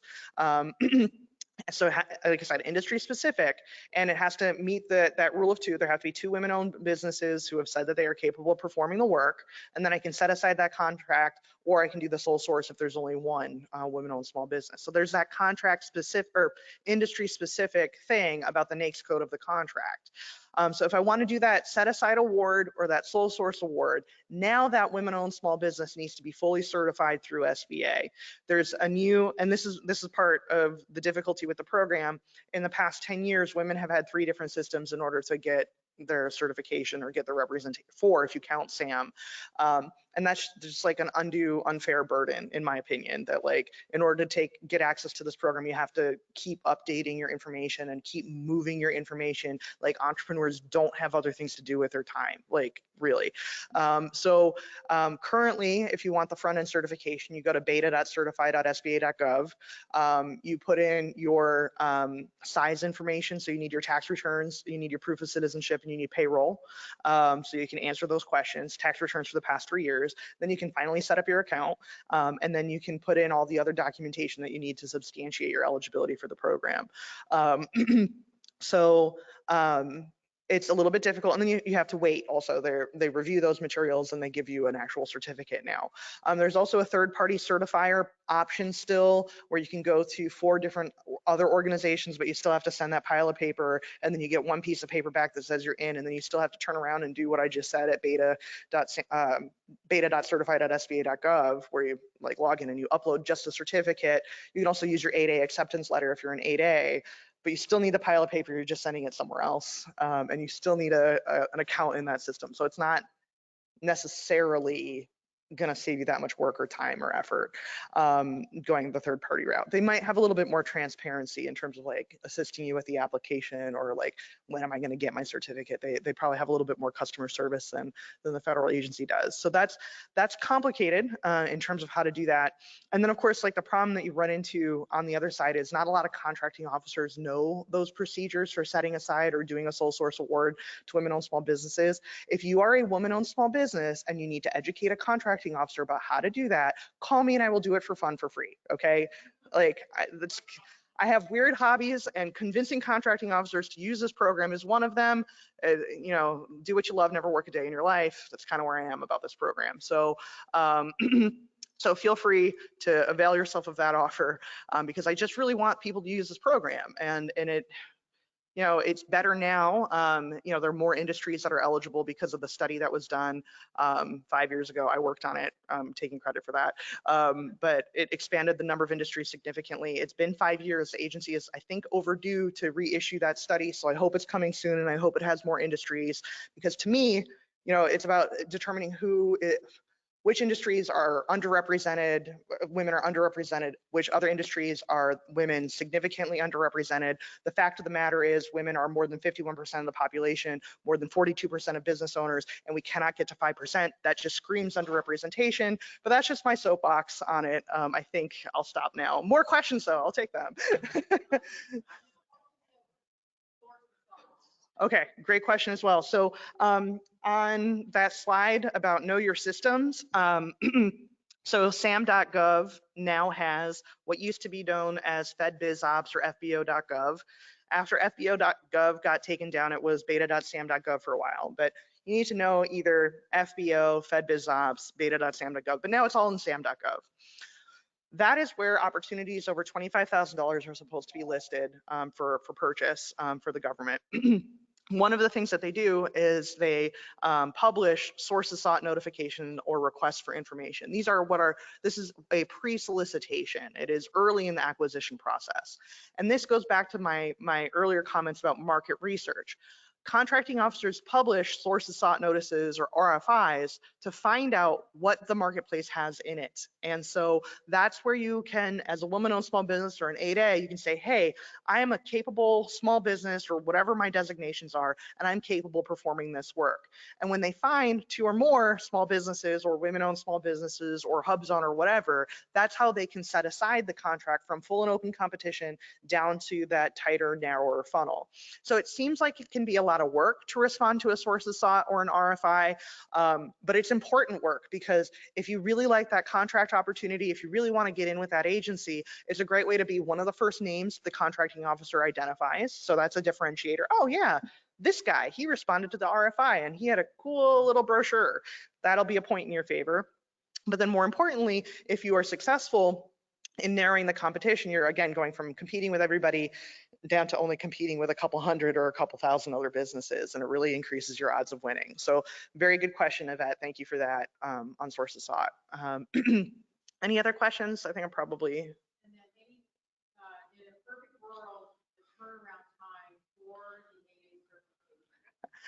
Cool question. So the SBA 8A program is statutorily mandated to return a decision for certification in 90 days.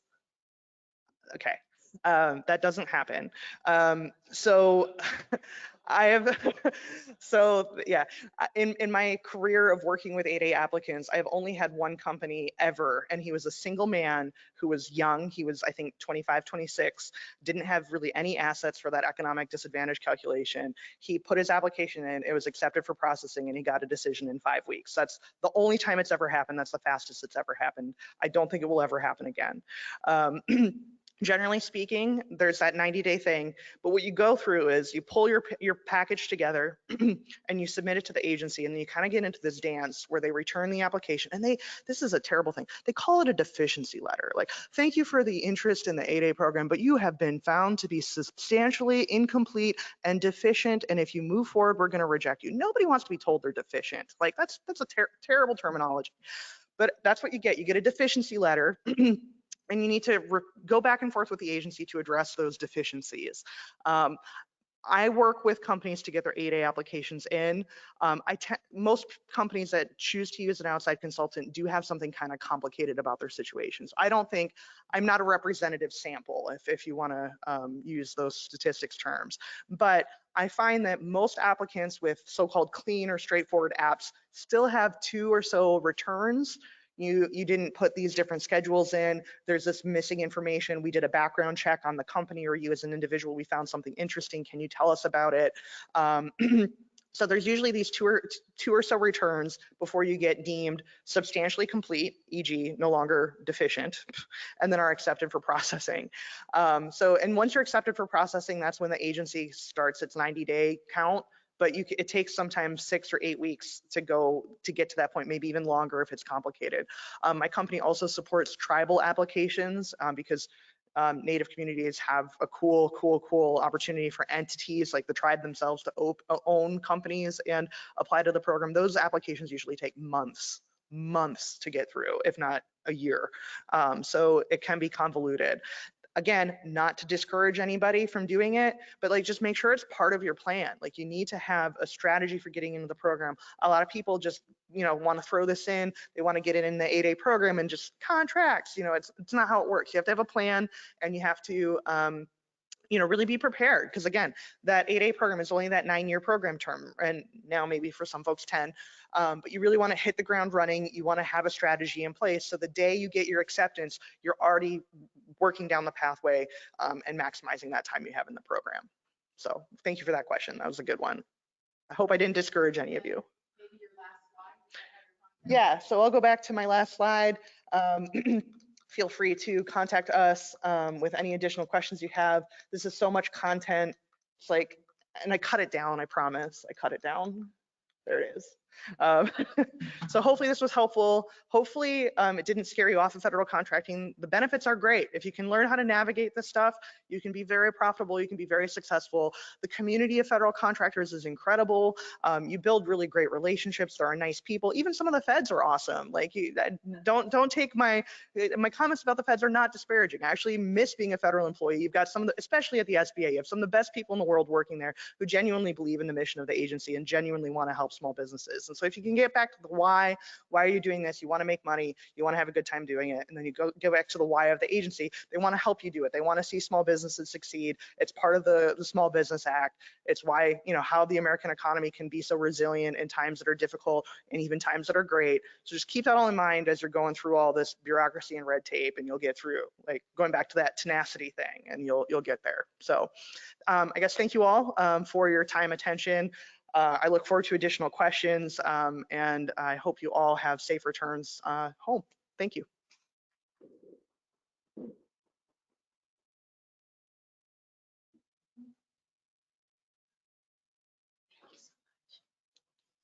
Thank you, Aditi. Really appreciate you being here today. Next, we have our next panel, and I think we have had others. Here we go. I was going to say trying to keep them organized up here. We have the networking and the importance of branding. So we have 3 panelists. We have Ashley, Rebecca, and Camille. So why don't you make your way? 2 panelists are online and they're in the queue waiting to present. And then here in person, we have Miss Ashley Priester, who has worked for the South Carolina Department of Revenue for 9 years and has overseen the South Carolina Business One-Stop Center program for the last 6 years. She is a working mom, avid taco lover, and runs a small brand strategy and logo design business herself. Ashley took over as director after the SCBOS shifted to an information-only website. After years of serving other state agencies with applications and registrations, the SCBOS repositions itself as the primary resource for business owners who want to learn how to start, run, expand, and relocate their business in South Carolina.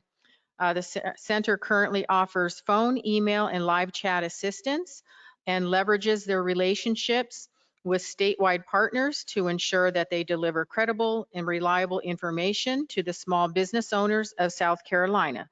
So we'll have Miss Ashley up first. Is that okay? All right. And then we'll introduce the next 2 panelists who are online. Yes, the clicker is right here, and you can point it that way, and you go this way to move it forward. Okay. So we'll get that right up. Okay.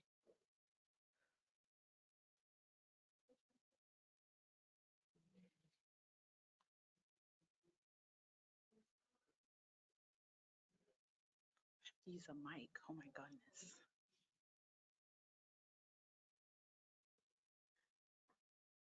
Well, I guess I'll go ahead and introduce myself while they get the presentation up. My name is Ashley Priester, like Yvette previously stated. I work for the Department of Revenue in South Carolina Business One Stop, and I'll go ahead and jump into it since it's up there. There we go. So South Carolina Business One Stop, our mission is to, in not so many words, is that basically take the bite out of government agency and liaison with business owners. So a lot of what we do is gather information from each of those state agencies. That includes Secretary of State's office, Department of Employment and Workforce, Department of Revenue, Commerce, SBA, a whole alphabet soup of agencies. We get their information from their sites, from their people. We put it on our website so that business owners can comply. It's really as simple as that. Oh, get up closer to the mic. Okay. But yeah, so our job is really as simple as that. I always tell people that when I try to personify what we do, if you remember when there were like little kiosks in the middle of the mall, we're like the little old lady showing you where Belk is. So we don't necessarily house the information on our website, but we can show you where you need to get to.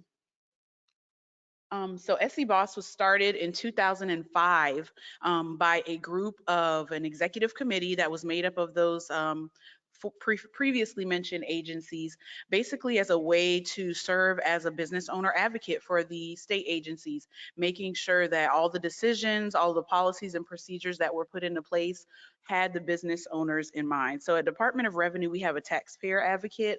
I like to think of myself as the small business advocate, making sure that we're using the correct avenues that business owners are using, that we're involving ourselves in events like this where we can get these free resources again, free resources out to the business owners who need them, because a lot of these things, people just don't know that they're out there. So it's just our job to get out there and share the information. So a couple ways that we work: we are strictly online, so we do not have any in-person visits. We are housed in the Department of Revenue building, but everything's online, chat and email. We have a friendly help desk, which is made up about 4 people, including myself. So I like to call us a boutique call center help desk, because you're not going to get any robots. I oftentimes will get, "Hey, is Peggy in yet?" And I'm like, "No, she's not here today yet." So we consider ourselves to be very personable. A lot of us own our own businesses, so we know the headache of, I just want to pay my money and I don't want to go to jail. I just want to run my business. So we try to help the business owners just get along and do exactly what they need to do so they can get into money making. Yeah, and again, we work with state agencies, we call them our partner agencies, to make sure that the information that we're providing is accurate and correct. So not only do we focus on compliance, but we focus on giving accurate legislative updates. So when things are due, if there are any date changes, like the income tax change that happened from April 15th to May 17th, making sure that we let our business owners know about those kind of changes, because it's a million things that you have to do as a business owner. So this is just some of the partners that we work with. And of course, this list is continuously growing because it's just so many different agencies. We work with libraries. DHEC is one that we partner with quite a few times. We work with the IRS. Consumer affairs, a little bit of everybody. And we are based in Columbia, South Carolina. So we do a lot of work with Richland County. We do a lot of work with City of Columbia. And the way that our site is broken down is by starting, running, expanding, and relocating. And I'll kind of expand on that a little bit. So when we talk about starting your business, our claim to fame, really, the thing that we have on our website that gets the most clicks is our 9-step Start Your Business Guide. So this takes you through the process of what you need to do when you're starting your business. Now, we don't provide like the application, but for instance, we talk about research and business plans. We talk about registering with the Secretary of State. What are the different types of registrations? Do you want to be an LLC? Do you want to be an LLP? Do you want to be a single member, multi-member, all of that? So then we also talk about obtaining your employer ID if you're going to have employees. So these are just some things that if you wake up at 3 a.m. and you have this great business idea and you just want to get started, these are some things that you also need to consider when doing those things so that you can be compliant and you can run that business. All right, and then we get into running the business. This is just talking about getting reminders about due dates because they're all over the place. If you have sales tax, maybe you pay monthly, maybe you pay quarterly, maybe you pay annually, maybe you pay seasonally if you have a Christmas tree business. Those type of things that you may not be thinking on the top of your mind, but we're there to provide a resource for you to look into those things. All right, and then expanding. So once you've started and you're running your business, now you're ready to hire people or you're ready to open a new location. So we focus on free resources that you can use on developing a workforce. We work a lot with Department of Employment and Workforce to talk about registering for an unemployment insurance tax. How do you know if you qualify? How much money do you have to make or do you have to pay out to be eligible for unemployment insurance? All that good stuff. We talk about financing. So we work with SBA a lot for that, talking about what lending options or what loans are best for you. What else we got on there? All right, and then relocating. So this is learning not only why and how South Carolina is a great place to relocate to, but some of the things you have to go through when you're coming and you're trying to get government contracts. So Source SC is a great resource that I always shout from the mountaintops about, which is with our partners with Department of Commerce. So Source SC is a website hosted by Commerce where local businesses can apply to be on the list. It costs nothing. You literally just apply to be on there. And they, for instance, Volvo, when Volvo's coming, they will provide them with a list of concrete companies that are here in South Carolina. So if Volvo wants tax breaks, Commerce will show them, well, hey, if you want to work with this concrete business, we may be able to help you some way. So Source SC is a great list to be on, even if just to be on the list. It's a wonderful resource and a wonderful way to get any kind of contracts or interest in your business. The South Carolina Innovation Hub, so startups. We work with City of Greenville has grants where they will literally give you money to build your business in the revitalization project of downtown Greenville. So a lot of these smaller rural areas are giving money so that they can, build a Main Street or build a King Street type of area. So those kind of websites help with that. Exporting services, the business plan, SCORE mentors. We have people at the Small Business Development Center that will literally walk you through creating a business plan, market research. We also work with Richland Library has an online resource, and all you have to do is have a library card. You have access to Reference USA, which allows you to do some phenomenal market research. So let's say I wanted to start a pet grooming service and I wanted to see all of the pet groomers in Charleston, South Carolina. I could filter it down to that, and then I could see all of the women-owned pet groomers in South Carolina. I could filter it down to that, and I want to see all the women who are 35 to 40. It's a really great resource. So we work with Richland Library, and we provide some of these resources on that page as well. All right, and some of the additional resources, something that I really love about our website is we don't just throw things up there just for the sake of throwing things up there. A lot of the information that we house is driven by our customers and our help desk and our chats and seeing the questions that people need. We get a lot of questions about, do I need a business license? And the answer to that is maybe you do. It really depends on what county you're in, what city you're in, what town you're in, what municipality are you in. So we answer those kind of questions a lot. Sales tax. I want to sell plates at my grandma's church this weekend. Do we need to get a sales tax license? Yes, probably. Yes, you do. Or I want to sell something at the flea market. We answer a lot of those questions like that. Where people just want to know what to do and how to do it the right way. So that's something that we really focus on our website. And again, we work the federal, state, and the local level. We have partners at each of those levels that we can confirm and make sure that our information is accurate and timely, because these things are always changing. And then we also have a brochure series. I have the SC Boss one. Some swag is out on that table out front. I have my business card, some flyers, and you're free to grab any of them. But each of this just kind of gives a rundown of each section of our website and more information that we can give you. And my information is at the end of this. So if you want to get my email, I can send the brochure, the digital copy to you. I do not mind doing that.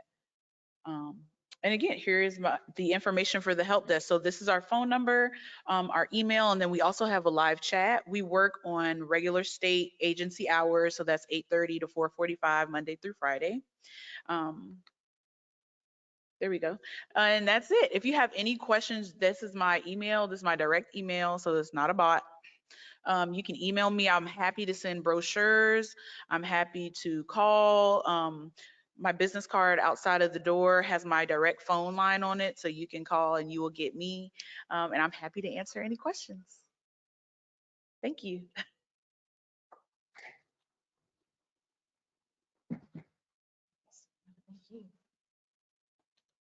Thank you for all of that information. So there's a wonderful resource here in South Carolina. One thing I wanted to say, on our little name badges, we took the time to put a little QR code like the restaurant.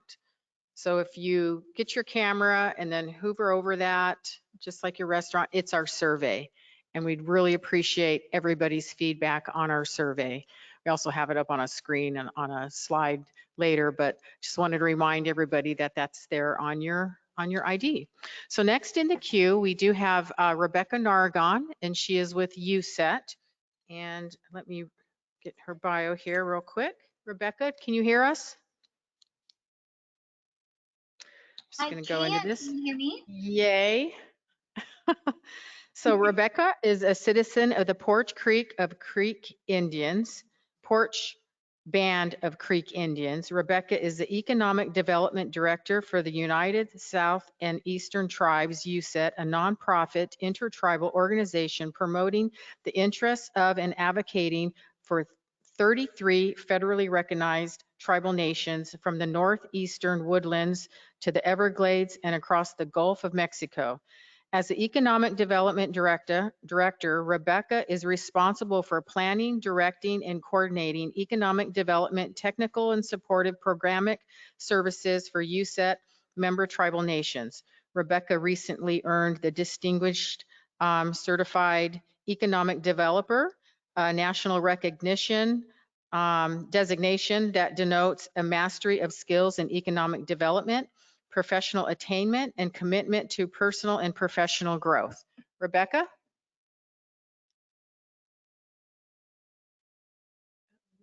Not muted. Hi, good afternoon, everyone. Thank you, Yvette and the National Center team for letting me join you virtually this afternoon. I am joining virtually through from my apartment, working from home in Nashville, Tennessee. Allow me to introduce myself for a minute. Hische Rebecca Naragon, Johojif Gudosh. My name is Rebecca Naragon. I'm a citizen of the Porch Banda Creek Indians, and I'm the Economic Development Director at United South and Eastern Tribes, or USET. As Yvette mentioned, or to go a bit more,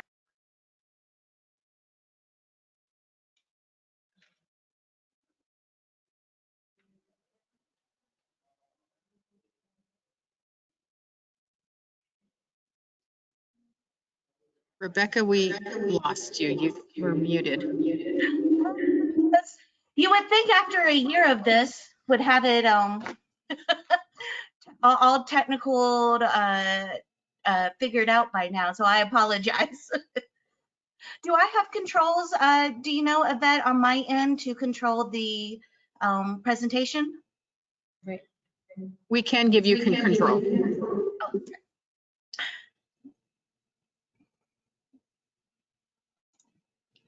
Just a minute, let me.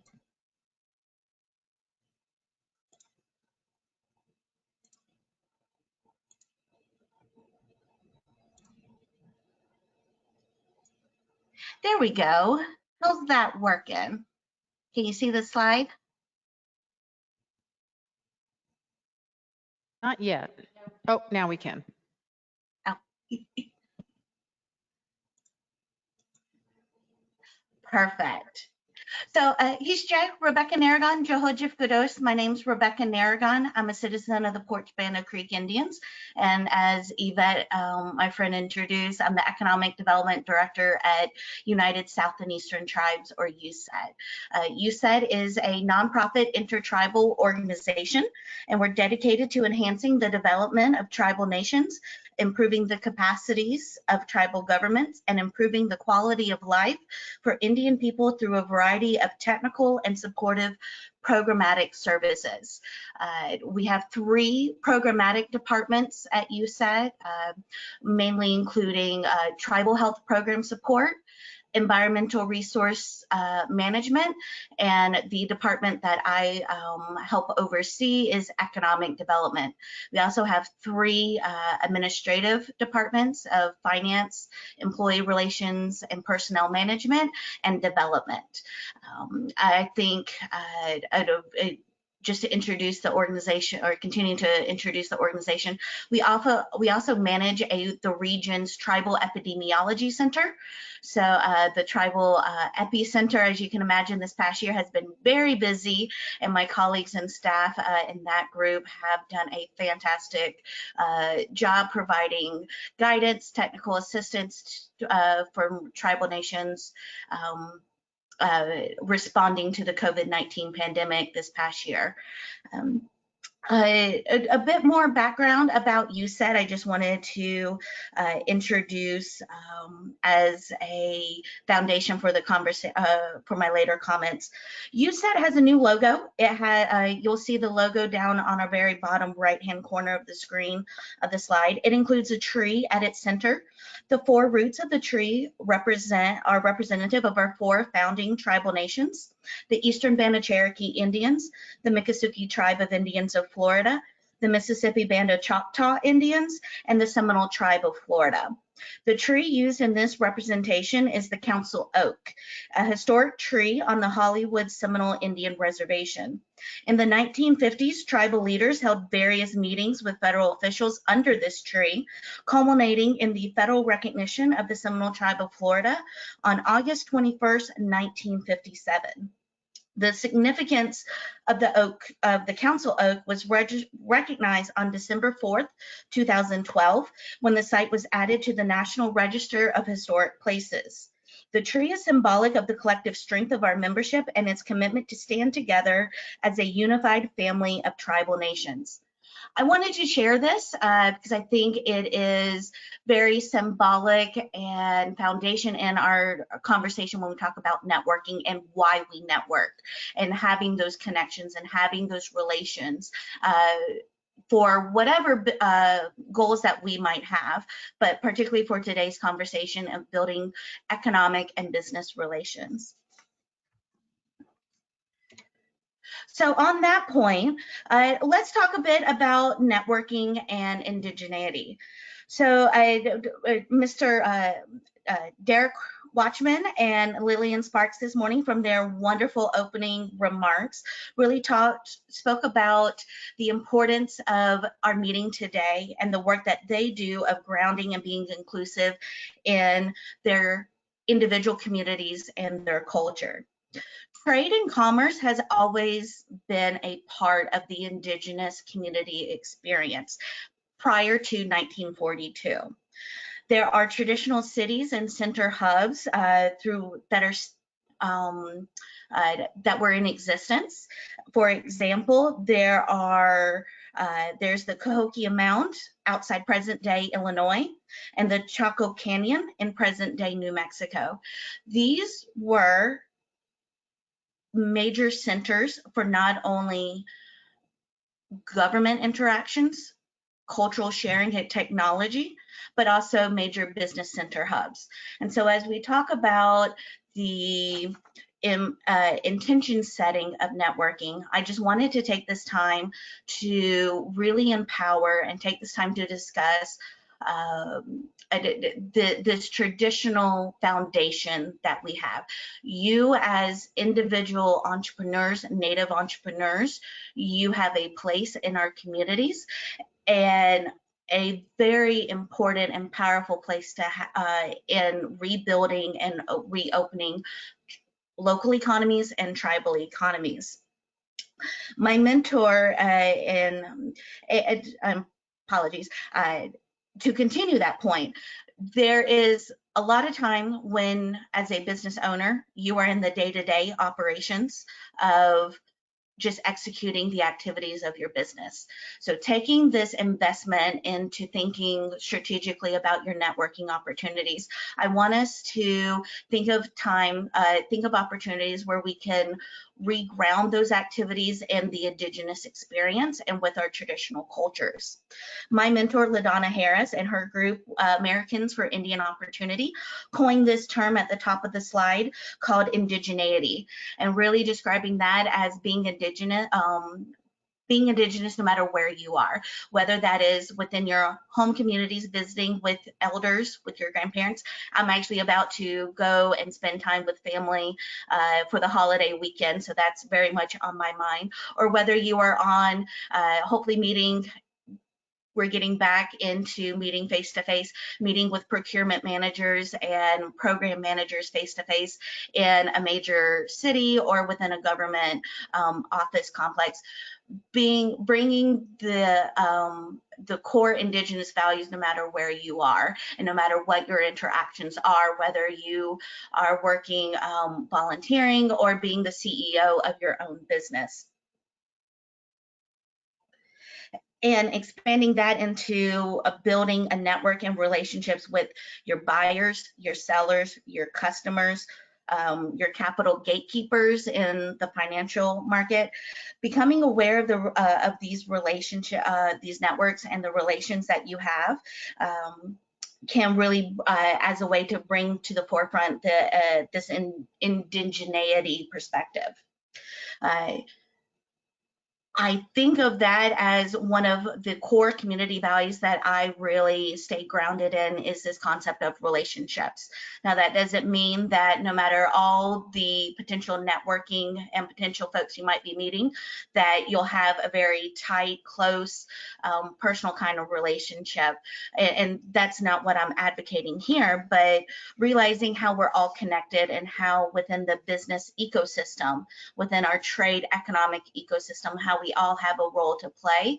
And in that process is a way to really bring and ground our activities in our core community indigenous values. I did want to bring a point because I love how Patricia mentioned this in her presentation earlier today, is when you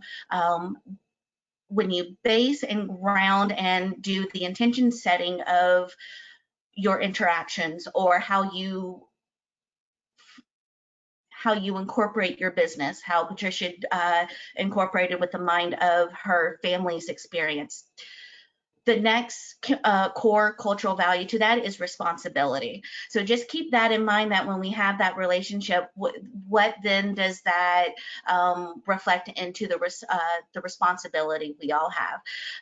So with Patricia's responsibility to her grandmother, and I think she shared, she has a picture of her grandmother in her office, and she can look at that. Whether it's when you have a relationship or start your networking with a procurement officer, of staying your responsibility in that interaction of staying in touch. So also just consider that. Now, I also get into the pragmatic of networking, and I just wanted to share some of these tips that I have found through my experience in working in economic development for about 13 years within my previous experience right now working in a regional organization, like you said, or as a former federal employee, wanted to share. As mindset, this is just a very high level. There are a lot of other resources that are out there, some that are free, some that you can also have a financial investment into to learn more about this, of podcasts, books, actual training seminars. So I definitely encourage you to explore those opportunities if this is something that you might want to know more about. The first one, bullet point that has really had a great impact on my networking and able to establish relations, is understanding your communication style. This gives a great base point of how I interact, but then also gives some indication of how I can interact with others to make sure that any networking, any sort of communications I have can be as effective and as successful as possible. Because would hate to spend this time that you make the financial, you make the cognitive impact investment into being more robust in your networking, and then it's not as successful as you might be, as you might want it to. So there are some free tests that are out on the internet that you can just Google to do a quick personality or communication type assessment. One of the programs that we use with all of our USET staff is the DISC personality profile, DISC. So everyone sort of falls into those predominant 4 categories, and then you have a secondary phase as well. The D personality is direct, decisive, they're problem solvers. I are passionate, optimistic communicators. S is patient and consistent team players. And C is analytical, intuitive, and diplomatic personality styles. I think one of the most successful things is I not only understand where I sit, but I can develop tips of how to interact with others. The second point, again, this has been mentioned in some previous presentations today, is research to find your champions. So particularly if you are wanting to engage with procurement officers, do a bit of research into the office, into the agency that you are hoping to communicate with. For myself, working with possible vendors and RFPs and getting a lot of calls or connections of people wanting to be connected, I can always tell those individuals that have done a little bit of research that I can at least tell have visited the website, to those that are have done no research. It sort of shows a bit of the skin in the game that there is an interest into continuing networking. The third one, these last two have been are particularly heavy through a lot of trainings that are out there, but they are so important, they bear repeating time and again. Practice, practice, practice. When I was first starting in my career as an intern, I remember my mom setting me aside and we would practice handshakes of going to a reception, meeting new folks. Of that is your first interaction, your first impression. So a really good, strong handshake. Now we're in a social distancing and we want to do those safe and virtual, but practice communication, practice talking to a lot of folks. I will have to say, I wasn't comfortable with this when I very first started out in my career. One of the first projects I remember doing is actually at the Reservation Economic Summit at the trade show. Went and talked to every single vendor tables booth at that at the trade show. I was very uncomfortable talking to strangers at the end, but it was a little bit of the exposure therapy that by the end of those over hundreds of vendors, I got more comfortable with it. So as you practice, it will become more comfortable and you will feel more comfortable within these interactions if you aren't if you don't feel comfortable in the very beginning. One of the points is that I hate to or I'll talk about it more in the next slide, is really use those connections that you have available to you. A friend, a family member, a partner. Say, hey, I want to get better doing this, and practice with them. And then slowly build the uncomfortableness, the vulnerability of talking to complete strangers, and build up that confidence. Some are tribal leaders, elders. Get some time to chat with them and say, hey, I want to practice my pitch. I want to practice sort of a quick introduction of my business for you. You might want to consider reaching out to tribal leaders or other elected officials or other business CEOs and managers, those people of position power that you might feel intimidated or maybe feel uncomfortable chatting with. Reach out to them, those that are in your community who know you, who you have that relationship with, and say, hey, I just want to practice this real quick. Can I have a couple minutes of your time? Some practical ways to implement these tips. And finally, the last point is to make sure to follow up that any networking that you do, be gentle in this now. We're all dealing with a new normal as we work and reopen and sort of get back to normal operations. So there have been times, especially when I was a federal employee, where you might reach out to folks and you might not, you send out an email or you give a call and they're not available, and you provide a message. You might not hear from them immediately. Don't discount that just well. We're all still getting back into the flow of things. So I would just say continue in that follow-up. It also shows the commitment that you have into this networking, into this relationship building. So keep up with that follow-up. Just constant check-ins would be I found to be very effective and help in that relationship building. I just wanted to to finish out my time this afternoon with just some of these calls to action. As I just mentioned previously, leverage the available resources and connections that you already have in your community. This might take a bit more ingenuity and some creativeness, but consider community groups that you are a part of, church ceremony groups that you and your organization might be able to utilize. Consider sports teams, leagues. I know we're getting into softball, baseball, those summer youth, those youth league activities, and consider your the local tribal nation. One of the best ways to build my personal and my business network, and this has been mentioned throughout the day, is the Reservation Economic Summit. So if you're interested in having, I believe, and I apologize, I can't remember who spoke of this, but I 100% agree. When I go to a res meeting, it is almost a family reunion. I see friends and friends who have become family in the past year. I always leave with new connections, with new cards, with new avenues.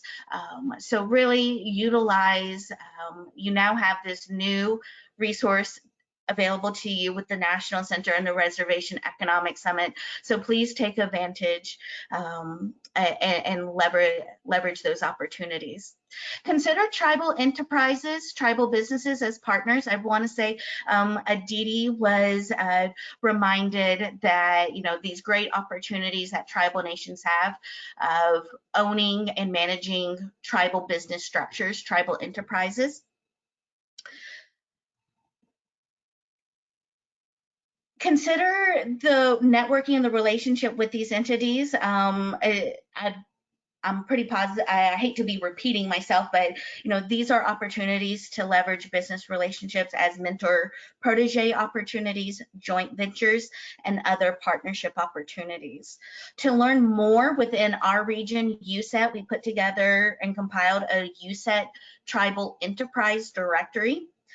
These are business and business opportunities from across the USET membership of the 33 federally recognized tribal nations. It's a living document that we constantly work to make sure that it's up to date with the most up-to-date contact information. But it currently includes over 600 individual business activities and programs. These are all managed by the tribal governments, tribal nations, across 20 industry sectors that are inspired and modeled after the Nexus codes.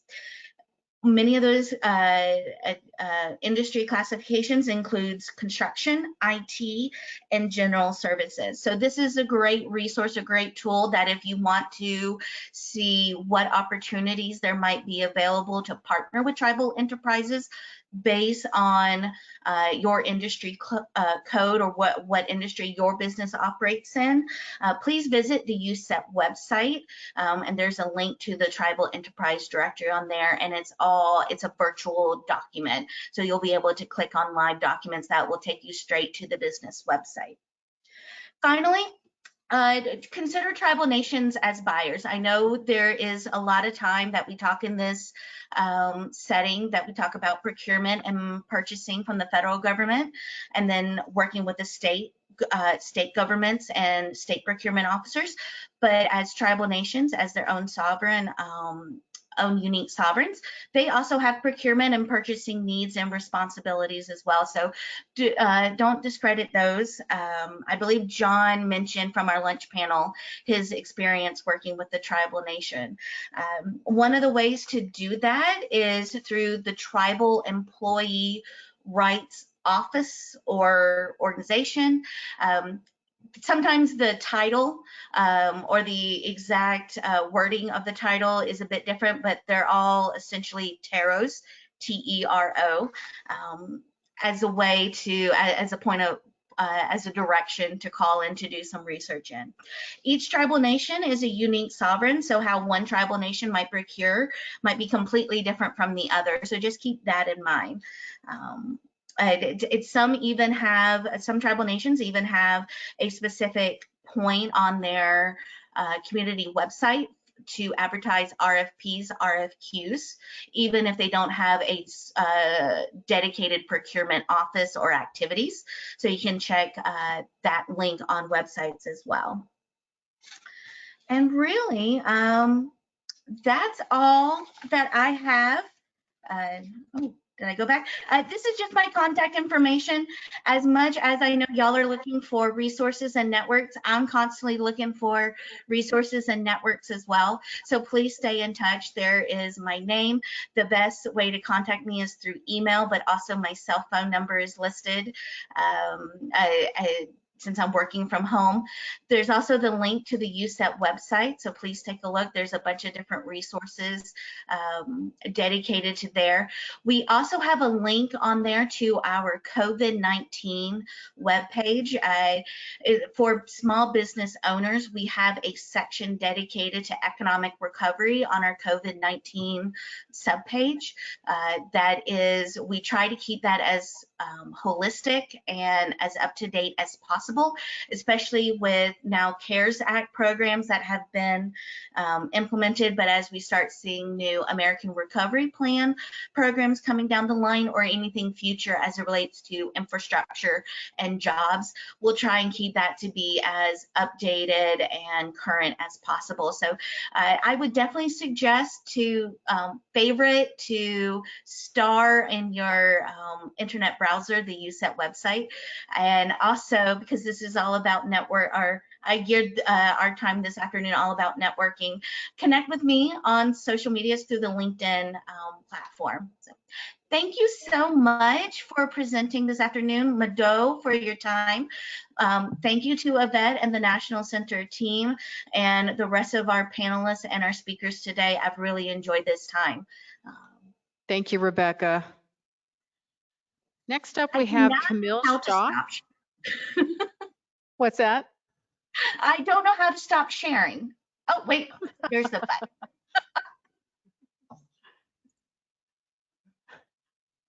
Rebecca and I drove from, let's see, Asheville to Cherokee, North Carolina in a rainstorm a couple of years ago. So she's been a great partner over the years to the National Center.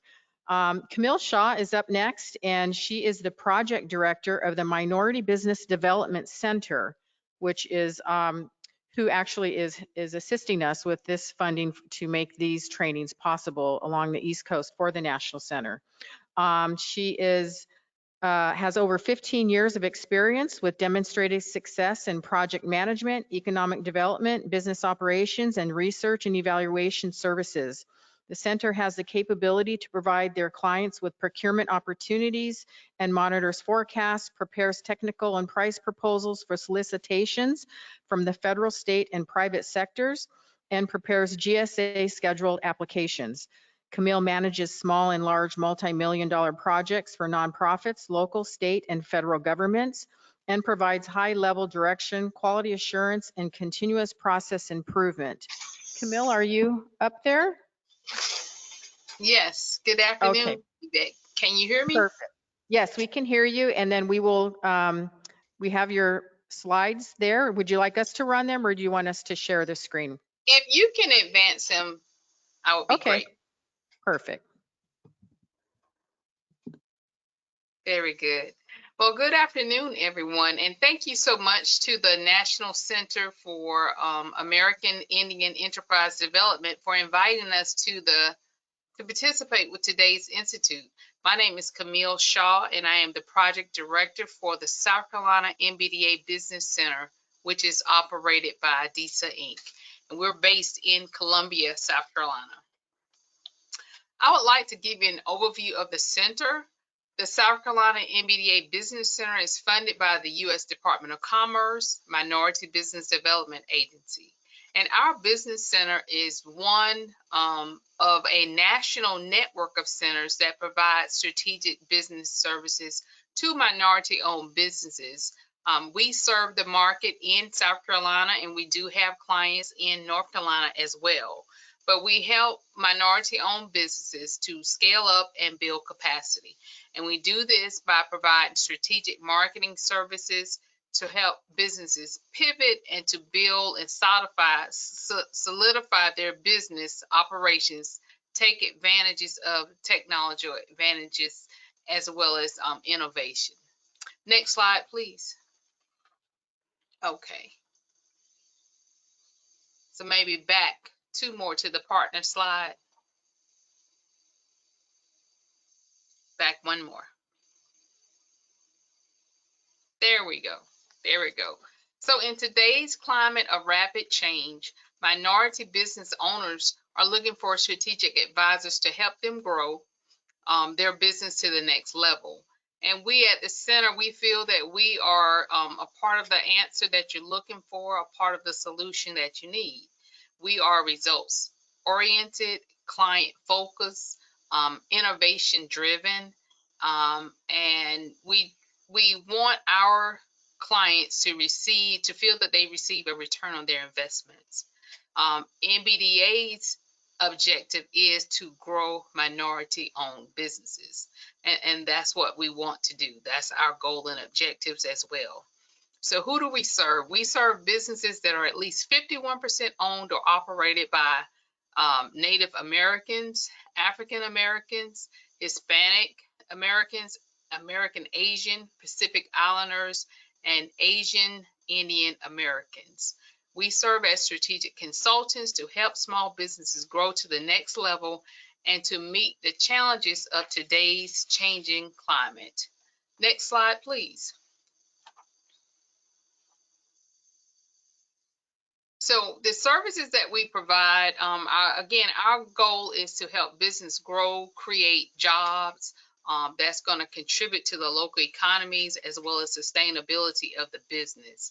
And typically the services that we provide is access to capital by identifying traditional as well as non-traditional sources of financing, grants, contracts, as well as equity investors. We provide access to new markets as well as procurement opportunities. We stay abreast of developments, economic developments throughout the state, and try to assist our clients with identifying opportunities as well as partnering, teaming, and networking opportunities.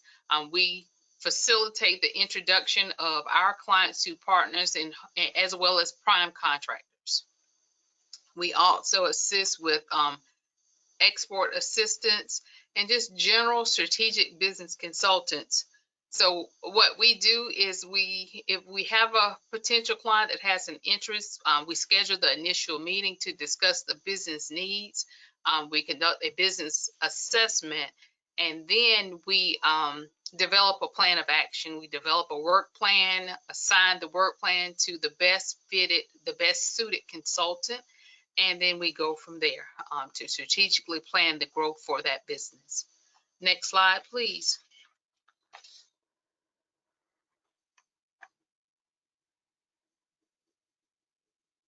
So during the next slide, I would like to briefly share with you 2 success stories of our clients.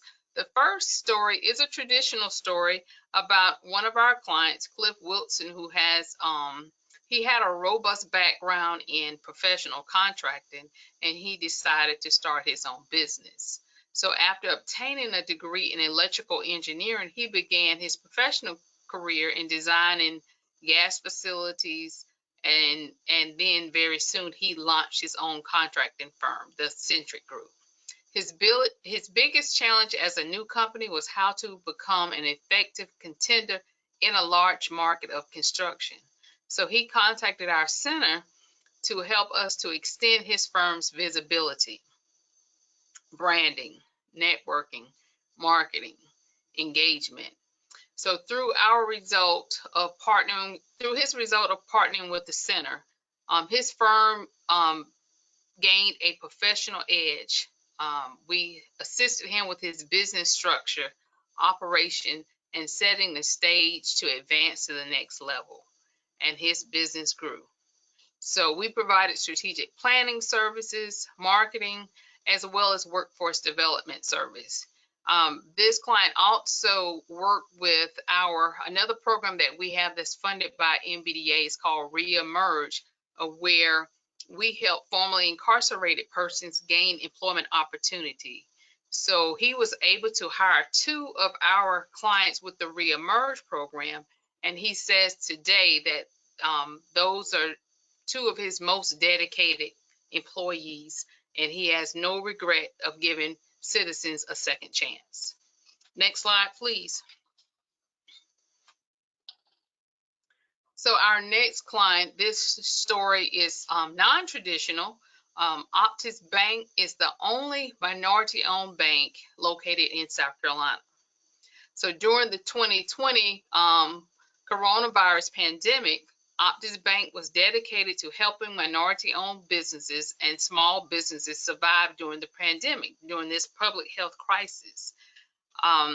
So according to the chair, one of the bank's goals was to increase the ability to serve more local and minority-owned businesses while providing relationship banking services to the entire community. Last spring, when Congress passed the CARES Act, Optus Bank was ready to participate. The CARES Act created $350,000 billion in payroll protection plan for small businesses. Optus spent time with every applicant regardless of the size. And as you are aware, some of the smaller businesses had challenges with the program, with completing applications and participating with the program. So in addition, Optus formed an alliance with the center and with our COVID program with MBDA so that it will be a win-win situation for all stakeholders. So our center hosted several PPP webinars for the small business community, and Optus Bank served as a presenter, and they provided step-by-step instructions and tips on how to complete the application and apply for the PPP loan. Through 2 rounds of the loan, Optus Bank processed more than 500 PPP applications, and they contributed to the funding of over $40 million in loans to small and minority businesses.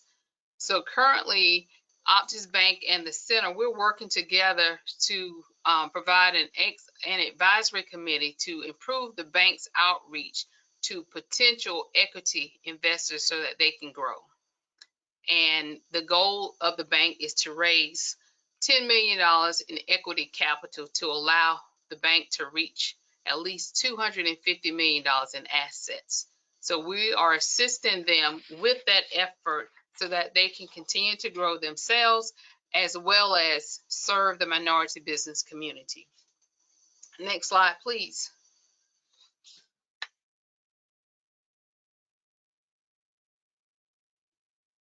Okay, so this slide is just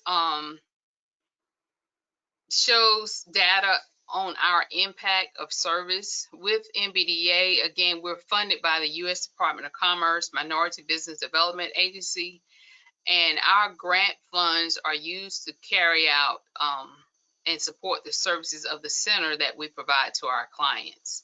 And this is just data from our 2019-2020 annual report that we produce, and it's in conjunction with our performance measures provided by MBDA. So this report basically shows that we assisted our clients in obtaining over $33 million in contracts and over $13 million in financing. And so please be reminded that we are one of a network of business centers located throughout the U.S. For businesses located outside of South Carolina, I would encourage you to go to visit MBDA's website.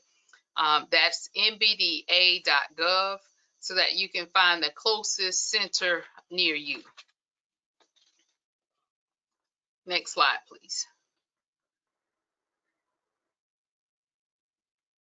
Okay, and so this next slide is just to briefly tell you about 2 other programs that are funded by MBDA, services that are available to the small and minority business community. I mentioned earlier our Reemerge program, where we help formerly incarcerated persons manage the challenges of reintegration into society. Most business owners are aware that there are challenges with workforce staffing. And so we use this as a tool to offer to businesses who are in need of staffing. So it serves a dual purpose as far as workforce development and assisting small businesses. And then the other funding that we have is through the CARES funding, where we have served and continue to serve as a resource to small businesses due to the pandemic. And we provided assistance with PPP loan application, and we provided a series of webinar trainings that consist of workforce development, legal business structures, several PPP webinars and things of that nature, cybersecurity. So, and all of our webinars are stored and available on demand at our center's YouTube page. Next slide, please. Okay, so I had this slide regarding federal certification, so I won't spend too much time on it since it has already been discussed.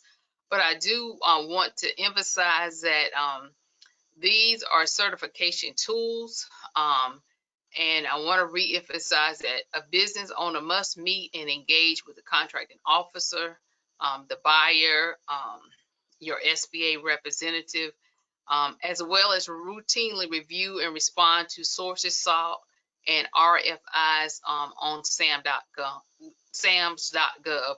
So by being engaged and actively involved and networking with these stakeholders is very, it does impact the success of your participation with these certification programs. Next slide, please. Okay, and so this next slide provides a list of other certification programs that we're familiar with throughout South Carolina. The SCDOT DBE program provides a federal certification program. The South Carolina Division of Small and Minority Business Contracting and Certification, so that's known as the Governor's Office certification. So if you're certified by SCDOT, you may be grandfathered into the state certification by completing I think it's a one-page affidavit. And then there are other certification programs, the Carolina Virginia Minority Supply Development Council.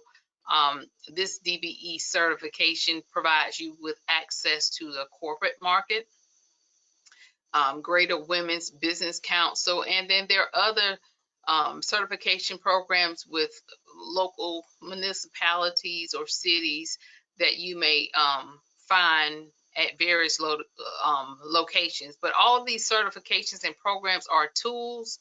And again, in order to be successful in obtaining contracts and growing your business, you must network and engage with these agencies and advocacy groups. Next slide. And so finally, I'll just touch on branding. You know, branding is the image that is reflected of your business, how your business is known, recognized, referred to, preferred, or not. So these are some of the important elements of branding your business and developing a marketing strategy to reach your target audience. And these are also some of the services that we provide, as we provide a strategic marketing plan, a branding strategy. It may include logo design, developing a one-page brochure, website development, capability statement, especially for the federal markets, social media presence and outreach through various social media platforms, and as well as having a 30-second elevator pitch. Should someone ask you, what do you do? What does your business do? You can tell them in 30 seconds and they get the point and understand clearly. So branding is the identity of your business, how you promote your business to the target audience. And it's very important, whether it's formal or informal. But we would like for you to utilize our center or other resources to assist you if you don't have a branding strategy to promote your business. Next slide, please.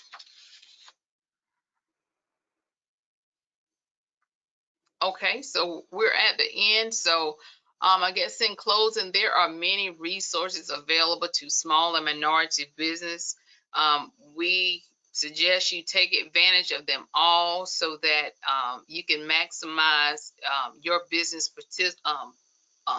potential. So if you're interested in our service, you can visit us at scmbdacenter.com or contact our office at 803-743-1152. And I want to thank the National Center again for giving us the opportunity to share this information about the resources that are available to the minority and American Indian business community. Thank you. Thank you, Camille. Thank you, Rebecca, and thank you, Ashley. Are there any questions? Okay, I think we're going to transition to a short break, and then we'll have our final presenter, and that will be Mr. John Meisner talking about access to capital.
Right, I think we're going to get started. We have a couple people lingering, ready to come back. And up again this morning, John Meisner gave us that great lean canvas strategic planning session this morning. And now we're going to go into access to capital.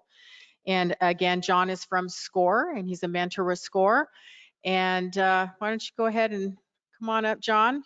He was telling Amber and I that he was in this room 20 years ago presenting access to capital to a group. So you're back again. You've gone full circle. Thank you so much. I think I'm the last thing standing between you and either a drink or rush hour traffic.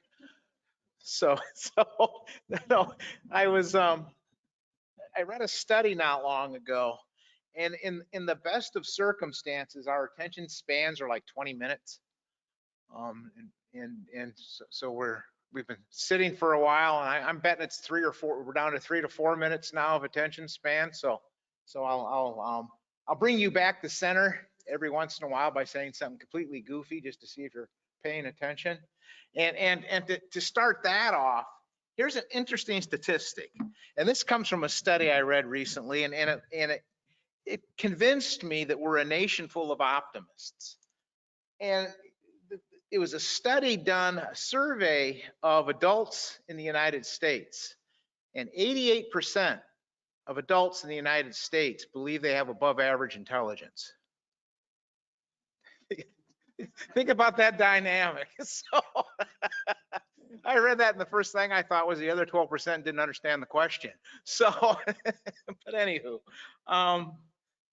we're naturally optimists. That's what I take from that. So, you know, we've had a busy day, you know, with a tremendous amount of really valuable information, and we'll wind it up today by looking at, you know, one of the most critical resources to the success of any business, and that's being your financial capital. Uh-oh.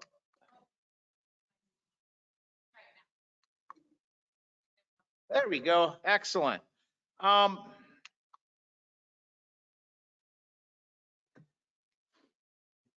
know, we saw earlier this morning in the presentation that I did that one of the most common reasons for business failure was poor financial management and insufficient capital and insufficient access to capital. And so, you know, let's focus on the financial capital piece. We all need it to get established and then to grow our business. And here are some of the basic questions that we're going to be looking at here in the next half hour or so. What do you need the capital for? How much do you need? What are the available sources out there? What might be the right source of capital for the need that you have? And then what steps do you need to take to try to arrange the right type of financing? But before we get into some statistics related to that, I just wanted to take a minute or two, and we have to set a little bit of context with what we have been through in this last year to 18 months, and that's the impacts of COVID-19 on small business owners.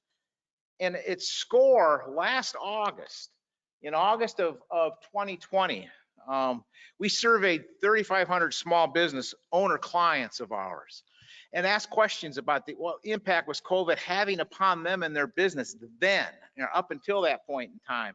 And here are some just really sobering statistics.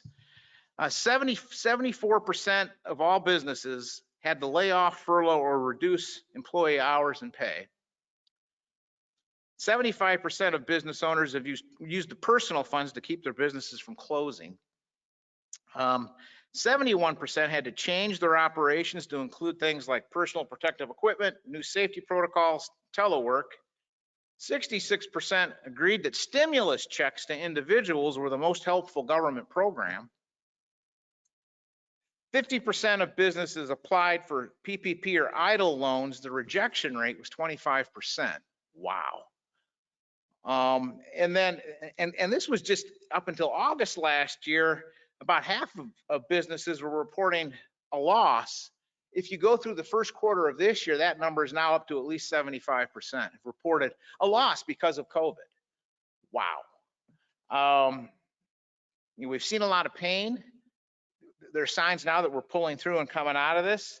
And so to frame our discussion for going forward, I want to share with you some other statistics.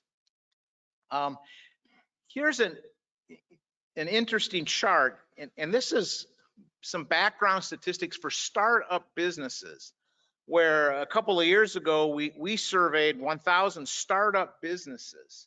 And the fascinating result to me in looking at that survey was that only 22% of those startups went and looked for outside financing to get launched, to help get launched. Everything's being bootstrapped. And those businesses, those startup ventures that did try to seek outside financing, you can see in this table the sources that they went to and the success rate in actually getting some help in finding the funding to get launched. Go to a bank. Of those 22%, 64% of them went to a bank, 58% success rate. Oh my gosh. Friends and family, better success rate. Or maybe there's a couple of tough grandpas or grandmas that said, no, I'm not giving you money for your business when I see that number.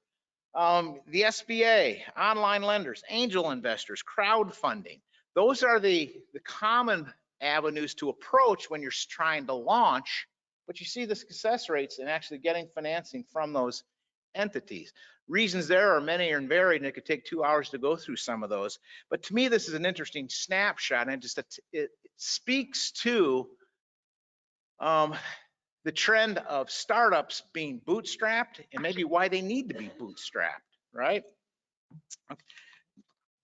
Here's another survey of established small businesses.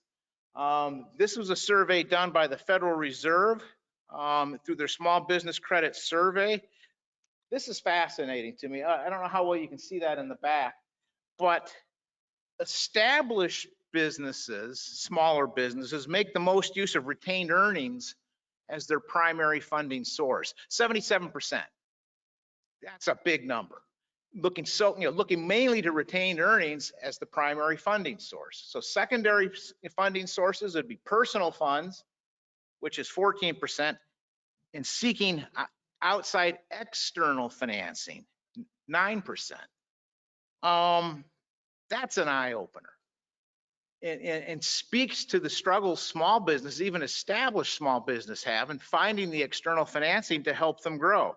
When they do seek external financing, most common avenues to approach: loans, lines of credit, credit cards. Wow, okay. Much smaller from a proportional basis: trade credit, leasing, seeking additional equity investors. Oops, let me get that up there for you. Sorry about that. Cash advances, factoring your receivables, other 2%. That's where you find grants. So it's like, wow, a wake-up call. So with that as a background, let's take a second or two and look at usually the specific needs where we need financing, and we'll look at from both a startup and then a more established small business and what those needs might be. If you're a startup, you need your equipment, you need your inventory, some marketing costs. You're probably looking to lease a location, make some improvements to it.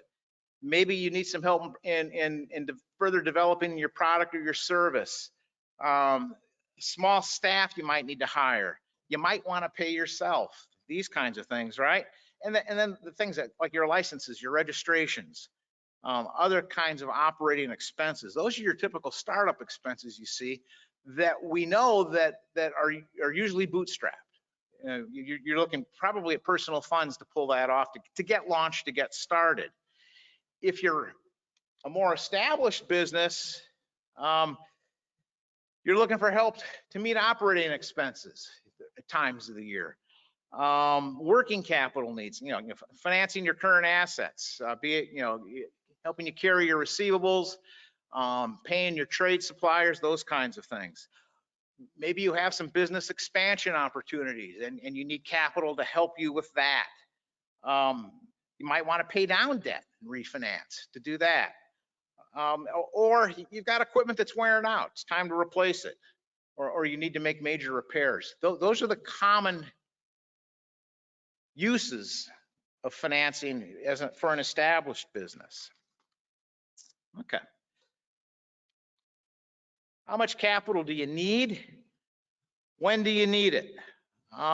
This first bullet to me is very, very important. We've heard a couple of speakers address this today. It truly is important that you have current and accurate financial statements. And if you're a startup, projections of what those financial statements will look like. Your income statement, your balance sheet, your cash flow statements. This is important for a couple of reasons. Number one, it helps you with your planning. We saw that this morning in our strategic planning session.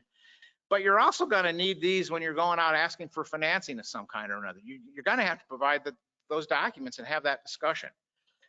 So, all right, if the need is immediate, document it with specifics. You know what that piece of equipment's going to cost. You should have a pretty good feel for how much inventory you need to bring in that you need help in financing. Get a handle on your employee expenses. You know, if you're acquiring something or expanding somehow, get specific as to what that need is. That strengthens your argument when you're making your pitch to whatever financing source you're going after. If you think the need is going to be ongoing as you're growing, try to forecast that need so you can document it and demonstrate it and say, here's why I'm going to need the capital and the commitment going forward. And here's, I think, the time that I'm going to need that commitment and that capital. And I have put up here, once again, we're back to that forecasting word. If you can do it and be comfortable doing it. And I think it's always a great idea to get a feel for forecasting what you think your cash flows will look like given different scenarios. Okay, if you're a startup or an early stage business, right? Simple process, even though it can be difficult to get an exact handle on what the number is, calculate, forecast your funding need. We looked at what some of those most common startup costs are, and then evaluate your funding sources that might be out there. And we saw in one of those earlier statistics, most everything's bootstrapped. So that self-funding number is 78% if we look at the results of that survey. So there's some of the other frequently looked to sources to help startups when they get launched, right? Crowdfunding, friends and family, grants, angel investors, be careful there, credit cards, small business loans, look into the SBA for help. If you're an established business, same bullet, calculate, forecast your funding need, but be careful there. I can't tell you how many times I've sat down and helped a client who thought they were short capital and needed help in arranging financing. We did a cash flow study and a cash flow analysis and found a way to free up some cash that took care of a lot of the need that they thought that they had. Do a cash flow study. You might be surprised. There might be things you can do with your receivables. There might be things you can do with your trade suppliers. There might be some things that you can do to better manage the cash flow through your business. So check that first. That's a really cheap source of capital, using your own, right? But then as an established business, we saw that in that one diagram, that one chart, retained earnings. That's a big one. Some of the other options, sell off an ownership stake. Be careful, right? You built something very precious. Look at leasing, factoring. That's basically selling off your receivables.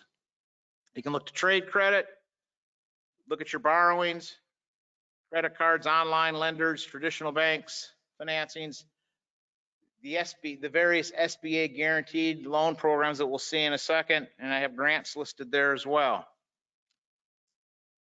Let's look at some of these sources. Personal funds. Yep, and this is most prevalent once again in a startup. Income from another job. Yeah, it happens, right? An entrepreneur might not be willing to go full bore 100% into this venture yet until they're proving their concept or make sure that it's going to work, and they need that income from another job. But one of the biggest hurdles to get over is, where's that crossover point? When do I need to let go of that job and be full-time in my business that I'm launching? Tough decision. I have listed here savings and investments, and a little caveat: if you can, try to avoid tapping into your retirement accounts. Look for other sources if you can. There could be penalty, tax reasons, penalty reasons, those kinds of things. If you are going to tap into a retirement account to help fund your business, look at a ROB structure, ROBS. Rollover for business startup. There are some things that you can do to help with that potential penalty or tax situation. So look at that. Personal credit, right? Second mortgages, home equity lines, credit cards. Yep. Friends and family. Be careful going to friends and family. And why do I say that? Think of, be nice if I advanced my own slides, wouldn't it? Business is business, friends is friends, family is family. Make sure everybody understands this is a business we're talking about. Right? You set anything up as an arm's length transaction, be it debt, be it equity. Make sure you discuss your business plan. Make sure they understand it. They understand, have formal documents in place, be it a loan, be it an equity investment. Delineate.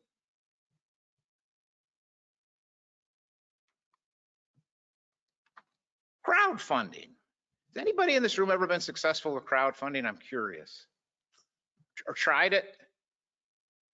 Do you know what it is? Involves raising small amounts from multiple folks, right? There are really kind of four. Here's a table. There's been a lot of buzz about it, and it gets some real positive PR, but the success rate's not that strong, particularly for startups and even smaller businesses that are growing. But there's basically four types of crowdfunding. Rewards based, where in essence a potential customer likes your product or your service and basically prepays for it while you develop it and buys it at a discount. Equity, debt, donations. There's usually expensive fees attached, so it's an expensive way to raise some money. And as we saw in a previous chart, especially in looking at startups, about 15% of startups applied for it with a 25% success rate in meeting what they thought their need was. But it's out there, and it is a source of capital. Angel investors and venture capitalists. I can think of a different term than angel. Wealthy individuals who want to invest a portion of their portfolio, startups and early stage ventures. Typical investment size you'll see from an angel investor, anything from 10,000 to 500,000. They're going to want an ownership interest in your company. They're going to want paid out at some kind of a multiple in a rather short horizon. Similar to a venture capitalist, this would be for larger amounts, and many come together and pool large sums of money and create venture capital funds. You're looking at, typically investment size in the millions. What's common between the two? They want to see a clear exit plan for themselves. With a multiple of their money returned to them, not only the original amount, but a large multiple on top of that. usually over 3 to 7 year time frame.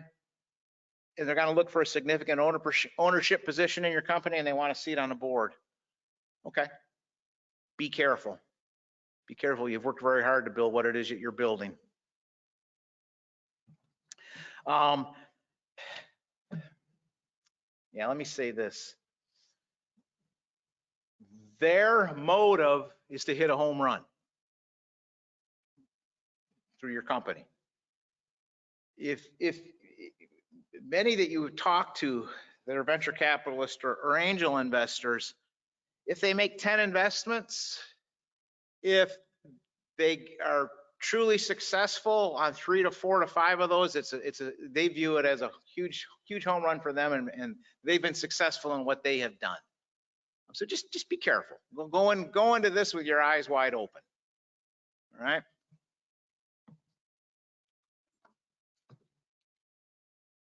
The equity side of things. Two broad types of equity. Your retained earnings that we see most established small businesses rely on most heavily. And that's basically keeping the profits in your business. You have a profit at the end of the year, you can either retain it or you can pay out a dividend, combination of the both, right? Keeping those profits in the business to help grow the business. Or external equity, and that's selling off new shares of stock. That's what the venture capitalists and the angel investors will be looking for, an ownership stake, an ownership position in your company, right? Let's look at some balance sheet funding sources that many times are overlooked and forgotten about that might be an attractive way to get some capital to help you. Leasing, leasing alternative for equipment or vehicles or machinery, those kinds of things. Typically with those, when the lease term's up, you got to return the equipment or buy the equipment or renew the lease. Sometimes you swap it out for newer equipment, right? Okay. Factoring, to the extent that you generate accounts receivable, you might want to look at the use of a factoring firm, where in essence, at a discount, they'll buy in your receivables and they'll go out and collect them. And I have the words there, with or without recourse. If it's without recourse, if they get stiffed, they eat it. With recourse, if they get stiffed, you have to pay them back for that. Okay, but factoring, selling off your receivables. Trade credit. Talk to your suppliers. Maybe you can get some favorable terms, and pay a little bit later, at a mutually agreed upon date. A common situation you might see is maybe the supplier, maybe you can negotiate with your supplier. You'll see something like 210 net 30. What's that mean? Okay, can I pay you off in 30 days? Sure, but I tell you what, if you pay me within 10 days, take 2% off your invoice. Okay. That could help you one way or the other, either taking the discount, depending upon the size of the invoice, or waiting 30 days to help you with your cash flow. Talk to your trade.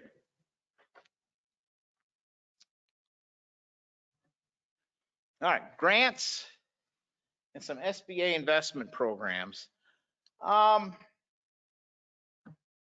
Grants are incredibly competitive. If you're going to apply for a grant, make sure you have absolutely nailed the application and given them everything that they wanted to see in the application, and it's very, very well written, because it's an incredibly competitive environment. Where can you go to maybe find where some grants that could be available? Great place to go is grants.gov. Do some searching for you see, I say they're private, many large corporations and foundations make grants available for very specific purposes and very specific ventures that they have going on. Take a close look at. If you're uncomfortable in or don't have the time to put together some of these grant applications, it takes a lot of work and time, and you have to be quite the wordsmith to craft it. Go find some help to do it. But it can be worth your while to go out and pursue these. In kind of a similar vein, Oftentimes overlooked are some investment programs sponsored by the Small Business Administration. You'll see 3 of them I have listed here. They help create and regulate these small business investment companies. You can go to the SBA website and figure out where they might be and if that might be appropriate for what it is that you're doing. They'll make debt and equity investments in companies. And then on a technology and research side of things, if your business can help with that, these last 2, the Small Business Innovation Research Program and the Small Business Technology Transfer Program, is an effort to match up the small business with the research entity, many times a university, or research done at the federal level in one of their agencies, where at the end of the research, they think there's going to be a product that can be commercialized, and the small business can then help commercialize that product and get it out there and get it going. It could be worth your while to take a look at that.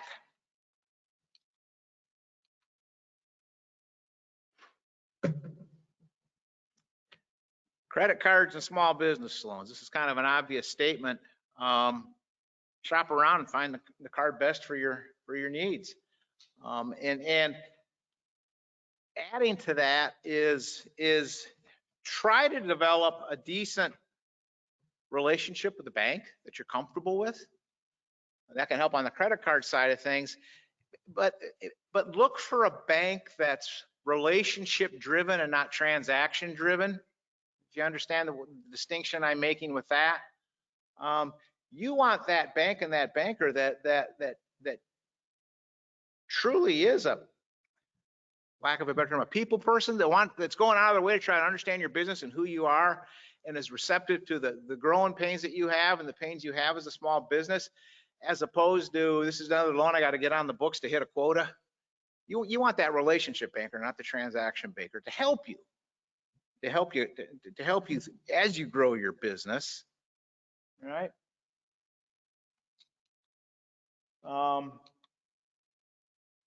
And then let's take a second or two and look at a couple of the SBA guaranteed programs. Once again, I encourage you to look at sba.gov. And these are, the SBA in these programs doesn't provide the funding.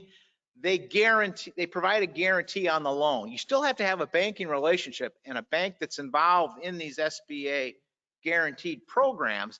The bank's the one that makes the loan. The SBA steps up and supports the bank and provides a guarantee for a portion of the loan to give the bank a greater sense of comfort.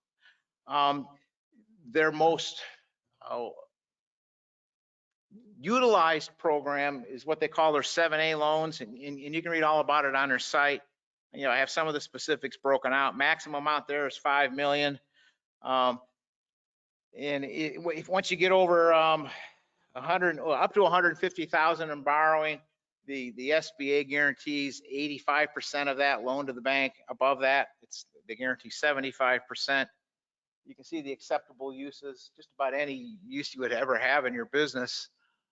This might be something you want to look at. Talk to your banker about it to see if this, if this makes sense and would work for you.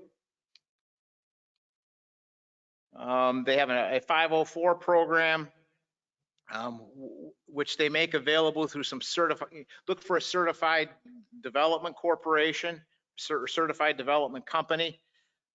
Through their website, you can find a list in your region where you're from, where these exist. This is a lending program for major fixed asset acquisitions. What are we doing for time? Okay.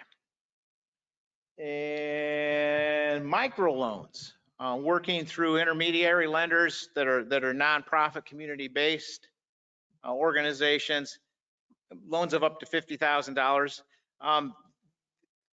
This can be a nice source to approach or to look for, as particularly in a startup phase. Take a look at it, and once it, and snoop, see if it makes sense for you and what it is you're trying to do. Now, I feel like I'm racing through this, probably because I am. Applying for funding. You're going to see this term time and again, due diligence. What's that mean? That means the investor, the lender, they got to do their homework to try to figure out what this is all about. And keep this in mind. The banker, the investor, they're not an expert in your business. You are. You're the expert in your business. You need to help them understand that and understand your business and what it is that you're trying to do. And that helps build a comfort level, right? So what are they going to be looking for? They want a feasible business plan. Okay. That lean canvas template we looked at this morning for strategic planning purposes, if you filled out those 12 buckets, in an afternoon, you can turn that into a 10-page business plan. As long as you have some financial projections wrapped into it. You can take that document and turn it into the business plan targeted toward what it is that you're asking for, be it debt or equity. Okay, so keep that in mind.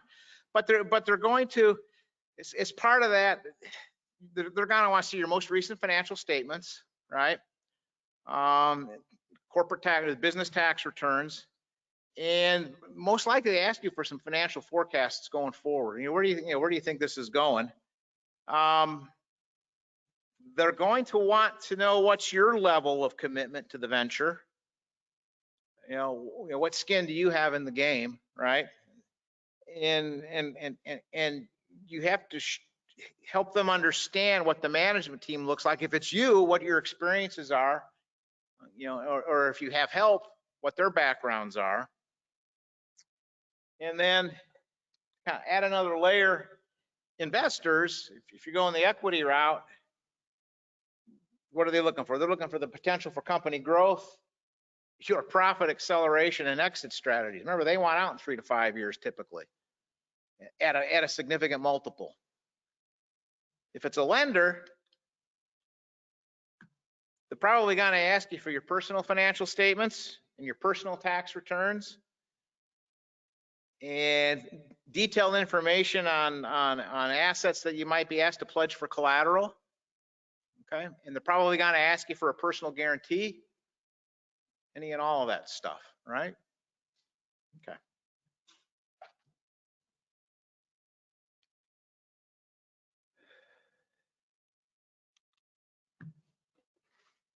You're going to talk to a lender. You've probably heard this before. You might have heard it as the 5 C's of credit. I've added a 6th, the last one there called cash flow. And when loan underwriting's going on, these are the things that they're thinking about, and these are the things that they're looking at closely. And keep in mind that the bank that you've approached, the banker that you've approached, by nature is designed to say no. Okay. As a very young green lender, 40 plus years ago, I once had a senior credit policy officer of the bank tell me return of my principal is more important than return on my principal. And so address the 6 C's in your business plan. Get a comfort level. Character, that's the impression you make, right? They're going to take a close look at your personal and business credit history, what experiences you've had. If they've asked for references, what are the quality of those references? That's character. Capacity. How profitable, if it's an existing business, how profitable has this venture been? What do the cash flows look like? Is it sustainable? And what we're looking at here, or what they're looking at, is how comfortable are you that you, the borrower, have the ability to repay the amount borrowed when it's time to repay the amount borrowed. Collateral, any assets you're asked to pledge, how strong is that collateral? Personal guarantees I would throw in there. Capital, what have you invested in the business? Or if the business is an ongoing concern, how frequently, or what's the level of retained earnings that stay in the business as opposed to paying out dividends to the shareholders, right? Conditions, purpose of the loan, the requested amount. When I look at conditions, they're going to want to have a comfort level about how they think this business will perform in every economic condition, especially if you're asking for long-term financing. If you're asking for a 7-year or a 10-year term loan, there's a good chance we're going to see a recession within that 7 to 10 years. They want to feel comfortable that even in a recession, your business is going to be do okay and you're going to be able to service the debt. All right. Now I put a last one in your cash flow. Do you have a handle on what the cash flows of this business looks like? You know, and can you explain, you know, is there seasonality? Are there bumps in the road?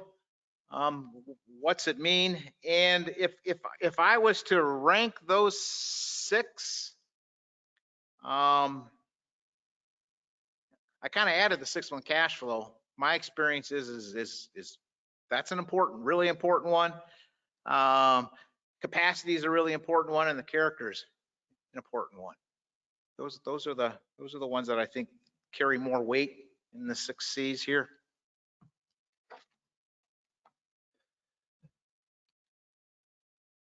Oop.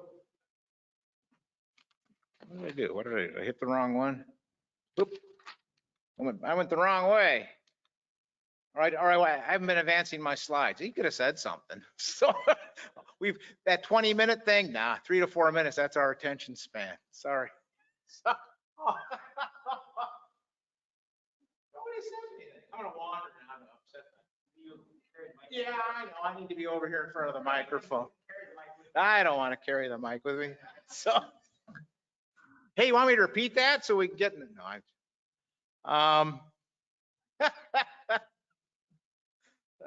all right. Geez, we made it to this. Let's go home. No, that's right. Concluding thoughts. Oh, that's precious. If you're working on strategic planning, you can adapt that bugger into a business plan quickly because the lender's going to ask for it, a potential equity investor's going to ask for it. If you're filling out a grant application, they're going to want a lot of stuff you would see in that as part of the questions you need to answer. You've got everything there ready to go, right? Make sure your financial statements are current and complete. Please, it's a planning and management document for you. I heard it mentioned earlier at our luncheon panel. Get those monthly profit and loss statements. It tells you a lot. You bet it does. Build out a set of projections and keep updating them, and compare your projection against actual to see how telling you were in forecasting. All right.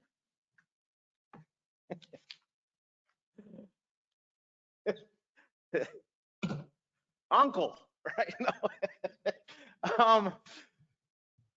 That's who I am, right? On this slide, I've listed 3 other resource partners that we're involved with at SCORE, and that's the SBA, SBA.gov. They have a nice interface to their website, a lender match program where you can fill out a couple of page form of what you're looking for and provide a little bit of data. And they'll come back to you with a list of banks that probably want to talk to you that are member banks that work with them. That can be a valuable tool to help you if you're out shopping. Small business development centers, you know, here in South Carolina, you probably can find one close to you. Here in Charleston, we've just now launched about 2 months ago, was a women's business center. They're doing some impressive things already. You check them out.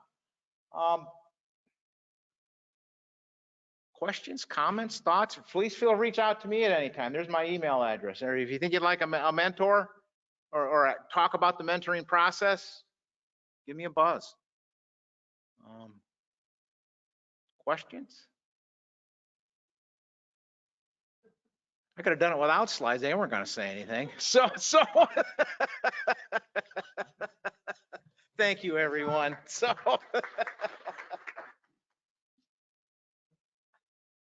Thank you, John. We're going to go ahead and have our closing comments. To reach Amber and myself, Amber is sitting in the back. She's the business development specialist. We serve the East Coast, 26 states on the East Coast region. I think Aaron's going to pull that slide up. And then Chairman of the Board, Mr. Derek Washman.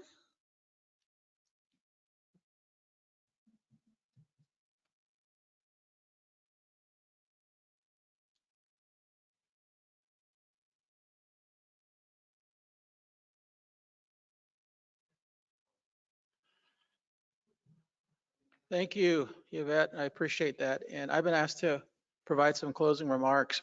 And so I first want to thank everybody that's here today for joining us. I also want to thank the folks that zoomed in or dialed in through the internet. It's been a very long but very informative day. And so on behalf of the board, which I represent, the board for the National Center for American Indian Enterprise Development, we want to say thank you, Kehat, for participating. The information, in my opinion, was superb. It was great, very, very informative. And so it goes to the primary mission and effort that the National Center is doing, and that is to promote and to provide and to connect many of us entrepreneurs, many of us businesses, so that we can improve our capacity and improve our ability to do business. As I said earlier, the focus is to provide for our future for our families, for our homes, regardless of where we're from. That's why we're here. We say the National Center means business, and so I take that to heart. And so the information today, the marketing, the business planning, the access, the individuals that you met today, all good information. And so I want to invite everybody to participate in our upcoming sessions. And you'll see on our website, we have one next week in Anchorage. You can certainly chime in through the internet. We have several more in New York, I think Hawaii, I'm hearing. So maybe we'll see you in Hawaii. And so who's going to come with me? And so on for the rest of the year. Also on July 19th, the week of July 19th, we're having Res 2021. And so the Reservation Economic Summit, it's a wonderful platform, and we're excited because we're going to have it in Las Vegas at the Paris Hotel. And so right now we have almost 1,000 folks that have signed up to be there, and we have another 1,000 that'll probably be there online. And this year we're partnering with NIGA and ABLES, and so we're looking forward to a wonderful week there. And so at Res, you'll see more of this, more specialized training. And so someone asked, well, how can I get there? I said, well, Res is basically a training format like you saw today. And so we encourage you to participate and join us there. One of the things that I always say when I talk about economic development is that, especially at home, if we can improve and develop our delivery of services and the businesses out there, it's my opinion that we can improve our economy by keeping the dollar home. Soon, actually now, many of our tribes are benefiting from the American Rescue Plan. But what I see in many cases that sometimes the dollar comes and for whatever reason, I know I see this in my area, the tribe goes out to maybe outside business. And so you see the dollar come into the reservation, maybe it hits the tribal checking account, and then it goes to the outside business, and we never see the benefit. And so back home at Navajo, my challenge is that to my tribe, we have 6,000 registered businesses. How can we, and we should use all 6,000 Navajo businesses when it comes time to expending and using the American Rescue Plan dollars. By doing so, that creates many jobs that keeps the money at home. And so I'm hoping many of our tribes out there are doing that. And so, but we have to do our part, as business people. We need to make sure we got to deliver, we have quality, we're on time, and all the things that you learned about today. And so what we learned today, we hope is a great platform great platform so that we have, great business providers out there. So on behalf of the National Center for American Indian Enterprise Development, our sponsors, our staff, Chad and Yvette and Aaron and George and others here, I thank them, and let's give them a round of applause before they move on. I know many of them can jump on in because our next event is out in Anchorage, and so that's going to be another good event. And so, but on behalf of the National Center, we appreciate your joining us. It's been a great day. And so, as I say in Navajo, thank you, and I'll say thank you again in Navajo, Akeha, for joining us. And stay tuned. We got social media that advertise what we do, and look at our website. And so, thank you again, and safe travels. Be safe, and we'll get through this. So, Akeha, everybody, and have a great evening. So long.